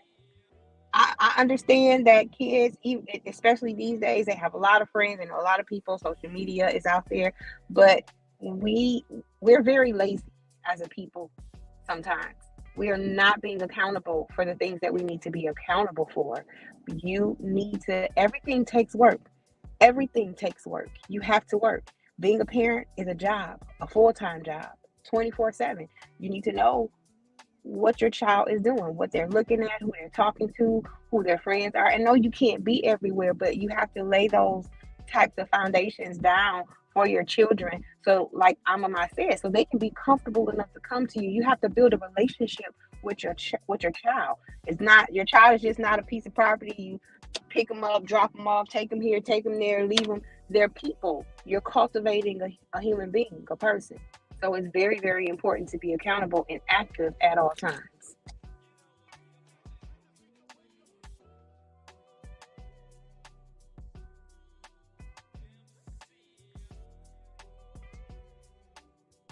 Hey, we got Garfield. Garfield, you haven't been able to chime in on this. So we're still discussing it. Y'all guys can hear me? Yes, sir. Hey, how you doing, Chief, man? Respect and love, King. Yes, God. You the ladies on here, respect and love to you too. I see that you're well informed and concerned about your children, and that's good. And I have a son, he's 23. I have 3 daughters, and I'm on them tight. I don't go work. I'm stay home every day just to make sure they I try to they go to school, but I try to basically teach them after school. I do my after work after school. Because they don't really want me in their building, to tell you the truth. When I walk into their building, they don't like my energy. My energy is very different. Hold up, Garfield. Are you talking about your presence as a father within the school system, just being an actor? Yeah. When I first brought my daughter to school, the teacher looked at me funny, like, "What are you doing here?" Yeah. Oh, yeah. I want to see who y'all scumbags are. You understand? And I don't mean to be disrespectful to those people, but I find that they're disrespecting me in front of my daughters and stuff like that behind my back. So yeah. I speak to my children and certain things that they reply back to me. I'm like, they don't catch on, the children, because these teachers are using subliminal stuff teaching our kids. So our kids are not taking it for what it really is, but they are gonna, in the future, they will find out. So I kind of like, speak to them kind of grown. My daughters are very grown. I speak to them grown. They see grown stuff because I don't want to hide anything from them. My family hid a lot of things from me, and I took a long time to advance. So I try to make sure my children get the right type of advancement. Not the iPods are kind of funny because I watched my daughters when they watch it. They don't want me to watch the iPod. Every time I go and I look at the iPod, they hide it from me. I'm like, and my daughter's only 3 years old, so I'm wondering why she hides it from me if she's only 3 years old. But I just try to tell them to watch in nature, learn about flowers, learn all the names of the flowers, birds, dogs, cats, and stuff like that. Because there's other distractions on there, dancing and skipping around and whatever the situation might be. But most of these kids are talented anyway, so I can't really take that away from them. So like I said, I try to be positive in my children's life, so they won't get distracted, and that's basically it. The other stuff y'all talk about with the guys playing around in school, I'm very strict on that. My family and me, we from the Caribbean, so we don't really play that type of stuff, so at the end of the day, I'm strict. I don't partial none of that stuff, because none of my babies that I put so much work in by making them and growing them to do that, no way. So I'm very strict on that. And I'm sorry to anybody that feels otherwise than that, but I have to be. As a dad, as a father, that's my job. You understand? Anybody take that from me, we got problems. Hey, brother. This is a brother from what part of the Caribbean are you from, brother? This is Shaq. How you doing? Shaq, what's going on, big bro? I'm from my mom is from Montego Bay and my father's from Point Hill. But I'm in Queens right now. I'm in Jamaica, Queens. That's where I basically grew up at. Shout out to Jamaica. Shout out to your brother and your family too, man, everywhere. They respect and love you as well, Cut. Unfortunately, this conversation needs to be talked about more, because it's not just happening here in North America. It's happened down there in the Caribbean too. It's funny that y'all brought this conversation up, because I was just watching a guy that goes into South America, Jamaica, and all these places and just look for the indigenous copper-colored, black people, whatever. And it's a lot of that going down there in Jamaica and the Caribbean with the young boys. They're being, in these lists, they're being, messed with. And it's a lady down there, and she's trying to start a movement, get a movement started to help protect these young boys that's being, messed with. Young black boys. So it's not just us up in North America. This is a agenda being pushed, seem like, to the copper colored races all around this goddamn globe. Hey, well, Shaq, think about this, Shaq. It not just on the education, it's on all levels. It's the same game. Think about this. We just watched Lex debate a man from the Caribbean islands, right? Where his main job was pushing the jab. You know what I'm saying? And he was arguing how the jab is good for you, as well as fluoride and other known carcinogens. Right. To people. So I mean, it's all the same playbook, and it's all the same type of motherfuckers, it seems like. Facts. Right. But see, no matter what country or what place these people come from, they're all working together. I just got arrested on my block. I got beat up by the police. They brought me to Jamaica Hospital because they don't want to bring me to the precinct. If they had brought me to the precinct, I'd have went. The first white shirt I seen, I would have just called them a cocksucker. So they brought me to Jamaica Hospital. They They beat me up again and injected me with some drug. I try to link up with App Power, but I can't get them. I'm trying to see if I can link up with you, Chief, man. I need to link up with you, Chief, man, because I need some help on some situation with these people. What? Hey, hold up. Ism, did you just hear that? They wilding in Queens, man. I've been fighting with police from I was 15 years old, bro. Hold up. I'm 49 years old right now, but I've been fighting with police in Queens from I was Need to be calling 15 you years up. old. Neither. No, but What did you say to me, Kurt? hey man, hold up. This brother, look, ain't no this. Did you just hear what this brother said, man? Hey man, they did Jamaica Hospital. Hospital in Jamaica. They basically injecting, bringing people in the hospital, drugging them out, and doing all kind of stuff to them. Hey, hold on, young man. I mean, my brother. I don't mean to call you young man, but check this out, man. Something similar happened. Like I reported, you know what I'm saying? I brought on the show like last year, where a little young man, the laws ran up on his ass and hit him with some shit in the syringe. You said they hit you with some in the syringe? Yeah, man, these people is I'm telling you, there's some Arab people around here. They violating us. These Arabs around here taking all our stores, taking all our houses, violating us. And I don't know who's their congressman, who's their leader, but we gotta find out who these people are, man, because these people are violating. My brother, I understand. Calm down, my brother. Tell me this. You said you got arrested, had an interaction with the law enforcement, and they hit you with a syringe, brother? Yeah, they brought me to the hospital because they don't want to bring me to the precinct. So they brought me to the hospital, and the hospital held me down, took off all my clothes, inject me with some crap, and gave me some panties to put on. Oh shit! Ketamine. Hold on, that's what I was about to say. Ketamine. Okay, you're going to get out of my bones. You about to go there? Go. No, go ahead. Well, not only the police but the paramedics. But go ahead, Shaq. No, you talking about the dude? I think his name was Jordan. Something. It was a young guy, and they hit him. He was supposedly been on the autism spectrum, and they held him down and hit him with their ketamine, and he later died. You talking about the young man? I'm talking. Exactly. Yeah. Yeah. The ketamine is being used. They brought in a paramedic emergency response team. But go ahead, Shaq. Man. No, you got it. I'm about to go to the post office. You got it. I was just leading you down that road. You got it. I forgot his name. I think Jordan something like that. It's so many. We can't keep track of. Actually, we would have a channel just 24 hours a day running on these violations. And maybe we should evolve. What channel is that? That's the point. Maybe we should evolve to having a channel of ongoing violations to Aboriginals. Is what I'm saying. I don't have nobody to talk to. I can't even talk to my family. You got us, man. You've been having us, so now we knowing what's going on. That's why I spit it out on here because nobody else want to listen to me. Everybody else is scared to death, man. Yo, I got a lot of skins. It's a lot of people around here. They skins, man. I never knew people were so scared.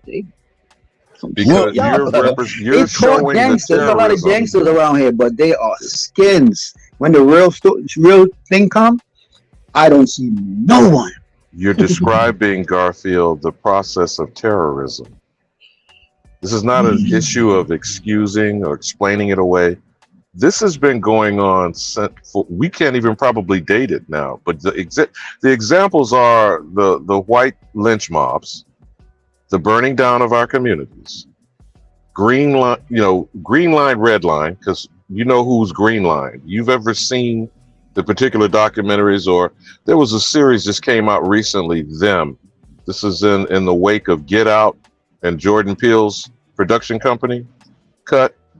It's a TV series called Them, and it went into the history of how what we know as Compton and Oakland today.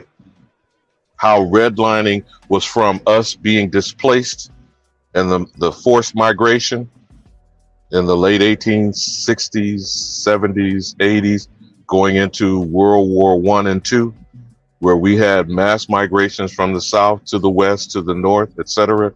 Then when we go to these urban centers, like Brooklyn, like Detroit, like Chicago, then how do we get molded? How do we get shaped into poverty projects? This is a part of mental genocide.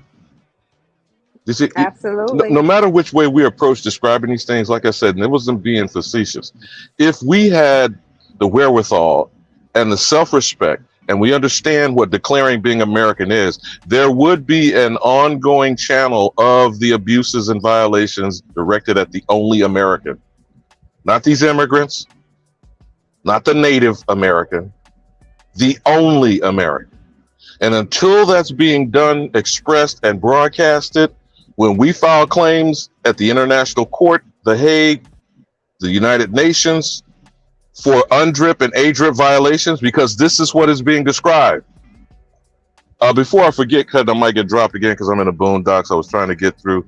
When I explained to you about that flag and you were cringing, when I told you about the white micro penis and what the whole flag was displayed at, do you have that photo of Joe Biden, the criminal, showing that flag, the North American Man-Boy Love Association black banner, in a superior position to the American flag? Do you understand what I'm describing to you now, Kutty? Do you see how the American flag is displayed? Do you see how it is not displayed closer to the president, who's supposed to be representing that flag, not that deviant shit?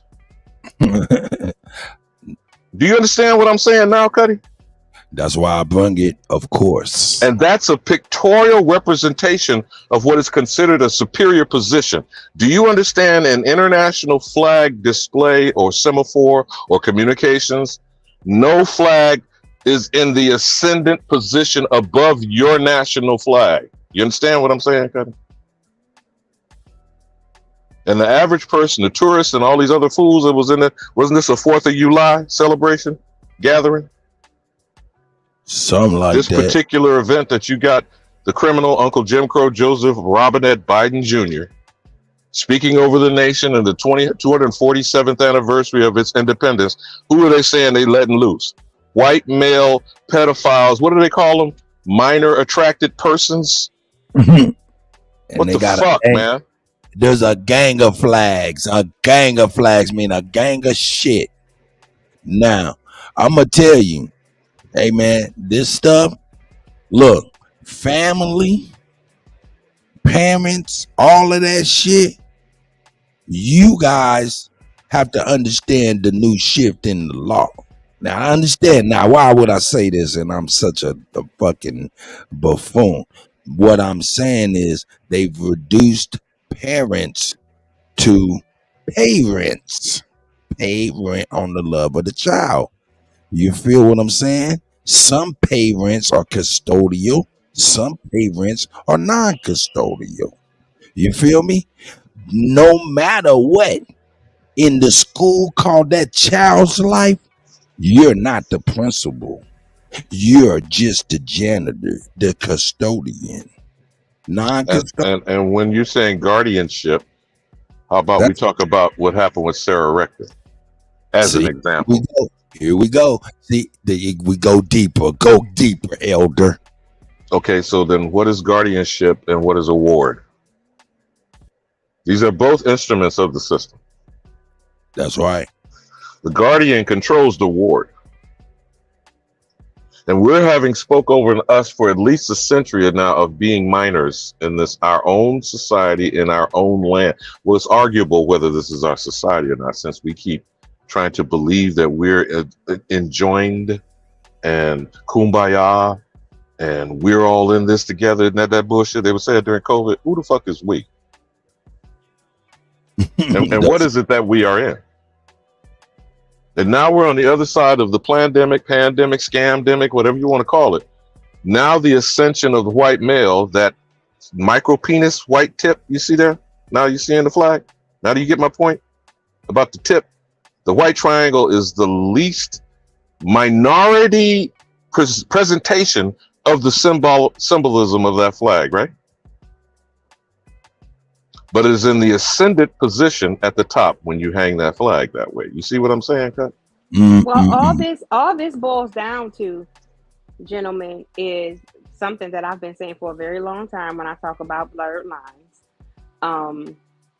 And what we've been talking about this whole conversation about the psychology of it all. This is what you call psychological warfare. And this is why, as a people, we need to be more prepared and we need to take more accountability. It's time out for us to continuously talk about what they have done, and we have to look at what they've accomplished, and we have to start taking action. This is psychological warfare. We are at war.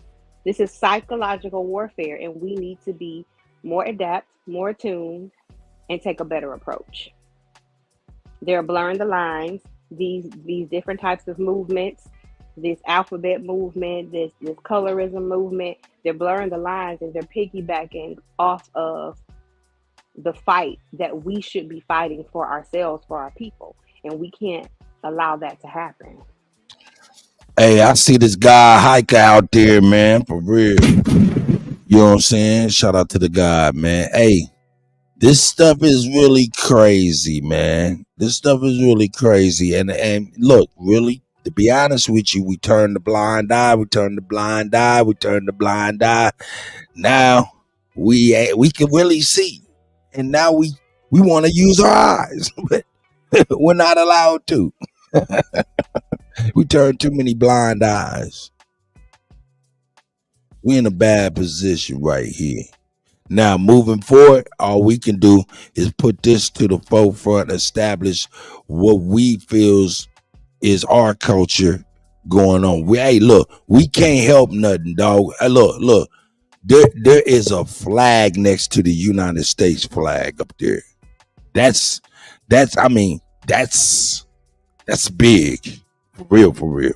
You feel what I'm saying? So that motherfucking that ship is sailed. You know, we can't call off the dogs that walk. All we can do is establish our own dogs that's gonna walk in the future.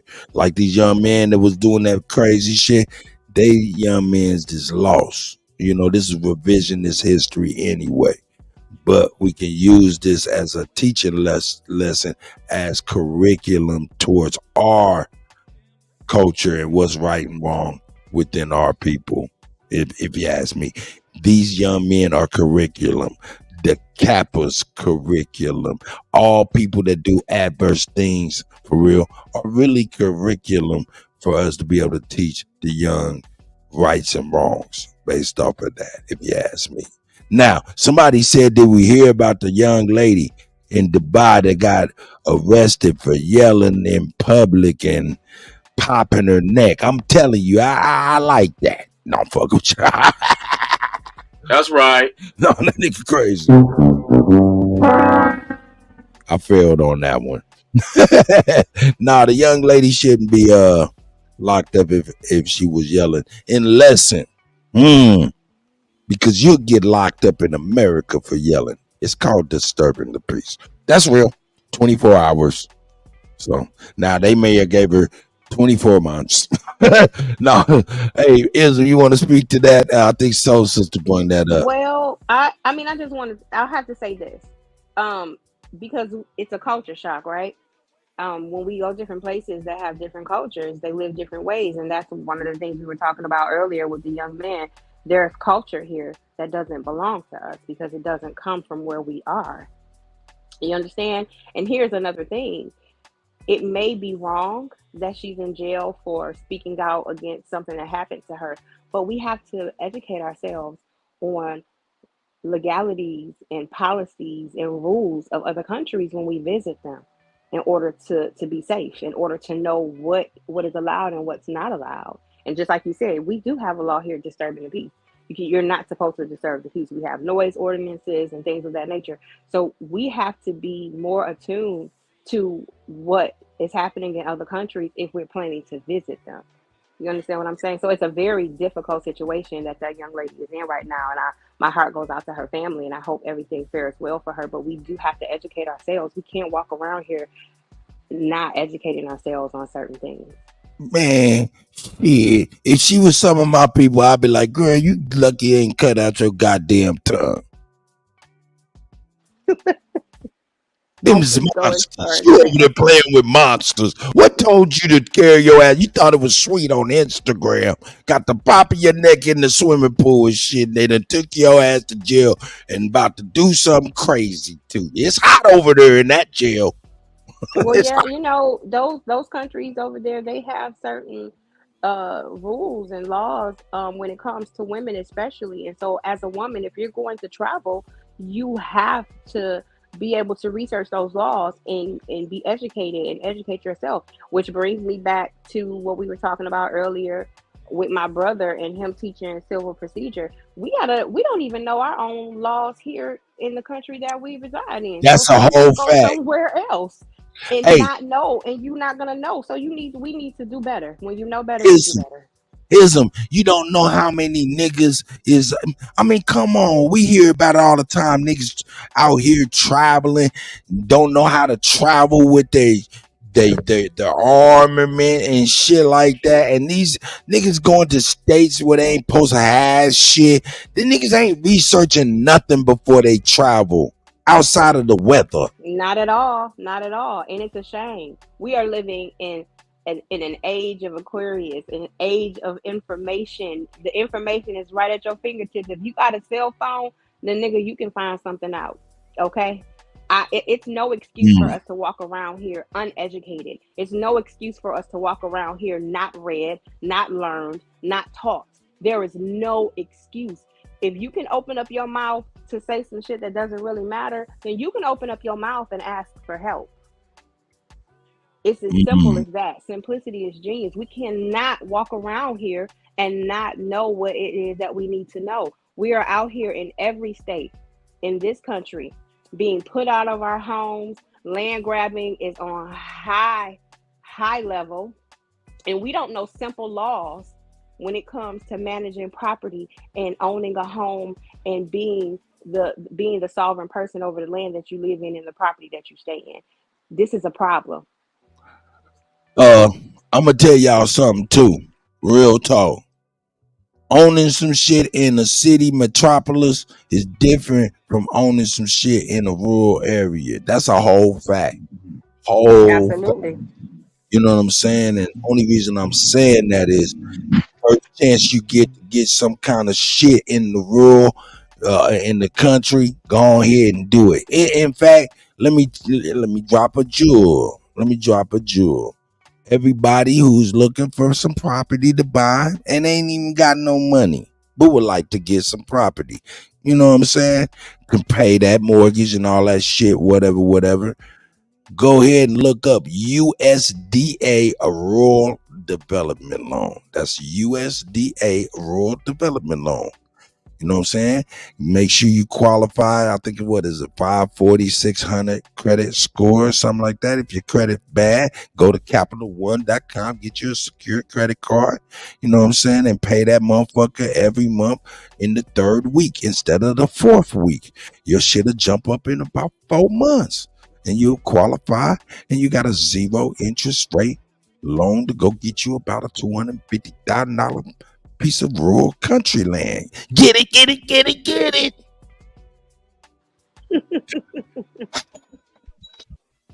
Yeah, that's a good look right there, Cut.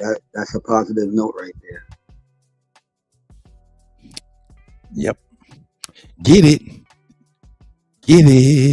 Told you how to do it and all that. You get it. That's right.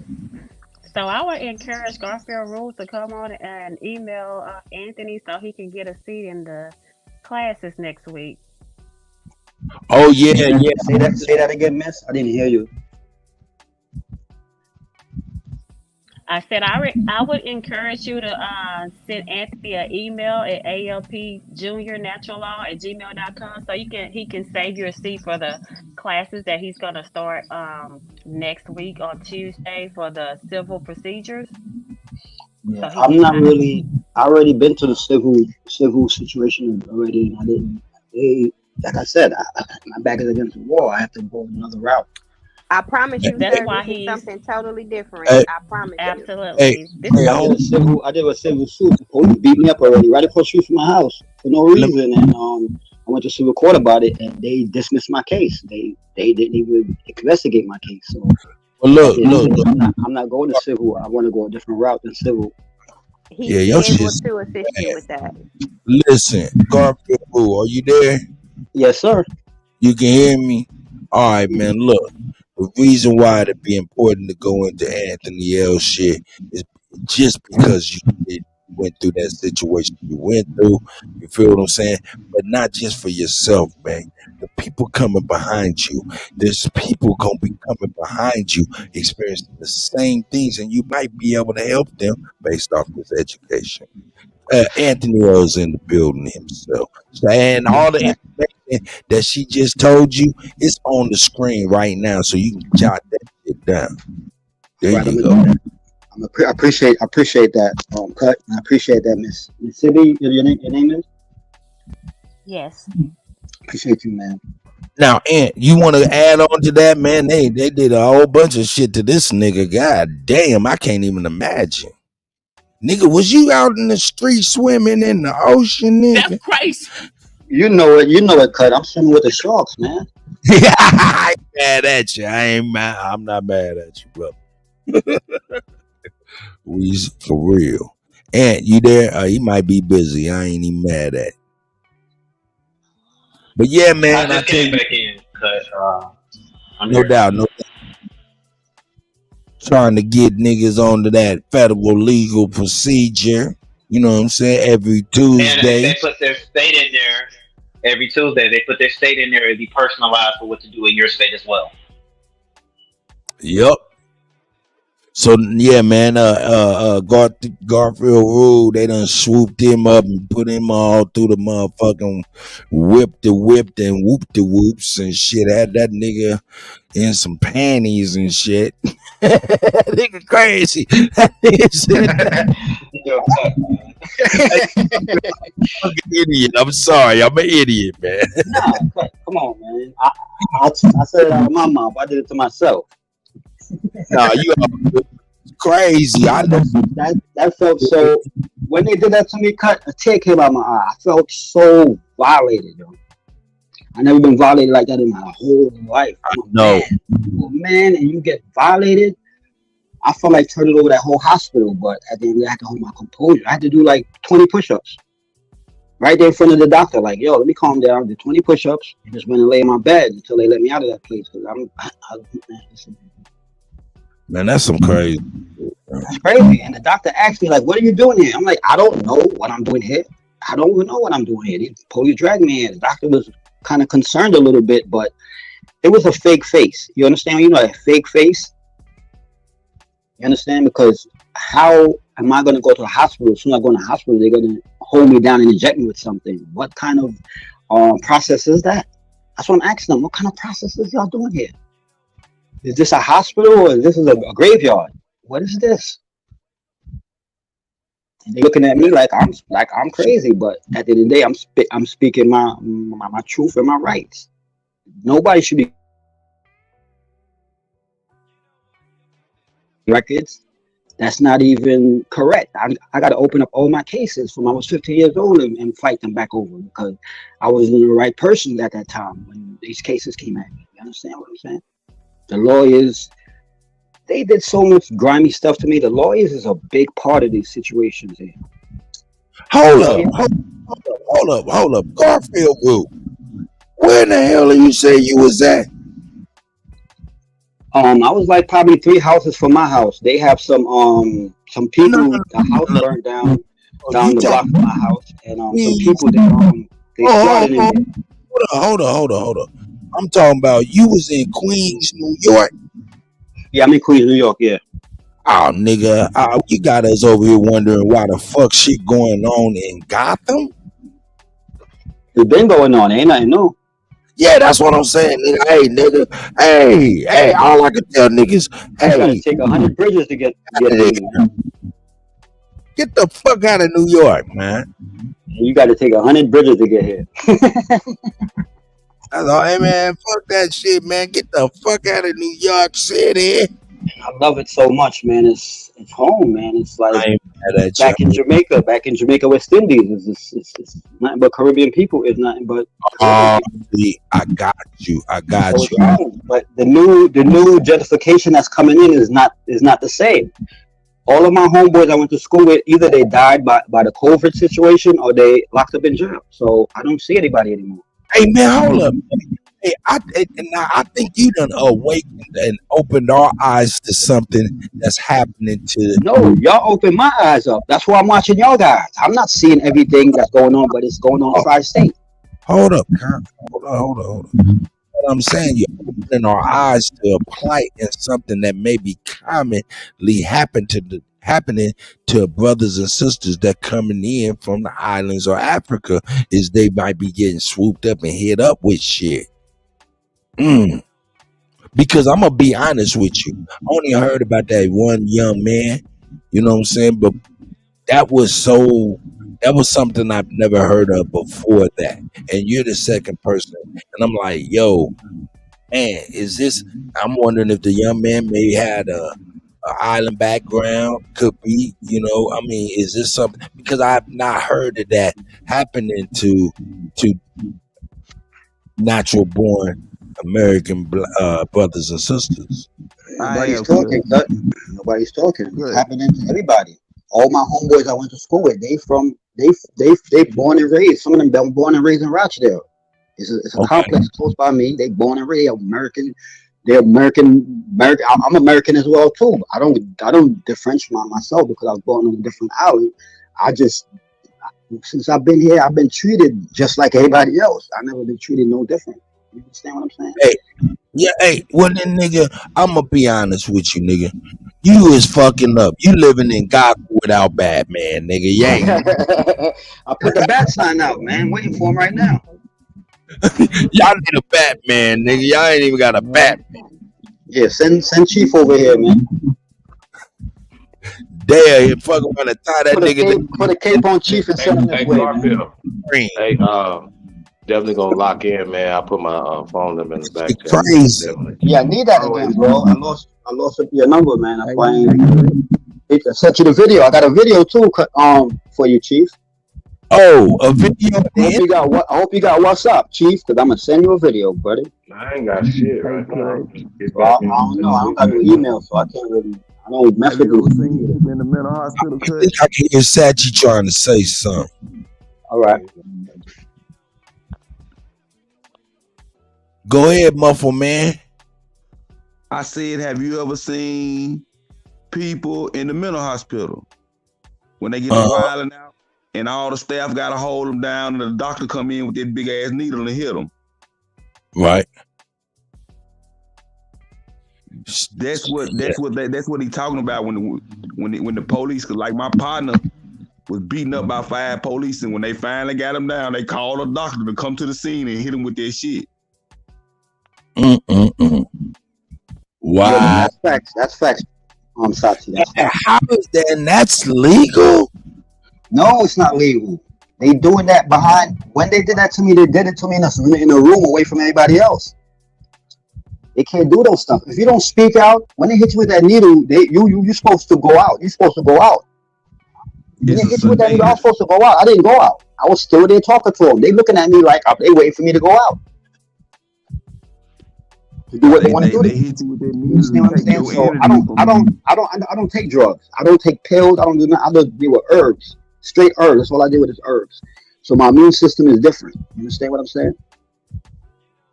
A lot of stuff is alien to me. My body, I don't know, it doesn't react the same way that everybody else. But everybody that got hit with that shot, they knocked out sleeping, or they walking back and forth in circles. Man, keep it stuff, nigga. Hold up, man. Man, I gotta know, man. Was you out there in the middle of the street acting a fool, drunk or something? Me? Yes. Nah, I'm just defending myself. That's it. I just defend myself. That's all I do. Just ran up on you. That's crazy. Well, they defending some people that just came here. I don't know where they came from, but they just got here, and I didn't like the way the situation looked. It's like what they call it, hoarding. Some hoarding. What they call it, somebody is in a house and it's not theirs, squatulating. Wow. So I have 3 daughters, and my daughters ride the scooter up the block all day till like probably 7 o'clock at night, and I try to get them in the house before that, but they cry and act up because it's hot in the house, so they want to stay outside riding scooters. And I'm very, very scared of that because I see at least 10 to 15 people in and out of the house at nighttime, and I'm wondering what's going on. So when I went over there to find out what's going on, a lady called the police on me. So the police asked me, what am I doing here? I said, I'm waiting for somebody. Yeah. The lady said that whatever situation, so they snatched me up, threw me in the ground, started stomping. Well, like I said, I'm gonna find some way to send that video to y'all. But, man. Yeah, was you about to say something, brother, man? And hit that nigga with that settle down shot and shit, man. What the fuck, crazy shit? That's tranquilizer, some shit. Yeah, I was gonna bring back to what you had brought to us, Cut, when the young man, I forgot what that in Colorado when it was cold, and he had the mask on and everything. And they hit him with the shot, and he died from it. Yeah. That's what they practicing. That's medical malpractice. Actually, people don't know EMSs are not supposed to administer you anything. Their job is to keep you, what should I say? Keep you stable enough to get to the hospital. They have the same training as a doctor, but they are not by law able to do any doctor treatments or anything. So if they do that, that's another lawsuit. So, okay, say for instance, I'm hurt and I need an IV. Are they legally within their rights to be able to do that? To do that, yes. But they're administering that shot is a controlled substance. They don't know your body weight. They don't know your body weight. They don't know your measurement. They don't know anything. So that's fraud. Whoa. They cannot give you. They cannot administer you that. See, that's why I say what I say. Ant up in the motherfucking building. God damn it. And that is a fact because my homeboy did bust him up in a lawsuit about shooting him up with that stuff when he got shot up with it in jail. Man.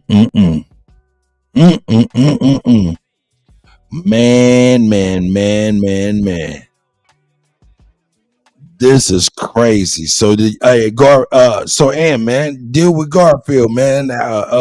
Let him know about some of the things that's gonna happen in your deal, man. You know what I'm saying, and how it could pertain to him. You know what I'm saying? Yeah, I'm teaching this. Go ahead. I'm sorry, it's a delay. It's a delay. I was gonna say, Garfield, like I said, it may not apply to you now, but it definitely can apply to the people following you. That's definitely gonna be dealing with what you deal with. So go ahead, Ant. Yes, I'm actually going to be teaching in the class too how to actually summons them to court, how to really legally sue them, and make them have to represent themselves, like judges, attorneys. Because once you sue a judge, they cannot represent themselves. You have to remove their immunity and show that they did some type of violation, and you summon them to court, and they have to hire an attorney because they have an oath of office. They can't talk for themselves. Oh, you mean trick bag? Yeah, you gotta bust their head open. Spend some money. I learned all the rules. Excuse me, what if the judge that did your case is dead? Oh, they have an estate. They have a pension fund. Yeah, because that's one of them I have to go at. I was like 16 at that age when she did that to me, and the lawyer that took away he basically just took away my rights and threw it in the garbage. You know, I was underage. I mean, they say you got to be 18, but at the end of the day, I was a minor. I was a youthful offender for that case. Look. Was it juvenile court? Look, check it out. Them pension funds, them judges get money from child support. They get like about 60-70% of child support state funded and shit like that. That's why they be so hard on niggas. They get a lot of money. So this is an opportunity to actually get that money. You know what I'm saying? That they get from niggas anyway. Right. And they don't pay taxes on it either, which is illegal. So I'm the type I will get your ass. I will have the IRS up your dog's ass, your ass, and the flea's ass. Hey, Aunt. So if I was going to court for child support and I asked the judge in the courtroom, do you have a financial interest in this case? How would that turn out? They actually have to answer that on record, and they have to ask you in the child support case. They have to actually give you, if you agree to be the father of that child, even if you're biologically the father of the child, is legal proceedings. they have to let you know the ramifications by you participating with them, because child support is illegal because that's a separate agency and they're practicing law.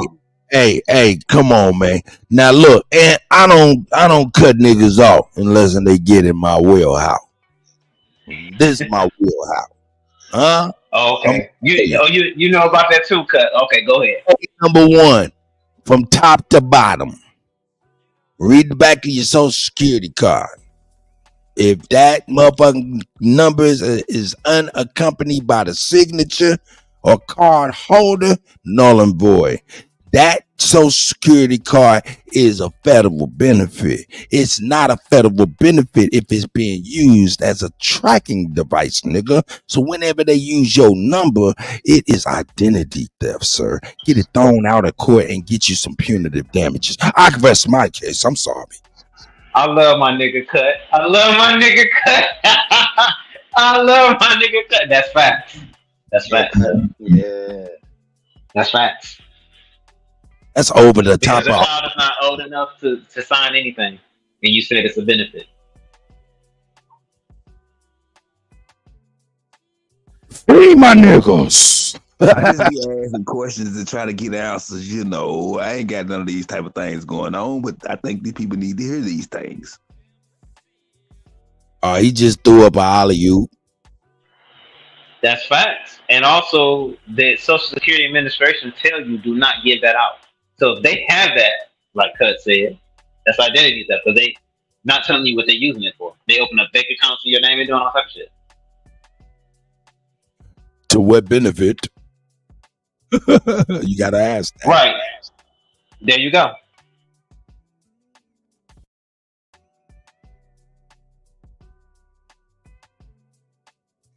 Free my niggas. Let my niggas go. Oh, hey, and man, to add to that too, Cut, isn't it against the Constitution, and most states that you're in is against their Constitution to lock anybody up for civil or debt? That's another reason. That's a part of your punitive damages. Boy, get $10,000. I think up to $10,000 a day that you put in. You put over that shit. Hey man, I got a nigga man to do it for you, and he say, "Yo, you don't have to pay me. You just got to give me 20% of whatever I get you." That's a nigga that is confident. 20% is all he want. No doubt, and he'll get you some paper. Get all of your money back if they ever took anything, damages and all of that shit. Anyway. Hey, it's illegal in most states to serve time for civil stuff. That's a fact, but when you sign the advice of rights forms, remember all proceedings have to start by them telling you what your constitutional rights is. And if you read like the 7th or 8th drop down of it, it tells you by signing this form, you have waived all your rights and you are guilty by the codes that's listed at the bottom that does have any, full disclosure. Hey man, hold up. Young niggas within the sound of my voice. Hey, really, to be honest, if you don't want to participate, then don't participate. Period. That means don't participate. Don't do nothing. Let them sin whatever the fuck they gonna sin. Don't participate. Once you participate, they got you. That's a fact. Now let them do whatever the fuck they gotta do in their quest to make you participate. And in that quest, they're gonna do some dumb shit that you can capitalize on. Period. Don't participate. When it comes to that child support system, that's a situation where they are now assuming principalities in the child's life. You feel me? And reducing you to a custodial or non-custodial, meaning the janitor, the cleanup of the child while they assume the principal. You feel me? Nah, don't participate. Make them bumble and fumble and do shit they ain't supposed to do. Nigga, I know niggas, right? And I tried to tell them. But I know niggas who are international. Well, I wouldn't say international. because they got issues. But I know niggas who, are travelers of this motherfucking United States. They travel like a motherfucker, man. They be on the Instagram, be all over the United States, traveling like a motherfucker. But the reality of it is they're only traveling when a motherfucking letter from them people come. They switching up and going somewhere the fuck else to hide out from them people. When in all actuality, you can stand up as a man, for real, because that's all they want you to do legally. All you have to do is stand up on that Bible that you's a man, a God-given man on this earth. You feel me? And tell them, hey, man, this is violations of my rights. And that's it. But nah, niggas run. Niggas do some dumb. But I'm telling y'all the real. This is the real. Don't participate. They will violate your rights. That's a given. They have to. It's in their procedures. And they count on your ignorance. Anybody like to build on that? You just told one of my secrets in the classes tomorrow. I'm just messing with you, but it is a part of it, yes. I'm sorry. I'm messing with you. Niggas get to participating, man. I mean, I don't even know if that's even anything that you're saying. It is. That's a fact. Man. You do not participate. Hey, put the stuff in your class in the back check, because I got some young niggas I need to make sure get in the class. No doubt. But real talk, the realization is, that child support is very illegal. It's very not. It's about as Federal Express. And you really don't. You have a choice. Man, I got nigga mouth like, man, hey man, want. My nigga said, man, I gotta go to won't. They done served me some papers, and I was like, well, why you feel like you gotta go? Because they serve. Well, okay, well, why you feel like you gotta go, man? Because it's the right thing to do, man. I was like, okay, yeah, okay, but what make you feel like you less than a man by submitting to them just because she's submitted to them? She said, I'm going to be a custodial parent, and I want him issued as a non-custodial parent. Why do you feel like you have to be a janitor in your child's life and not the principal? It cut. So just, you guys are educating me on some stuff right now, right? Because I've never been on child support and anything, right? So my question to y'all, right? When you say you don't have to participate, right? I talk to brothers all the time that can't see their children. For whatever reason, this parent does have custodial legal rights, and just say you didn't participate. So what's the counter to that? The remedy to all of that, real talk, and I'm sorry to steal my real house, remember? Oh shit, and I'm gonna let you follow up, and you can take over. Look, the remedy of that is you have got to. Hey man, y'all say it all the goddamn time. How the fuck do you kill the snake? You take off the head. That means you got to sue the treasurer and the state and federal court for identity theft. Why? Because in everybody's case within that thing, their social security number is on paperwork, and it should not be there because it's not a federal benefit. You cut off the snake, now they don't have no legal shit. They gotta pay you. Now that woman has to come straight up. You can sue her because she's the one who's involved into that identity theft. You feel me? She had to come as a woman, and you gotta, you know what I'm saying? But all of that other shit that they've been having over our head, that's eliminated. Oh damn, and dropped off. Go ahead, Chief. You was about to ask something. Quick question. Now I know different states have different laws as it pertains to family law and all that stuff, right? So that's my one question: is this across the board, and is there any successes? Because my question is, since it's your wheelhouse, has it worked for you or anybody you know personally? And we can go to case law to say, right here, Oh man, oh man, oh man. Hey man, real talk. All you had to do is just type in Google, type in YouTube. You see all kind of niggas. You see all kind of white boys. You see their testimonies on. Just type in identity theft, child support. You'll start seeing those videos, man. Testimonies, people with their real paperwork and all of that shit, man. Nah, yeah, that's a real fact. And the purpose of this information is not to have niggas skip out on their responsibilities. No, it's to have niggas stop being manipulated by a system that is pimping everybody.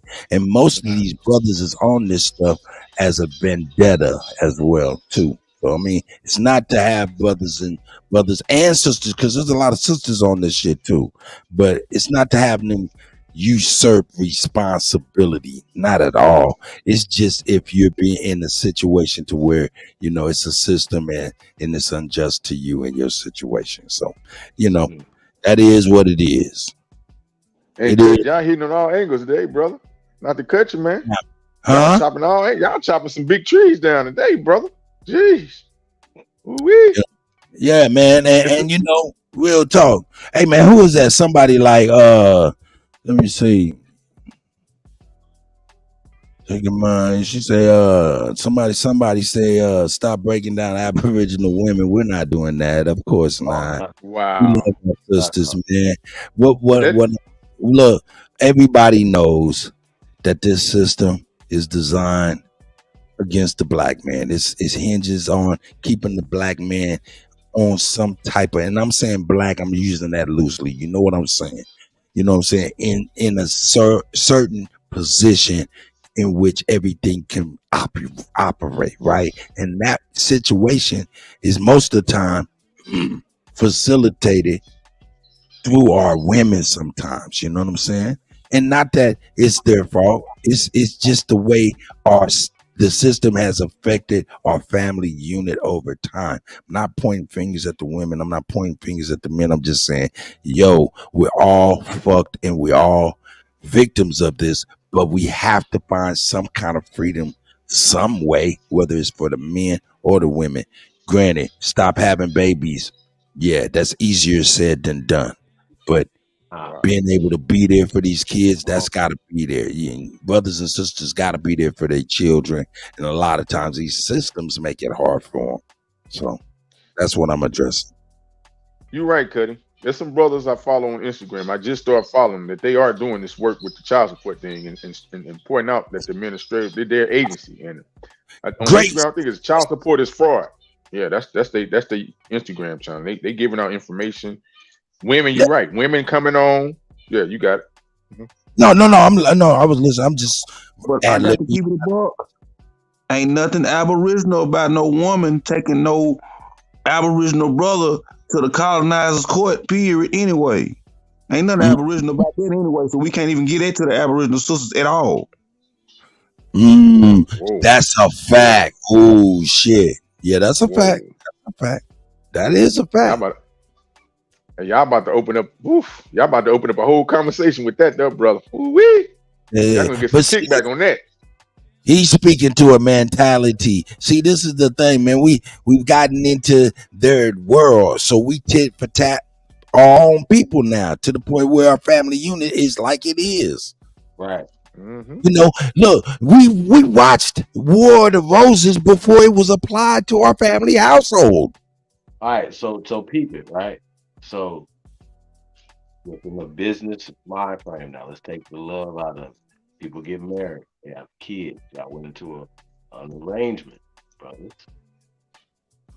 We're not talking about out of air quote their business arrangement. We're talking about two people who said, you know what, you already capitulated to these people by getting married in their system, correct?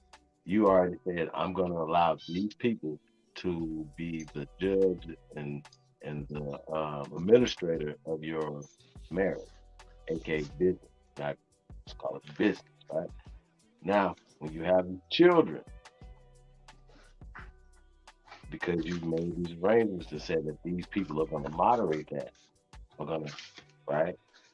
I think that's something that we have to address, and we get confused We were probably talking about people that do not take care of their children.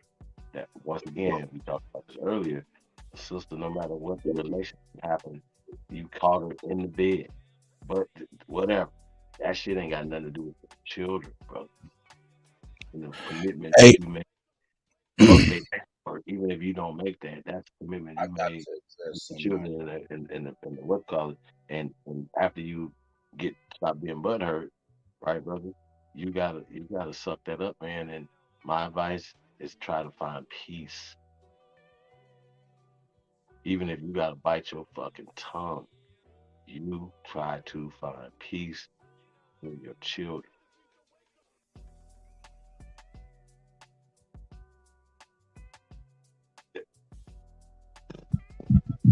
That's the thing. Still up, man. He was up last night. Somebody said the system wouldn't be in your face if it's correct. Marry her and be a real man. Look, that sounds like. Would you like to? Hey, come on in here and say that stuff, girlfriend or brother. I just want to tell you. I don't want to say something about that because marriage is damn near like a Christian concept, and we all know that the Christian Bible and doctrine of discovery through the doctrine of discovery was forced on us. Right. Well, I'm just like. I mean, hey, like the marriage and the concept, this business concept they using it as. Let's bring it 10 toes down to address that, though. Hey, man, who's to say all these women out here that's out here participating in this free fucking, because they participants are trying to be married, a la the freaknik aunties. Yeah, they was freaknicking and chilling and shit, right?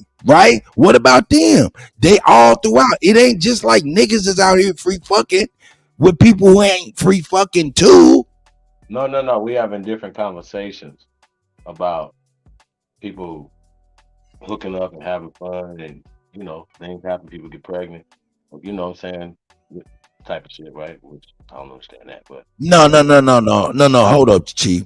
I was addressing somebody who said correct, do things correct, and marry her. I'm addressing the point L. What if that young lady is not trying to be married and just having fun, just like everybody the fuck else? And then when things go wrong, it's his fault, and everybody forgets it was a joint thing. That's what I'm talking about. Yeah. It only goes one sided, and it shouldn't be. It should be, the responsibility needs to be. Hey, I'm about to take Skittles' advice. She said just avoid it, cuz I like I do. Yeah, hey, Skittles, that's right. Exit stage left. Yeah. Hey, and that's not to avoid. I'm loading your lap, Chief. You got it.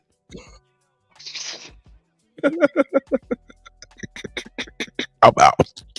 I'm trying to leave the question too because I do want to give that Bob Johnson though. Hey, the segue. Yeah, I didn't get the chance to play that shit. But hey, man, my plane on this though. And then we got to go back on that because I wanted to see if Alabama got a chance to see that little nugget I was able to find on Roland Martin. You know what I'm saying? I wanted to see what he thought about that if he got a chance to see that, because that was one of the nuggets of the day. If you ask me, man, that was the nugget of the day. You know what I'm talking about? But yeah. I'm old roly poly out for that one right there. Even though man, that was crazy. Yeah. Look at them, they're racist, you guys. You guys gotta go ahead and vote Democrat down ballot. Dumbasses. I don't want that. Roly Poly didn't know he was giving us that nugget. He thought he was pushing his agenda. Exactly. There you go, Sachi. Yeah, that's okay. Devil play with God. No, you know what I mean? But see, hold up.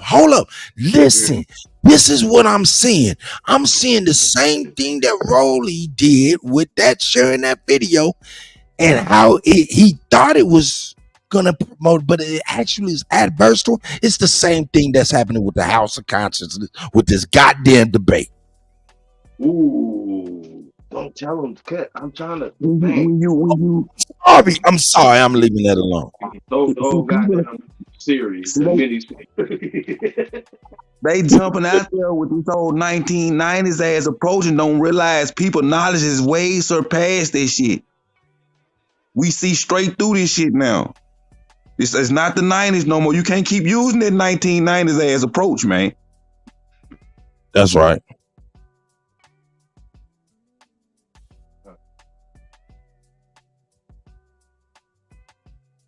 See, they think we don't know what these words and terms mean now. Like we ain't doing our homework. So they still, like Roland still running like that play they ran on the older generation that ain't familiar with these terms and words. They don't even know what just happened.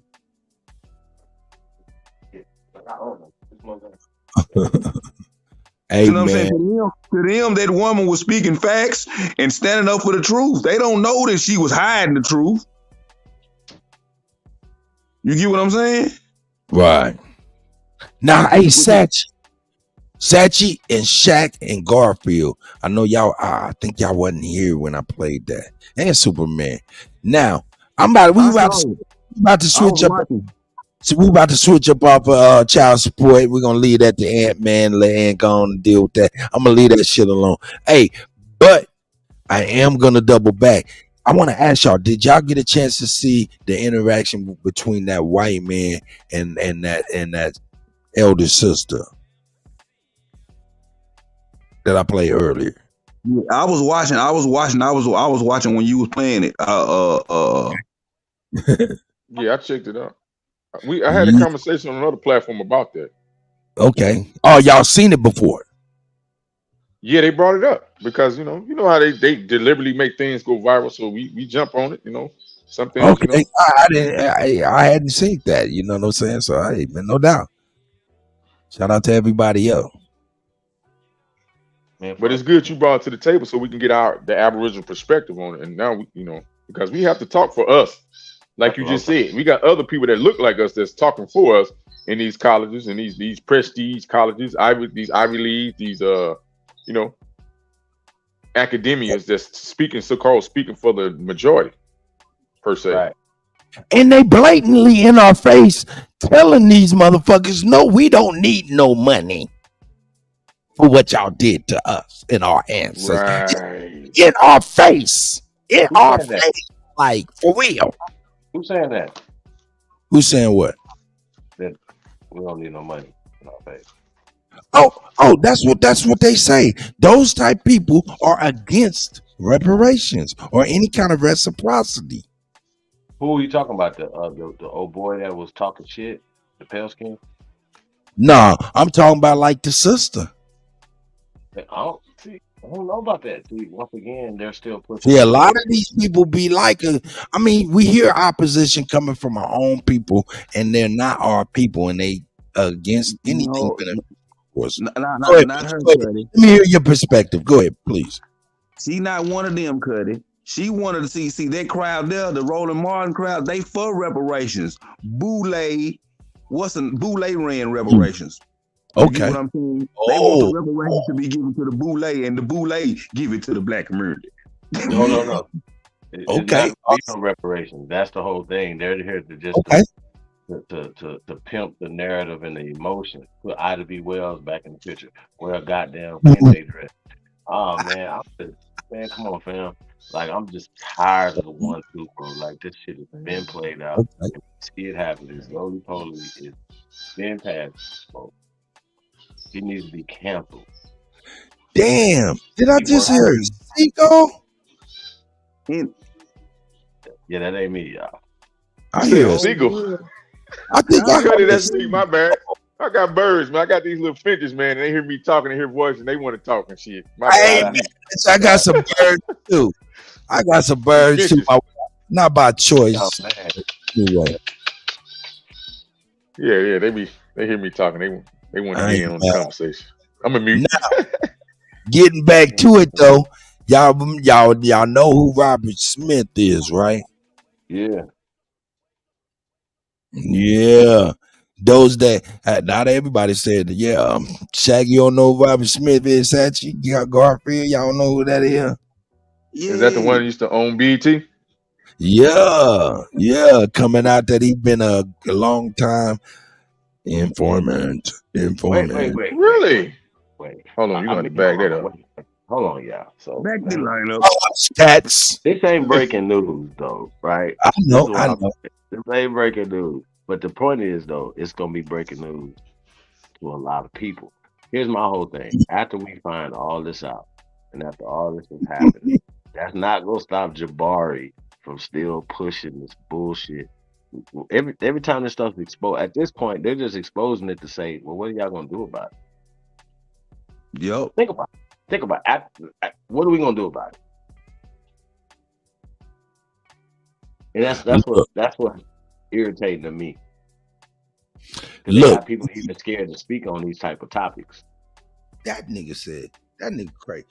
It's funny you said Jabari, because I swear it seemed like all of these types are looking kind of like Jabari. Look at this nigga. He looked just like Jabari.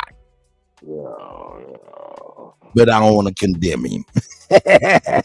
Shout out to this brother and his information on Robert Smith that's already been known. Nah, but I'm just saying though, man. It ain't. And so if he's the head of that particular network, everything else under him is too, right? But we find out that in '91, this is usher in the CIA plan that lets you know right there. Oh well, why would this man right here put this type of content on the network, uncut and all this other bullshit they used to be on? Y'all remember that? Think about it just from a standpoint. Just it don't make sense that we can reverse time and say when we know what's going to happen. We would be like, nah, we'll be with Dolores C. Tucker and saying, nah, and all, even before that, like, nah, we don't want to push this because we know what's going to come after that. Y'all feel me? And I think that's what's weird. Like, it's weirdo shit. Like, you know what I'm saying? Like to not understand that. If that makes sense. We got to keep this shit weird. Like weird. We have to take accountability for that. Well, we got to keep this shit a buck though. Cause we always had this sequitur of our community saying, hey, that's some bullshit what y'all doing. That's some bullshit. We just didn't listen. That's right. That's true. But why would Bob Johnson, this is about to answer the question right here, but why would Bob Johnson sell his soul, right, to do this? And so he's an informant. So it's interesting. I'm saying, what could he have possibly hold on with Billy? I don't believe he sold his soul now. We absolutely know it. Not even up for debate. No. See, I don't believe he sold his soul to do nothing. I think his soul was already sold and he was placed to do that. That's what I'm saying. We're talking about informant. No. Like, as like one of them guys was, like you said, chosen to be in this position. Handpicked and choosing other people, and then tying all this together with all the other people that you see have to come through the system, but then all the stuff that's coming out now about the underground tunnels and all the things they're doing to these children, blah blah. That shit crazy. You know what I mean? Well, hold on, Chief, back up. I'm lost. I hope that ain't true. Because I'm lost. Y'all said, he said, hold up, back up. Hey man, let me go. I'll be right back. Let me get some clarity, Chief. You're saying that Bob Johnson, the guy, one of the richest black guys that owned BET, was an informant for the that's what this CIA? Like, let me get this cracking. I'm about to get it cracking real quick, all right? Yeah. I'm saying CIA period, not up informant. I'm listening to you. You talking, Chief? Nope. Oh, okay. You Shaq, did you say something? Somebody said something. I don't want to catch y'all off. Yeah, that's me.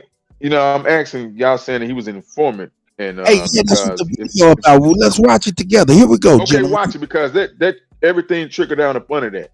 Even with the so-called hip hop police and these guys. There you go. Let's go. Let's go then. That nigga Shaq, Kutty, you got my juices flowing, nigga. God damn it. Let's go. He said, God damn it, let's get it. Here we go. Prizing them. Hey, man. Licensed in both tax and investments. Now, this is not personal business. Quay out. Pocket Watcher.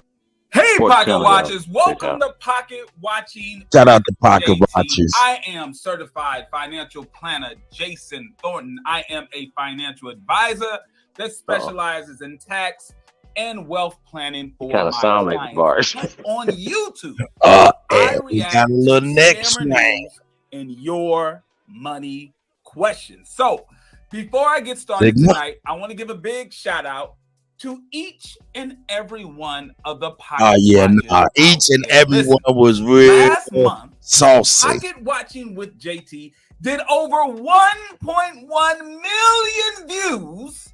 Yeah, he a little saucy, ain't he? He a little saucy. Let's get into the real though. Here we go. Government tonight. Tonight we are talking about a government informant. Now, you got to give me a second to explain the whole story. But as I go through the story, you will understand what's going on. So give me a minute and let me explain the story. I'm not going to hold you. I'm going to show you exactly who it is right here, right now. So drum roll, please. The government informant apparently is the richest black man in America. Oh, shit. Robert F. Smith, who apparently is also headlining Earn Your Leisure's 2023 Invest Fest. Now listen, I know what's going on in your minds right now. You're thinking, JT, you lost your mind. You're so focused on trying to find grifters that now you are looking at the richest black man in America and you're falsely claiming he's a government informant. Listen, calm down. Give me a minute to explain and you'll get it. Now, many of you may not even know who this man is because honestly, it wasn't until somewhat recently that he really started to hit the news waves and people understand who this guy is. So let me show you guys this video to refresh your memories of who he is. The chairperson and founder of Vista Equity Partners, LLC. This firm invests exclusively in tech companies and has $96 billion in assets. Robert is the wealthiest black person in the United States with a net worth of more than $11 billion, according to Bloomberg.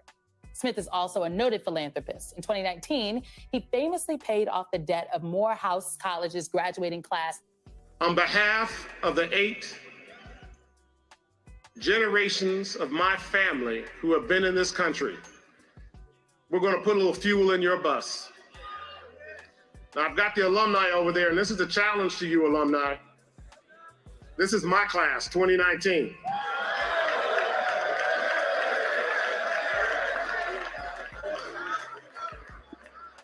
And my family is making a grant to eliminate their student loans.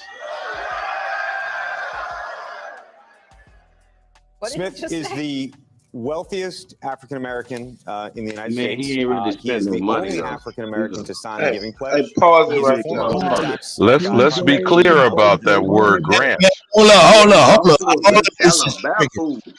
All of this is triggered. But if anybody gonna talk about this old nigga, let the old nigga get his motherfucking ass. Hey, shout out to my elder. You killing them, Kutty. Now remember, this was 2019 before the scandemic, right? So I don't know if he knew about it or not, but in 2019 is when he supposedly wiped the slate clean for Morehouse's graduating class. Where are they now? It's like we're going on 4 years later. There's been at least 3 other graduating classes. What has happened with them? All right, since we started this discussion about manhood, all right. Hold on, Alabama, real fast. Yeah, go ahead, bro. Cook. Did he say he had at least 8 generations of his family here, or he said he had 8 generations? Like, I want to be precise. Roll back that beautiful being footage, DJ Kuttack. We got it. I want to say this, y'all, because if you go, A grant to eliminate.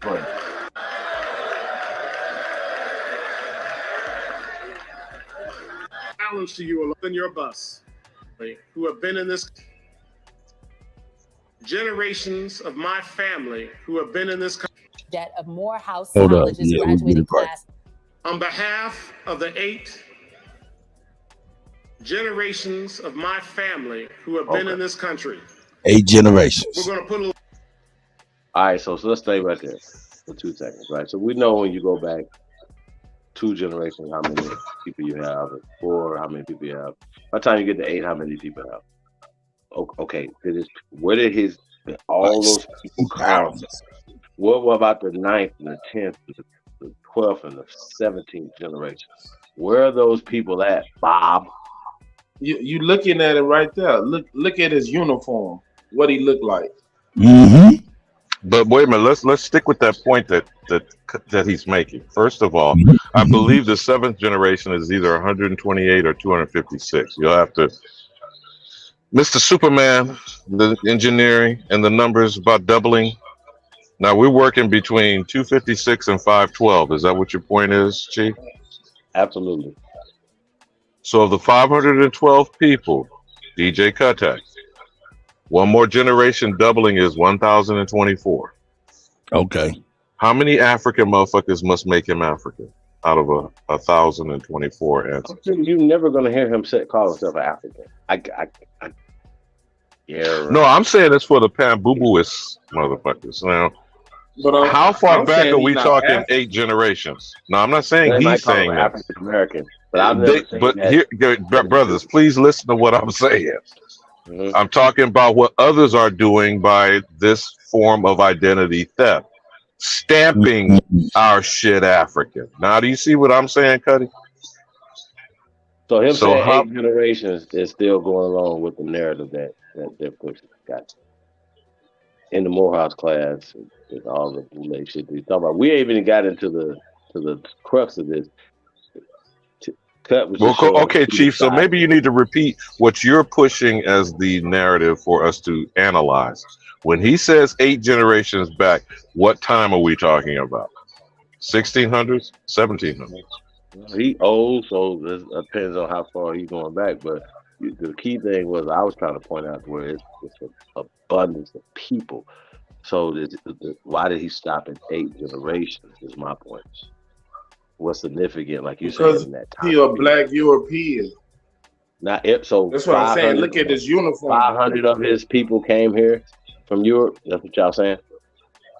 No. I'm saying he's one of those dark-skinned Europeans. I don't accept that though. I don't accept that because once again, remember the Europeans took our name. So that's a lot of people are trying to explain why we have air quote these European names, which is false. We have American names. The Europeans adopted our name. That's how this works. So now they're trying to explain the black European concept, and that's just fake. That's all I'm saying. I'm saying, look at the image in front of you. What does that look like? They tell the story through images. Now, hold on, Super.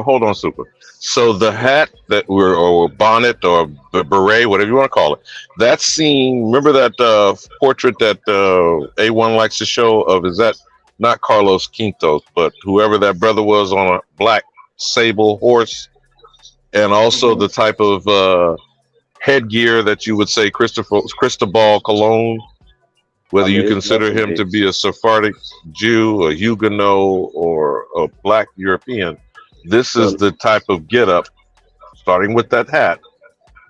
Is that what you're saying? What you're pointing out? Yeah, yes. And look at the robe and the collar. That's a Christian collar. That's Catholic. So is that what you say too, Chief? Is that your signing off on the it? origin of the school? Like, I mean, what's happening right now? Now we're talking Morehouse specifically, right? With him, we're talking about Morehouse specifically. We're talking about an Indian boarding school called an HBCU in Atlanta, correct? H-Clan, man, come on, bro. This is all the same shit. All the same orders, all the same shit. All the same indoctrination, and they're just sending the kids out to be indoctrinated more into their thinking. They're sending out drones and deviants. And the mass manufacturing and advertising is CIA funded. Absolutely. So of course, Rupert Murdoch to Bob Johnson to all these other heads.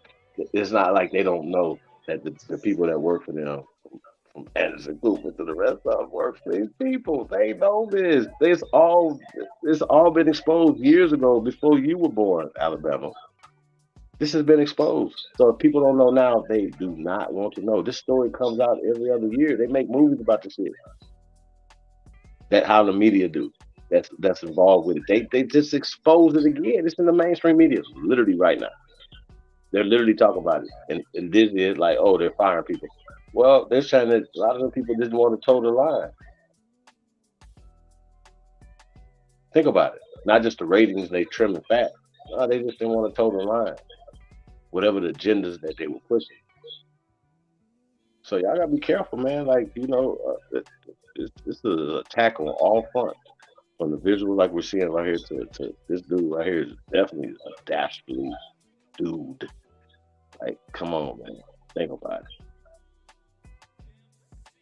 it. So I can't wait to hear this though. Like, this is interesting. Cutting up today, bro. Shout out to the best morning show out there. DJ Kuttack doing his thing, y'all. Cut on cut.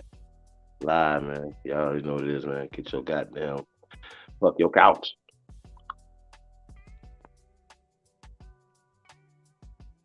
Hey, Cut. I think he stepped away from I think he stepped away. But Alabama, tell me that's not a minister's role. Look at the stripes on the arms. Yeah, but that's what I'm saying, though. We get to the origin of Morehouse College, though. Think about it. Did it not start as that? No. I'm saying we've been infiltrated. He looked like one of us, but he ain't us. So where did he come from? His 8 generations. That means he's been on this land 8 generations, right? Right, but he could have said he was 8 generations to get it. People, Say again? if he'd have said 30 generations, what does that mean? I didn't hear the question. Say it again. If he'd have said 30 generations, how would we have took that? But what do y'all quantify as one generation though? Let's break those metrics down. Let's see what are we on the same page. 15 to 20 years is the generation. Okay. I thought we did count from parent to kid to parent generation next year. Right. So most people have children on, well, you know, they count it as like 21, and then the next generation start like from baby boom. Because your kid ain't the same generation. You and your child not the same generation. Like exactly, that's what I'm saying. You know what I mean? So even that childbearing, like even if you had it at the very time you started being able to make children, you were a young girl, right? And that still would be a generation. You see what I'm saying? That's what I'm saying. 15 to 20 years. Yeah, no. We could, if he would have said 30 generations though, would we have the same pushback? You know what I'm saying? No. We know that those many people did not come over here. 8 generations of his family did not come here. So the dude is American. And he probably the reason why I asked it, nowhere else but some people measure like Super said, generation is 25. So 25 years, that's a generation. So if we do 25 times 8, that'll put us at what? Is that 200? Right. Go back from his generation. So that's 200. Correct? Yeah. So one ancestors coming here 8 generations ago will create. That'll put him at 200 years. So if my grandfather came here 8 generations ago, it don't mean that. Right, I'm just saying it doesn't mean that somebody came here every generation. Once they get here, the lineage starts. You see what I'm saying? Right. So he representing his people right now. Okay, but did they get here and marry somebody from here? They had Mic check. Can you hear me? Come on, Alabama. Yeah, we here.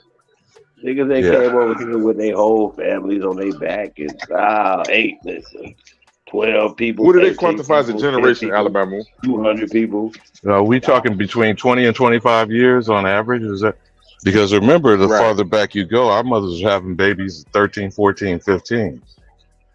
So if you rationalize that out by 20, just for a round number, 8 times 20 is 160 years. Right. So people could be having them young in life, and they could even have babies. Well, as far as the women giving birth to them in their 30s and sometimes in their 40s. So you got a range. I gave him the benefit of doubt.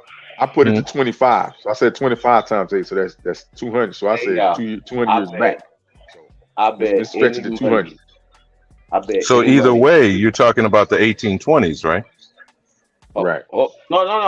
No. If it's 100 and what, 50, 60 years, what it'd be like 1860s? 65? No, but I'm giving what Shaq said. That's 200 years ago is the 1820s. Okay.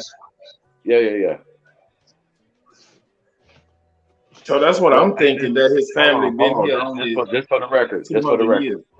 Hold on, listen to me. Listen closely, y'all. Okay.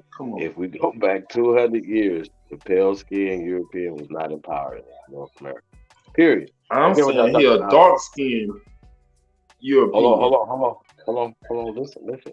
I know for a fact that this man right here can say he knows how long he's been here. I know that for a fact. He knows this. He knows his information. He is definitely past the Boule. He's the Boule. He's the one of the. He would not be in this position if he chose to be in that position. Never. It's never. So he's a founding Boule. Man, my bad, fellas, man. I got real shit out here. Are you talking about this for money's sake, or are you talking about what's his story? How did he come into the wealth that he has today? Power. It ain't even about money. Because remember, Kanye thought he had power with the money he had. And in 24 hours, the small hat motherfuckers kind of checked him on this shit. That's right. Remember, Kanye was saying he was the richest black man. Remember, he was saying he was worth 11 billion, but they wasn't calculating all his stuff. So I don't know, man. This stuff is crazy, man. I don't know. That's what I'm saying, though, Shaq, is I'm coming at this from a couple of ways. Are we talking about money, or as Chief said, power and influence? Are we talking about bloodline and inheritance and having land and control? I think what are we talking about? We're talking about wealth and power. Now he could be a European. I'm saying bloodline. He comes from one of those bloodlines. Hey, I haven't went extensively into his bloodline, but they do have these blue blood people or whatever that they can attach themselves back to Europe and are working extensively against the American people. But when we're talking about being an informant, I need to know who he's informing for. So we go watch this video, y'all. Yeah, who the hell he? We already know he's who went to jail? Pro CIA, all the stuff or whatever. I can guarantee you we can find funding. No, I ain't even guarantee. We know for a fact that it's funded by the CIA. Now we getting back to this guy calling himself the pocket watcher. Is he a tether? I don't know. The guy doing the reporting. Yeah, we just joking about looking like the bar a little bit. He does, and he's sounding kind of zesty and spicy and sweet too at the same time. Very Duncan Hines. He do look like he could be a Caribbean. He do look like he can have some Jamaican or something in him because they are pocket watchers. Let's be honest. They know the scams and the jams. So then, by and large, this is not to cast aspersion on our Caribbean brothers and sisters. That's right. By and large, they got this shit uncut. The funk straight from the mothership, Kutty. They go under the Queen's English, under the King's authority of the King James Bible. You feel me? So these are the motherfuckers that were buck breaking in the supposed slave narrative. Isn't that what we're talking? Wasn't the Caribbean islands used to create the African nigga slave? Afro diaspora news of the day. They don't have African nigga slave is an African nigga slave. Hold on, though, real fast. Time out. So, all right. So, check it. Shout out to A1 and say, peace to all American Aborigines, North, South, Central, and the conjoining islands. Okay, so we gotta when we're separating ourselves from a Eurocentric, indoctrinized mind, that further pushes the vision, you know, especially in a war. I mean, and you know, this thing that we got going on, and we should definitely figure out where we could have similarities and where we can get power. You understand what I'm saying? You follow me? So I don't do that based off of that. Like, you understand what I'm saying? Like, I'm not giving up the Caribbean islands. So I just want to point that out. Chief, I was not saying it to differentiate in the fashion you're describing. Hold on one second. No, I'm not even speaking. I'm just speaking in general. Hold on. I'm gonna say Me this. and AP have a disagreement on this, but that's Hold on. I just want to say this. We can't be the only ones figuring. They ain't figuring nothing on their side. If they ain't figuring with us, then what we figuring for? You saying who's for us and who's against us? Is that what you're saying? Hold on. We gotta be. Hold on. Listen. I don't look outside of us to be for us first. We got. And I'm like, yo, a lot of these people are not speaking this language. They is not even figuring nothing on how they can build with us. They not figuring nothing. And while we over here trying to figure out how we shouldn't be trying to do that. All we should be trying to figure out is how we gonna. Hold up. I'm saying, I just don't want us to be the only ones figuring. That's it. No, I got you. I fuck with that. But listen though. We gotta be for us first. Because listen, why would anybody want to? Amen. Join with anybody else that's not in? So who's we, boss? Well, I mean, I speak for the American people. I don't speak for nobody else but the American people. Yeah. Okay, so until a motherfucker is unplugged, Kutty, every motherfucker is Agent Smith. Hello? Hey, hello. But I'm gonna be honest. A lot of people down in the Caribbean, I got some partners, but the ones they represent their queen, their crown hard, man. They got love. Tell it, Shaq. Go ahead and tell it, man. I'm like, whoa, listen, brother, whoa. Listen. That's shocking. Indoctrination, man. That still don't take them. They're still a part of our bloodline. That still don't take that away. No, I'm not saying that, but we do have to draw a line in the sense that, hey, are you with us or are you with them? But see, Shaq, and the way that he just said, how bad is Bebe's kids and motherfuckers that's indoctrinated in the ghetto that'll kill you over some fucking Nikes and shit? Which is worse? Is there a degree of worse? If a motherfucker is straight up and you can see they speak the lingo, they got the accent, they love the Queen's dirty draws, I mean, those are obvious things. However, amongst your immediate family who can cut your throat in your sleep, I hope you understand what I'm saying. Hey, the Matrix is real than a motherfucker. A second, you pissed out. That's in your immediate family. I mean, or even in your extended family. You know what I mean? The people you know got the same grandma as you. You follow me? So we don't work amongst each other. Get that straight first. I don't even think about nobody else outside our community, you know, so to speak, you know, in America in general. You know what I mean? We can't worry about nobody else. But they got stores everywhere. Where are ours at? And why don't we have? And who's thinking about opening them up, Chief? So this pocket watch and tether motherfuckers got what evidence of CIA? Hold on. That sister that's worried about being copper colored. Right? What evidence does this pocket watch and tether have of CIA funding of the so-called richest black man in the world? I don't know. We had to push play. I thought it was donating some money though in a grant form. Can everybody wait till you bring the other cat on? The other dude that he hey man, hey, video. You up in here to tell the movies. You movie telling ass niggas. I never go to the movie. I never go to the movies with you niggas. I never do it. Nah, but because we don't let Jabari tell us nothing. I mean, I'm sorry. Well, it don't matter. I never go to the movies with you niggas. A number one, because y'all tell the movies. Number two, that's where bed bugs is. In real time, y'all. I gotta tell y'all this. In real time. He told me all the Vikings. Like, come on. Nah, I'm fuck with you. Hey, that's where bed bugs. If y'all want to go to the movies, go get you some bed bugs. I'm out.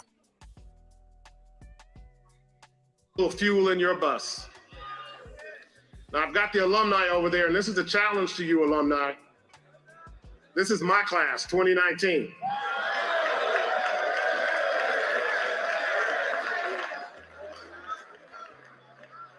And my family is making a grant to eliminate their student loans.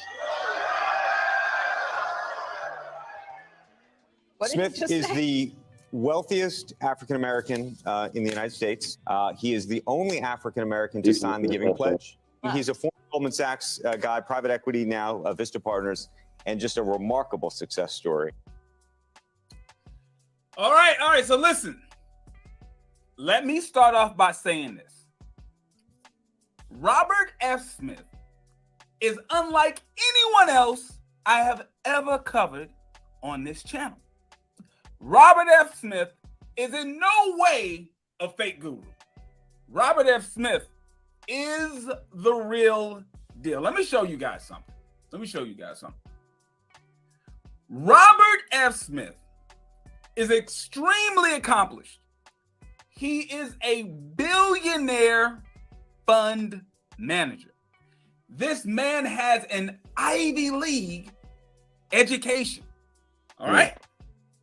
No hate on him on that. This man has achieved the wealth that most people dream of, but will never achieve. All right.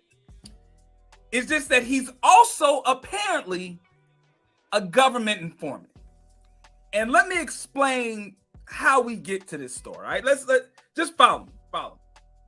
So Robert F. Smith, he is the manager of an investment fund that specializes in investing in tech companies. The question you should be asking yourself is, how did that happen?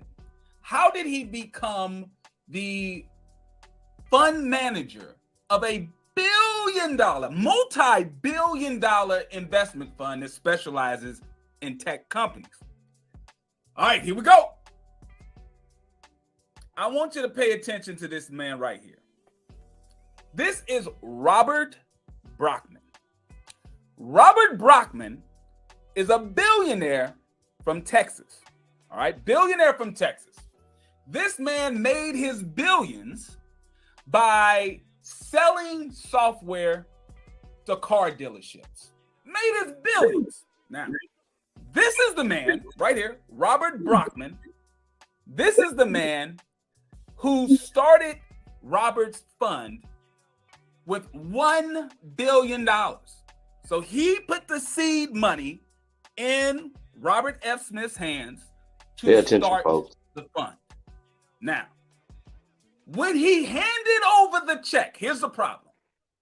When Robert Brockman handed over the multiple millions all the way up to $1 billion, when he handed that check over to Robert Smith, that money came with some strings attached. And here's the problem. There's going to become a point in your life when someone's going to offer you an amazing deal. It looks as if they are going to basically hand deliver all your dreams. Most of the time, it's going to come with some strings attached. So I just want you to be aware that anyone can get got in this type of situation. When someone's willing to give you everything that it looks like you want, you need to be a little skeptical because it could get you in trouble. So here we go. Let me show you guys what ended up happening. Now, what I'm reading from right here, is from the Justice Department's statements on what they say happened in this situation. All right. If you look at the second paragraph, it says that beginning in or about 1997, while working as an investment banker at a leading global investment bank, I believe they're referring to Goldman Sachs. That's where Robert F. Smith was working at the time. I'm sorry. Hold on. Stop. I'm sorry. That nigga said, I'm sorry. Go ahead, brother. Sorry. Did you say Goldman Sachs? Yes. And you must understand the last 4 secretary treasurers have been from Goldman Sachs. Okay, you got it, Chief. Look. Oh my God. Jabari worked for Goldman Sachs. By the way. Oh shit. Oh I was- shit. I had, so we got Jabari. I had to throw that in there. Oh shit. Oh, since you got a Jabari look-alike, is that what you're saying? Who's a pocket watcher as well. Now, the other thing, if y'all didn't listen clearly, he said he was the only African American that participated in the Giving Fund. You familiar with that, Chief or Kutty? Nine. That's the Oracle from Nebraska, Warren Buffett and Bill Gates, getting a collection of billionaires to give away a pledge of giving at least 50% of your wealth away before you die. That's the Giving Fund or something to that. And you can look that up or pull it up if you want in the background. I heard of that. But go ahead with that beautiful bean footage. I know the brother got a crown on his shirt and a sigil. I think this is a double play because what nigga it take $1 billion to do anything? You think it took $1 billion to pay him off, or he could have did it for way less? No. Bro, it ain't about the money, bro. You talk about funding a hedge fund, first of all. There was the funding for the hedge fund. But go ahead, Chief. Well, no, come on. But yeah, I'm saying, but the accusation is that. Go ahead, Chief. I'm sorry. What the guy that the accusation is that he became an informant because he got paid off, right? That's what this dude is saying. Well, we haven't seen that. We don't know. So I don't know about this. Before we get into it, I'm saying for what I've seen just up to now is he got paid $1 billion to. Yeah, I'm about to say something too, and I want to get into it. Actually. All right, well, let's go to the end. Hold up. That's not quite. It's angled to be said that, but they didn't say that exactly. But that's what they're leading you to believe, no doubt about it. But they didn't say that exactly. Dude got the money. He was ultimately working at Goldman Sachs or whatever. You know what I'm saying? And there was some shit going down. And obviously it was a connection where they was like, yeah, we got his ass. He can help us. Now tell me this. Is this that Rupert Murdoch, or what was that motherfucker's name? Madoff? Bernie Madoff? Well, Bernie Madoff is the Ponzi scheme that was during the 2008 financial crisis. But when you're talking about this particular situation and these hedge funds that are never explained, BlackRock is the largest that manages over $10 trillion in assets. What do you say about hedge funds, Chief? Bro, all of it is all a scam, and this is how they're maintaining control. If there was things that is this a sophisticated level of money laundering? Absolutely. Well, look, it's in its very name. Hold up. It's in its very name that it's cheating. Whenever you hedge something, like say for me, when I think about hedging, I'm thinking about hedging a bet, meaning I'm trying to spread my bet out, bet on both sides or something. That way I don't lose. That's a form of cheating. So when I hear about hedge funds, I'm always thinking that, man, there's some kind of cheating into that. Somebody's hedging their bets. Am I wrong about that? Yeah, it just naturally feels negative to me. And for me, I don't like, now don't get it twisted. Like, we should be able to take everything that we can, but things that are negative, why would we take something we know is a system that's ultimately working against our people? See what I'm saying? So that would be my pushback on the hedge fund management, IPO, and all that type of stuff, man. I'm just not, bro. There's no beating in that 10 trillion, this and that. We talking unlimited. These are the people that actually have rigged the game.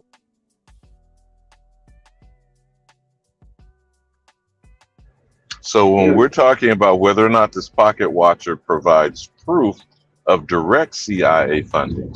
Black operations and the funding of it comes from being off books by definition, Kutty.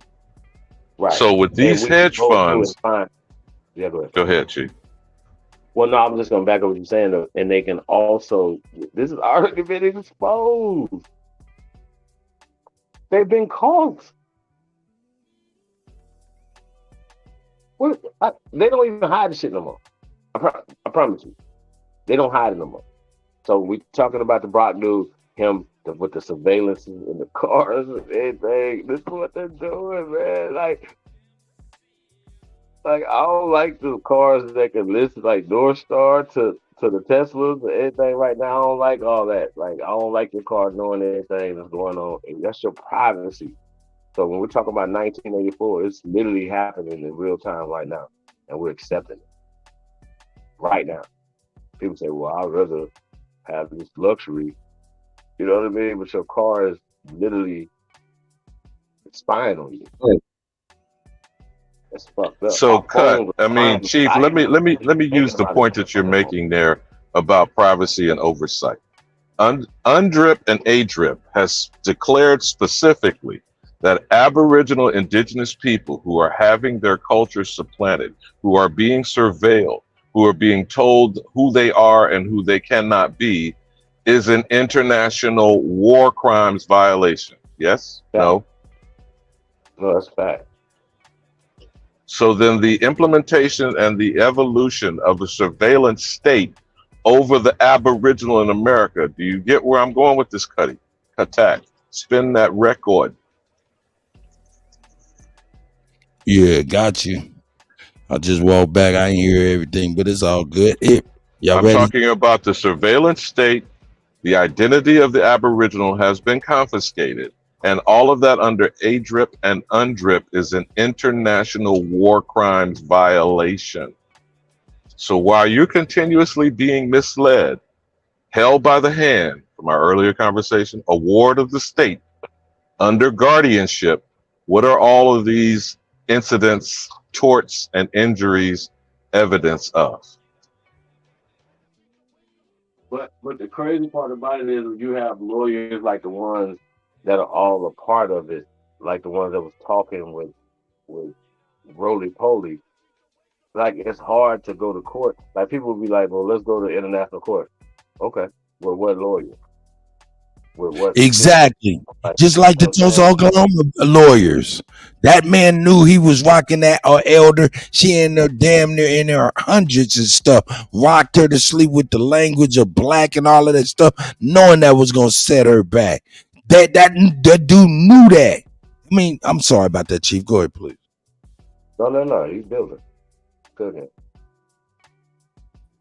You know, over there at the press conference, wiping some dry ass eyes, acting like some shit. But at the end, you can see he was smiling with that purple cloth on. See what I'm saying? Rocking our people to sleep, making sure we're dead legally. Like once again, all that stuff is not legal, man.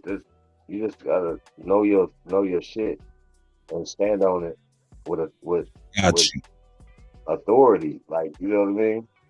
You feel me? Like, yo, I don't have to submit to that. I'm an American. Oh my God. They know, well, you're black. Oh no.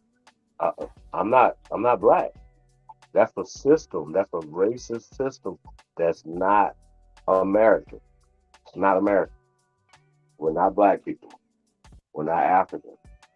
So when I hear people say African American, I once again, there's an agenda at foot. We know this, and it needs to stop. You know what I'm saying? Real talk. So Bob Johnson just buys influence, power. But yeah, let's get to this cut. I'm really interested in this. Yeah, he over here reading some crazy shit, man. I believe developed at the time. Smith met and developed a business relationship with individual A. I believe this is Robert Brockman.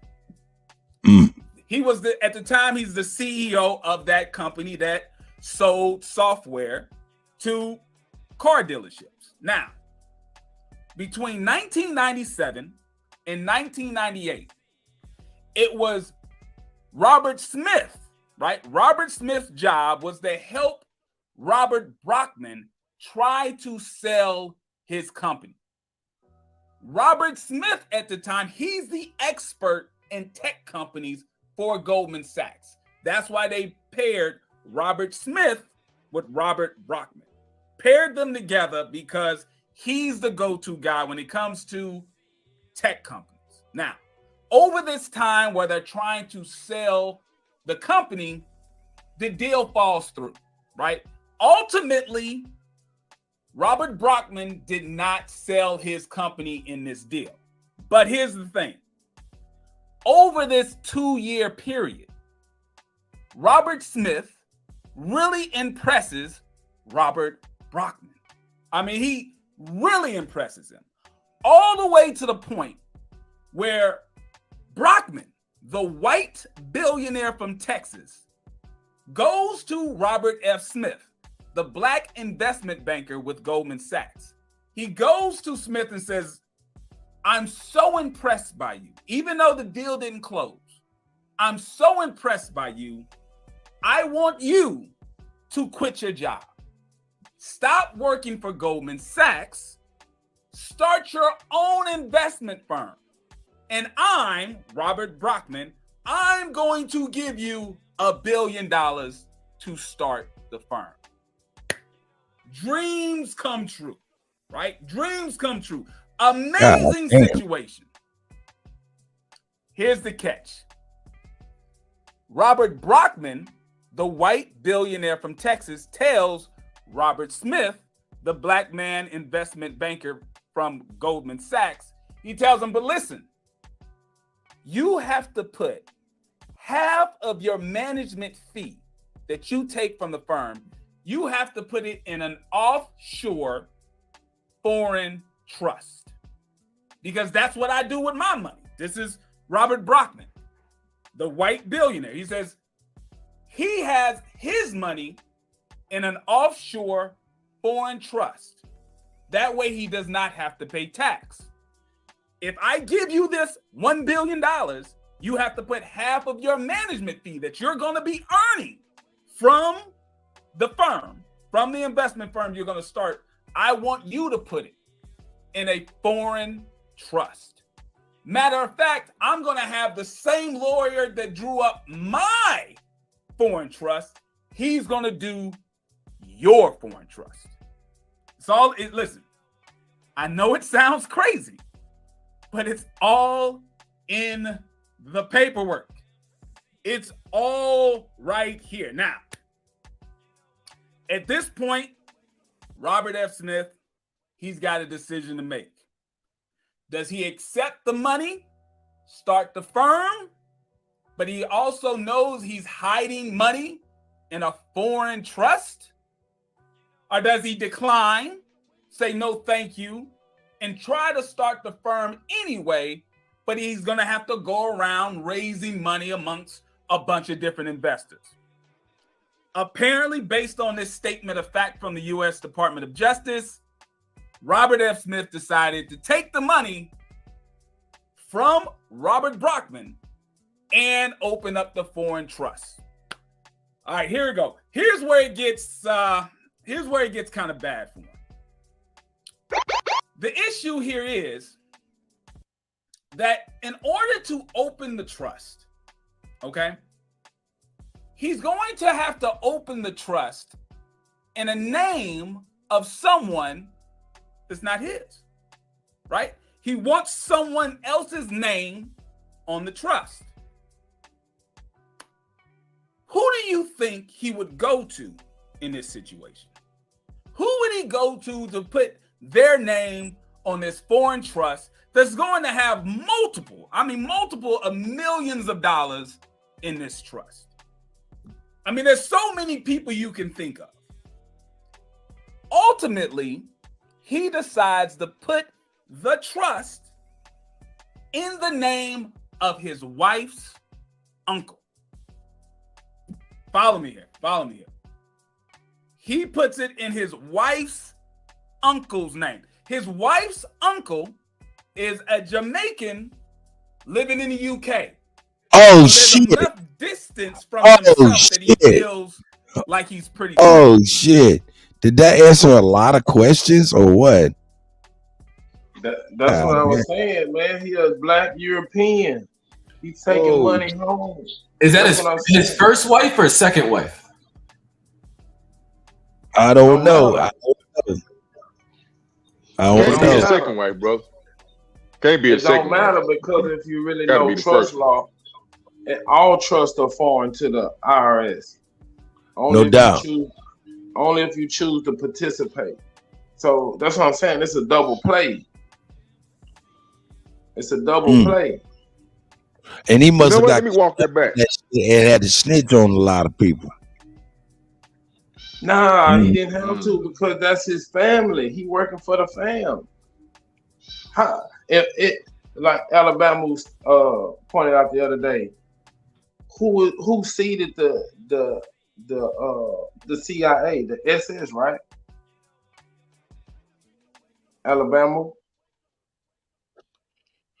Oh, he not there, but Just keep going, brother. It's going back to them dark-skinned Europeans, which really is under the Pope.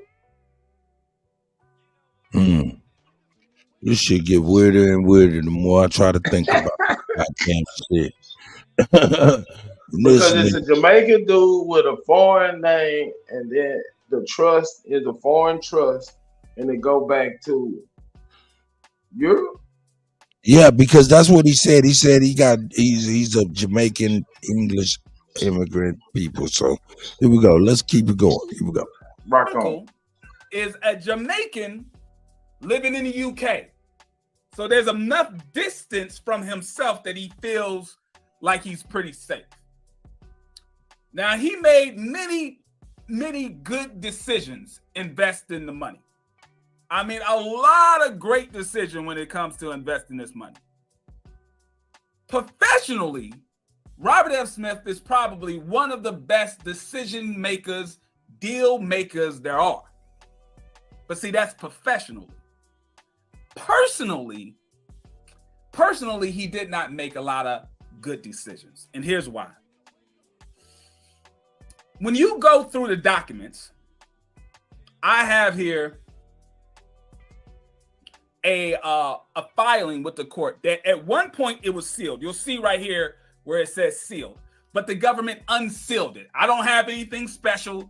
You can find this document online yourself. But this document here, at one point it was sealed, but then at another point, the government unsealed it. And when you go through this document, you will find out that Robert F. Smith had a very messy divorce around 2014 through 2015. He had a really bad divorce. And dealing with this divorce, some things kind of came out. He was originally married to this beautiful black woman, Suzanne. They were married in 1988. This is long before he was a billionaire. I believe he graduated in 1985. So she was there since day one. Suzanne is beautiful. He was married to Suzanne, but for whatever reason, Suzanne was suspecting that Robert could be cheating on her. So what does Suzanne do? Suzanne decides to hire a private investigator. Listen, this story would not be more amazing if I made it up. I want y'all to pay attention. Suzanne hires a private investigator. And this private investigator finds out that Robert F. Smith had a girlfriend. And Robert had set up and had the business pay for the girlfriend's expenses.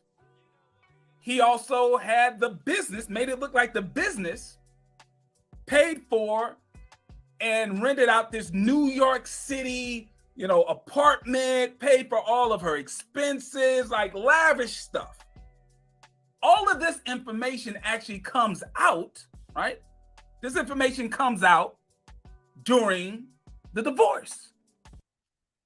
That's how the IRS got the information. He was disguising paying for his girlfriend's living expenses as if it was a business expense. That's how I read these documents. Now, they got divorced in 2014, married in 1988, divorced in 2014. 1 year later, he marries Hope, right? He marries Hope. Now, a little fun fact, most of you may not be aware of this, but Hope was actually a Playboy model. Oh, my Playboy model. Now, not just simply any old Playboy model. She was the 2010 Playmate of the Year. Wow. I think this is a very prestigious award. You can Wait, see what here year? she got her award from Hugh Hefner himself. Passed, obviously. Wait. Hold on, go back. I do award very prestigious of the year. She was the 2010 Playmate of the Year. I think this is a very prestigious award. You can see here she got her award from Hugh Hefner himself before he passed, obviously. Now, I do want to warn you, if you guys Google her name, make sure you Google her name with the safe mode on. I accidentally Googled her name with safe mode off. You will find some explicit content. Don't listen. Save yourself the headache. If you Google this woman's name, make sure safe mode is on. What's You'll safe be mode? surprised what you'll see. Pineapple. I am not, and I will never pretend to be.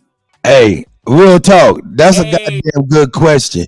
Have you guys ever heard of a safe mode? I heard about safe mode when you're like computer fuck up and they need to go into the diagnostics. But what the fuck is he talking about searching some shit in safe mode? See, these is extra shit. I don't know what that's about. Is that to protect you from the dark web, like the internet gonorrhea or something? What is that?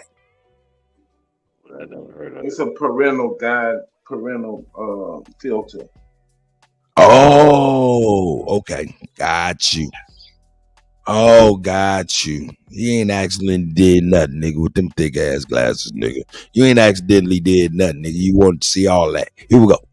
A big city billionaire fund manager. That's not me. I will never be that accomplished as an investor.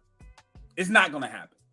I'm just a humble, small city financial advisor. But I will tell you this. Here's a few free financial tips. If you have a pen and paper by you, make sure you take some notes. Here we go. Tip number 1. Never try to hide money from the IRS. It normally does not turn out good. That's tip number 1. Tip number 2. If you ignore tip number 1 and you decide to hide money from the IRS, don't involve your wife in the deal. It can just get messy.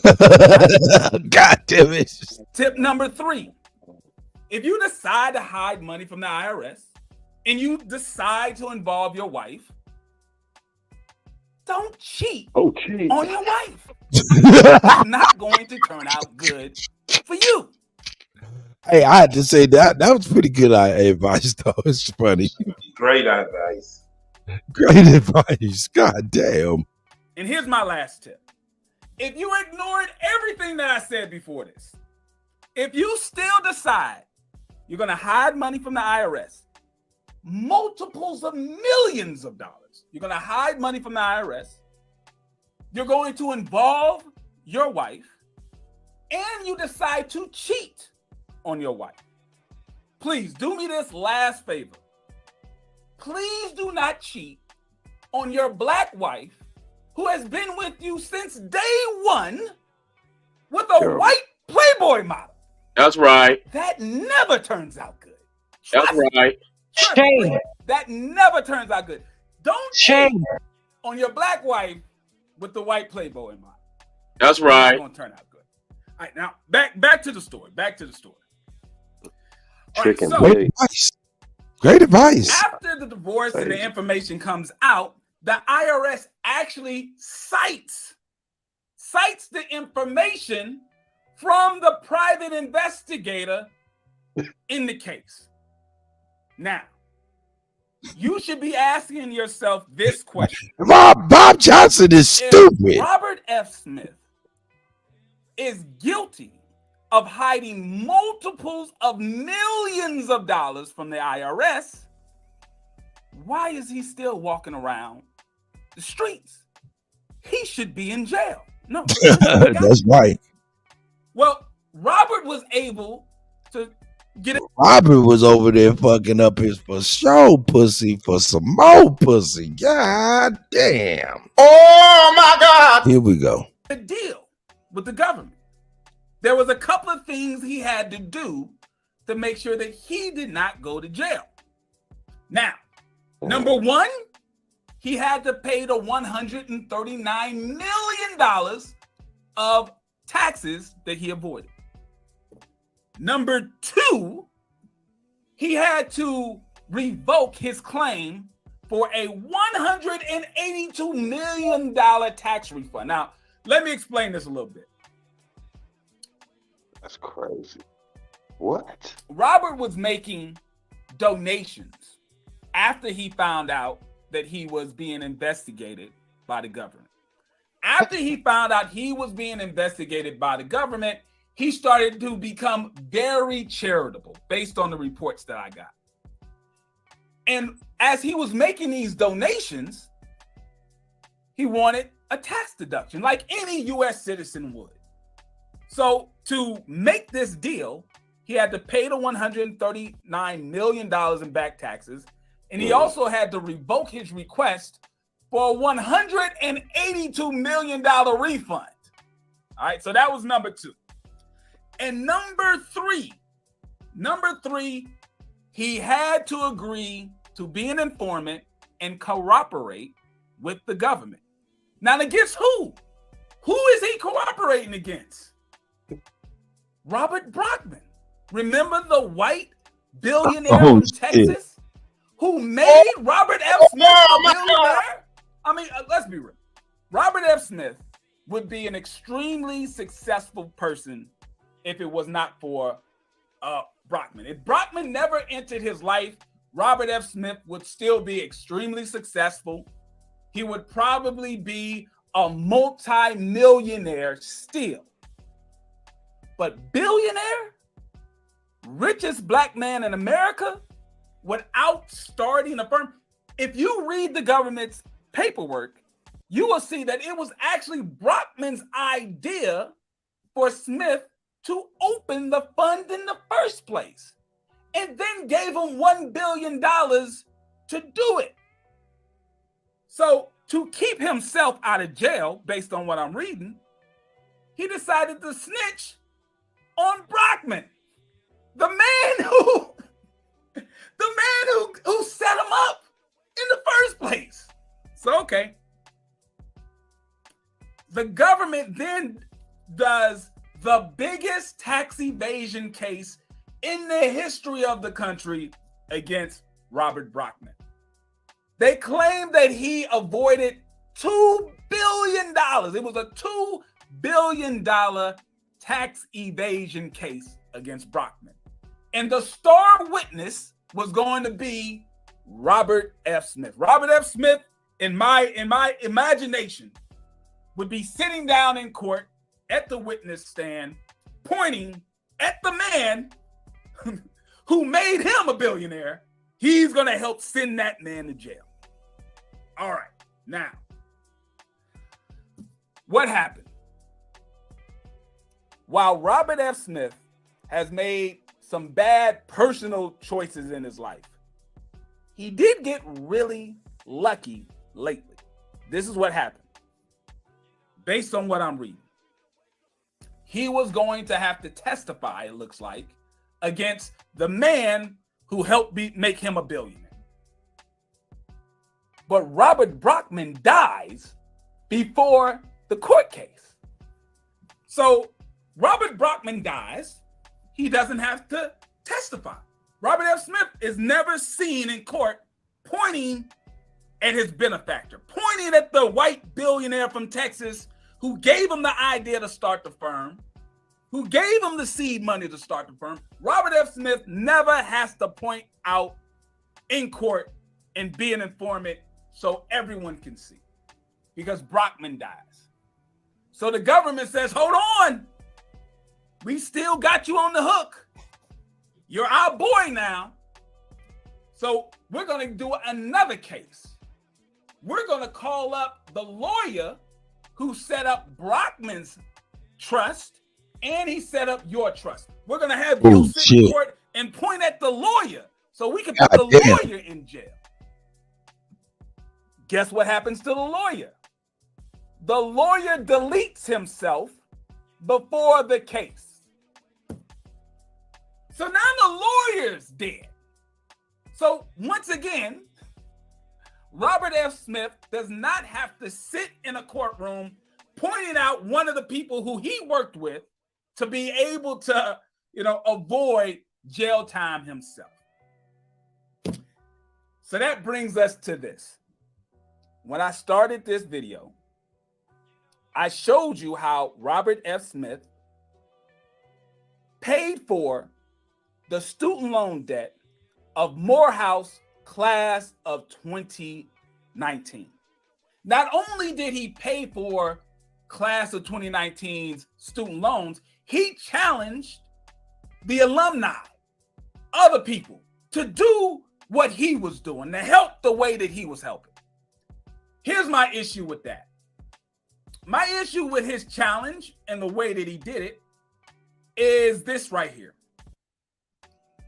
This is the letter, or part of the letter, that Robert F. Smith wrote to the investors of his fund after he made his agreement with the government. And in this letter, he explains that the money that he had in the foreign trust, that was the money that he used to make the donations. All right, let me say that a little slower so you understand. What the fuck? The money that Robert F. Smith used to pay Morehouse class of 2019 student loan debt, that money did not come from his bank account. It didn't come from a legitimate source. He used the foreign trust with the money that he never reported as his income to pay and make all the charitable donations he's been making. Oh my God, this is Robert F. Smith, listen, thank you for the donation. I love the fact that you did it, but how can you challenge the alumni of Morehouse or any other HBCU to do something like you did? We don't have millions of dollars in an offshore trust that we never paid taxes on in the first place. We also didn't have a white billionaire to fund us to become a $1 billion hedge fund man. So, I mean, listen, this is Pocket Watching with JT. I do not personally have an issue with you being a snitch. But the audience that you're trying to court now, after you mess up with white folks, normally we move over to our community and we try to get good with our own community. The audience you're trying to court, they don't like snitches. I can tell you that right now. He got that right. He got that right. Hey, man, that was crazy as a motherfucker, man. Bob Johnson crazy as a motherfucker, man. But Pete Game, everybody that helped him get the money end up dead, right? Yeah. Hey, so he still got to be their man. Exactly. So That's what I'm saying, man. It's a play. Because if the money is in a trust, first of all, you can't pierce the corporate veil, right? So they can't see what's in there. They don't know what the fuck is in there. It's illegal for them to go in there and look. So if he the executor of the trust, he can put out money however he want to and don't have to bear any of the responsibility. He just the executor.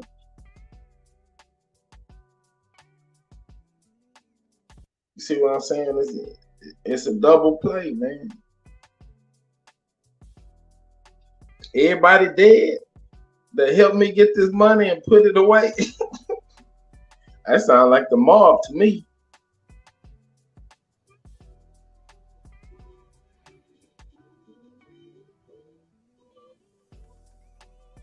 Come on, Ant. Hey, hold on, Kutty. You said Bob Johnson. Could you run that back?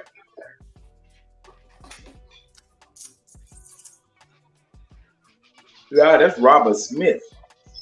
He can't. Right, that's what I thought. All right, y'all really want to go down a rabbit hole? Look up Robert Smith's parents and see who his parents are. And then that'll tell the tale. Because he went to an Ivy League school. He didn't go to Morehouse.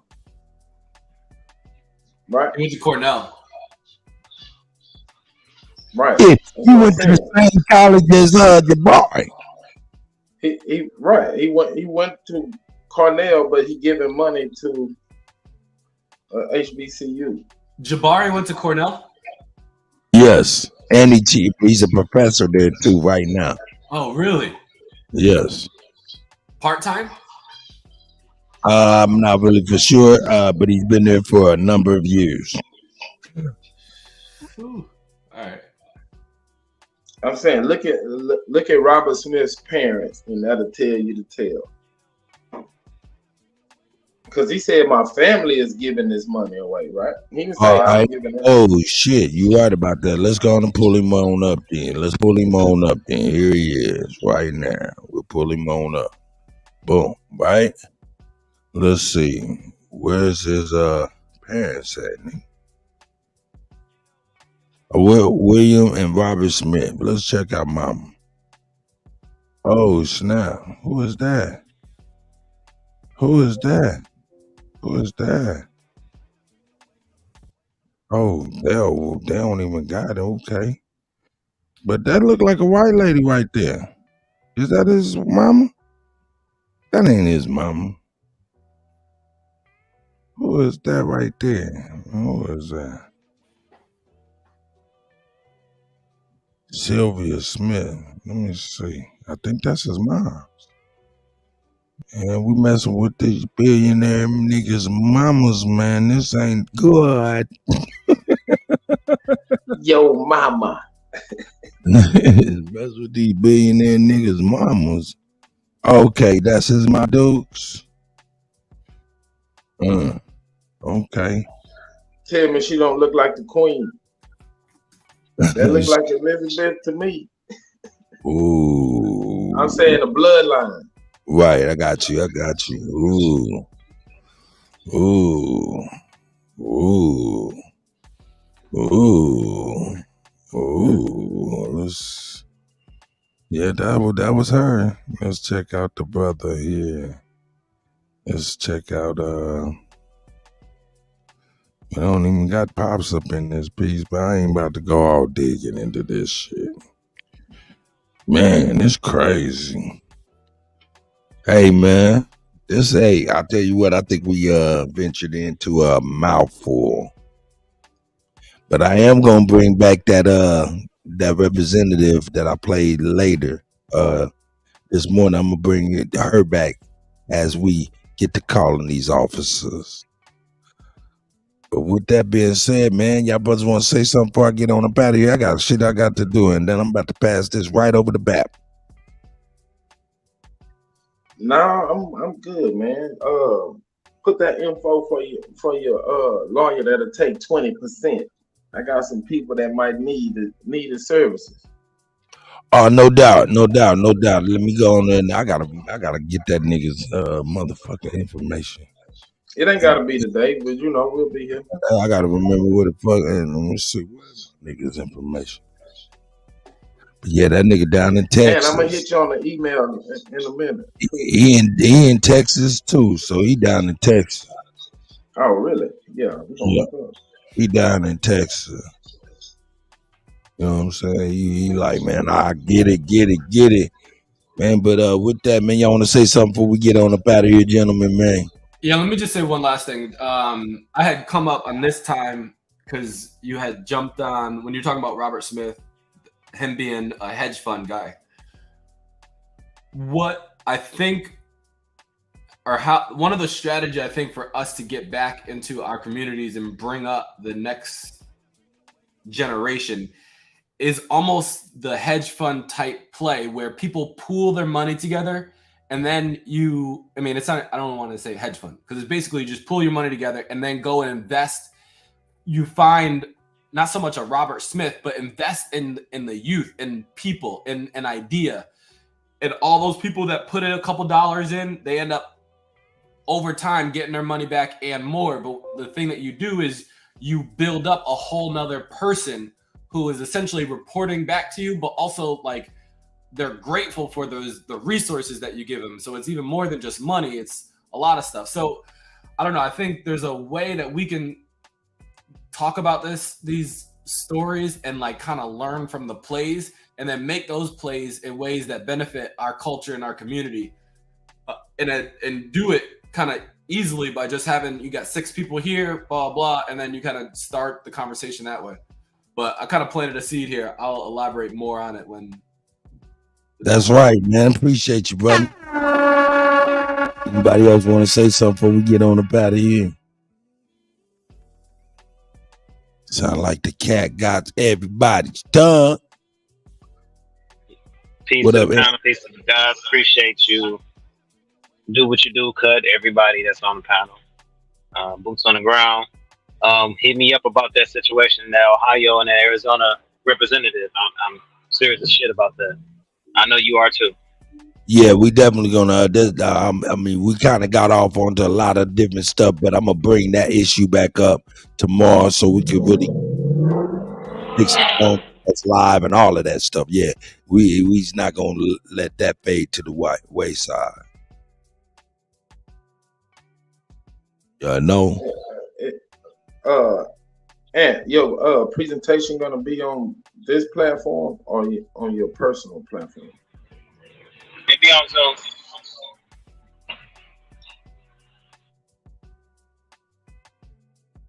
Shit, let me get it up there. Superman, you need the information. I'm gonna get the information for everybody right here.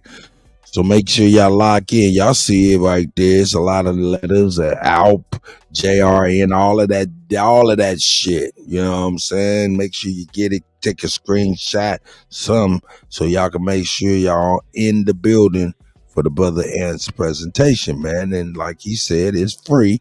And if you include your location in the email, might speak to shit pertaining to you in your area. Right there, Ant? Yes, sir. I got it. I'll be there. Appreciate y'all, man. All right. Hey, man, Chief Holiday, man, might be in the mix, man. Shout out to everybody, man, on behalf of the GOAT. It's the GOAT. And myself. You killing them. Man, I appreciate y'all, man. We all over the baps, man. I'll see y'all over the baps, man. We out, man. Peace. Love. And yeah, man, this is the start of this. Happy Monday, man. We're gonna have a great week, man. I'll see y'all tomorrow, no doubt, man. Peace. Peace.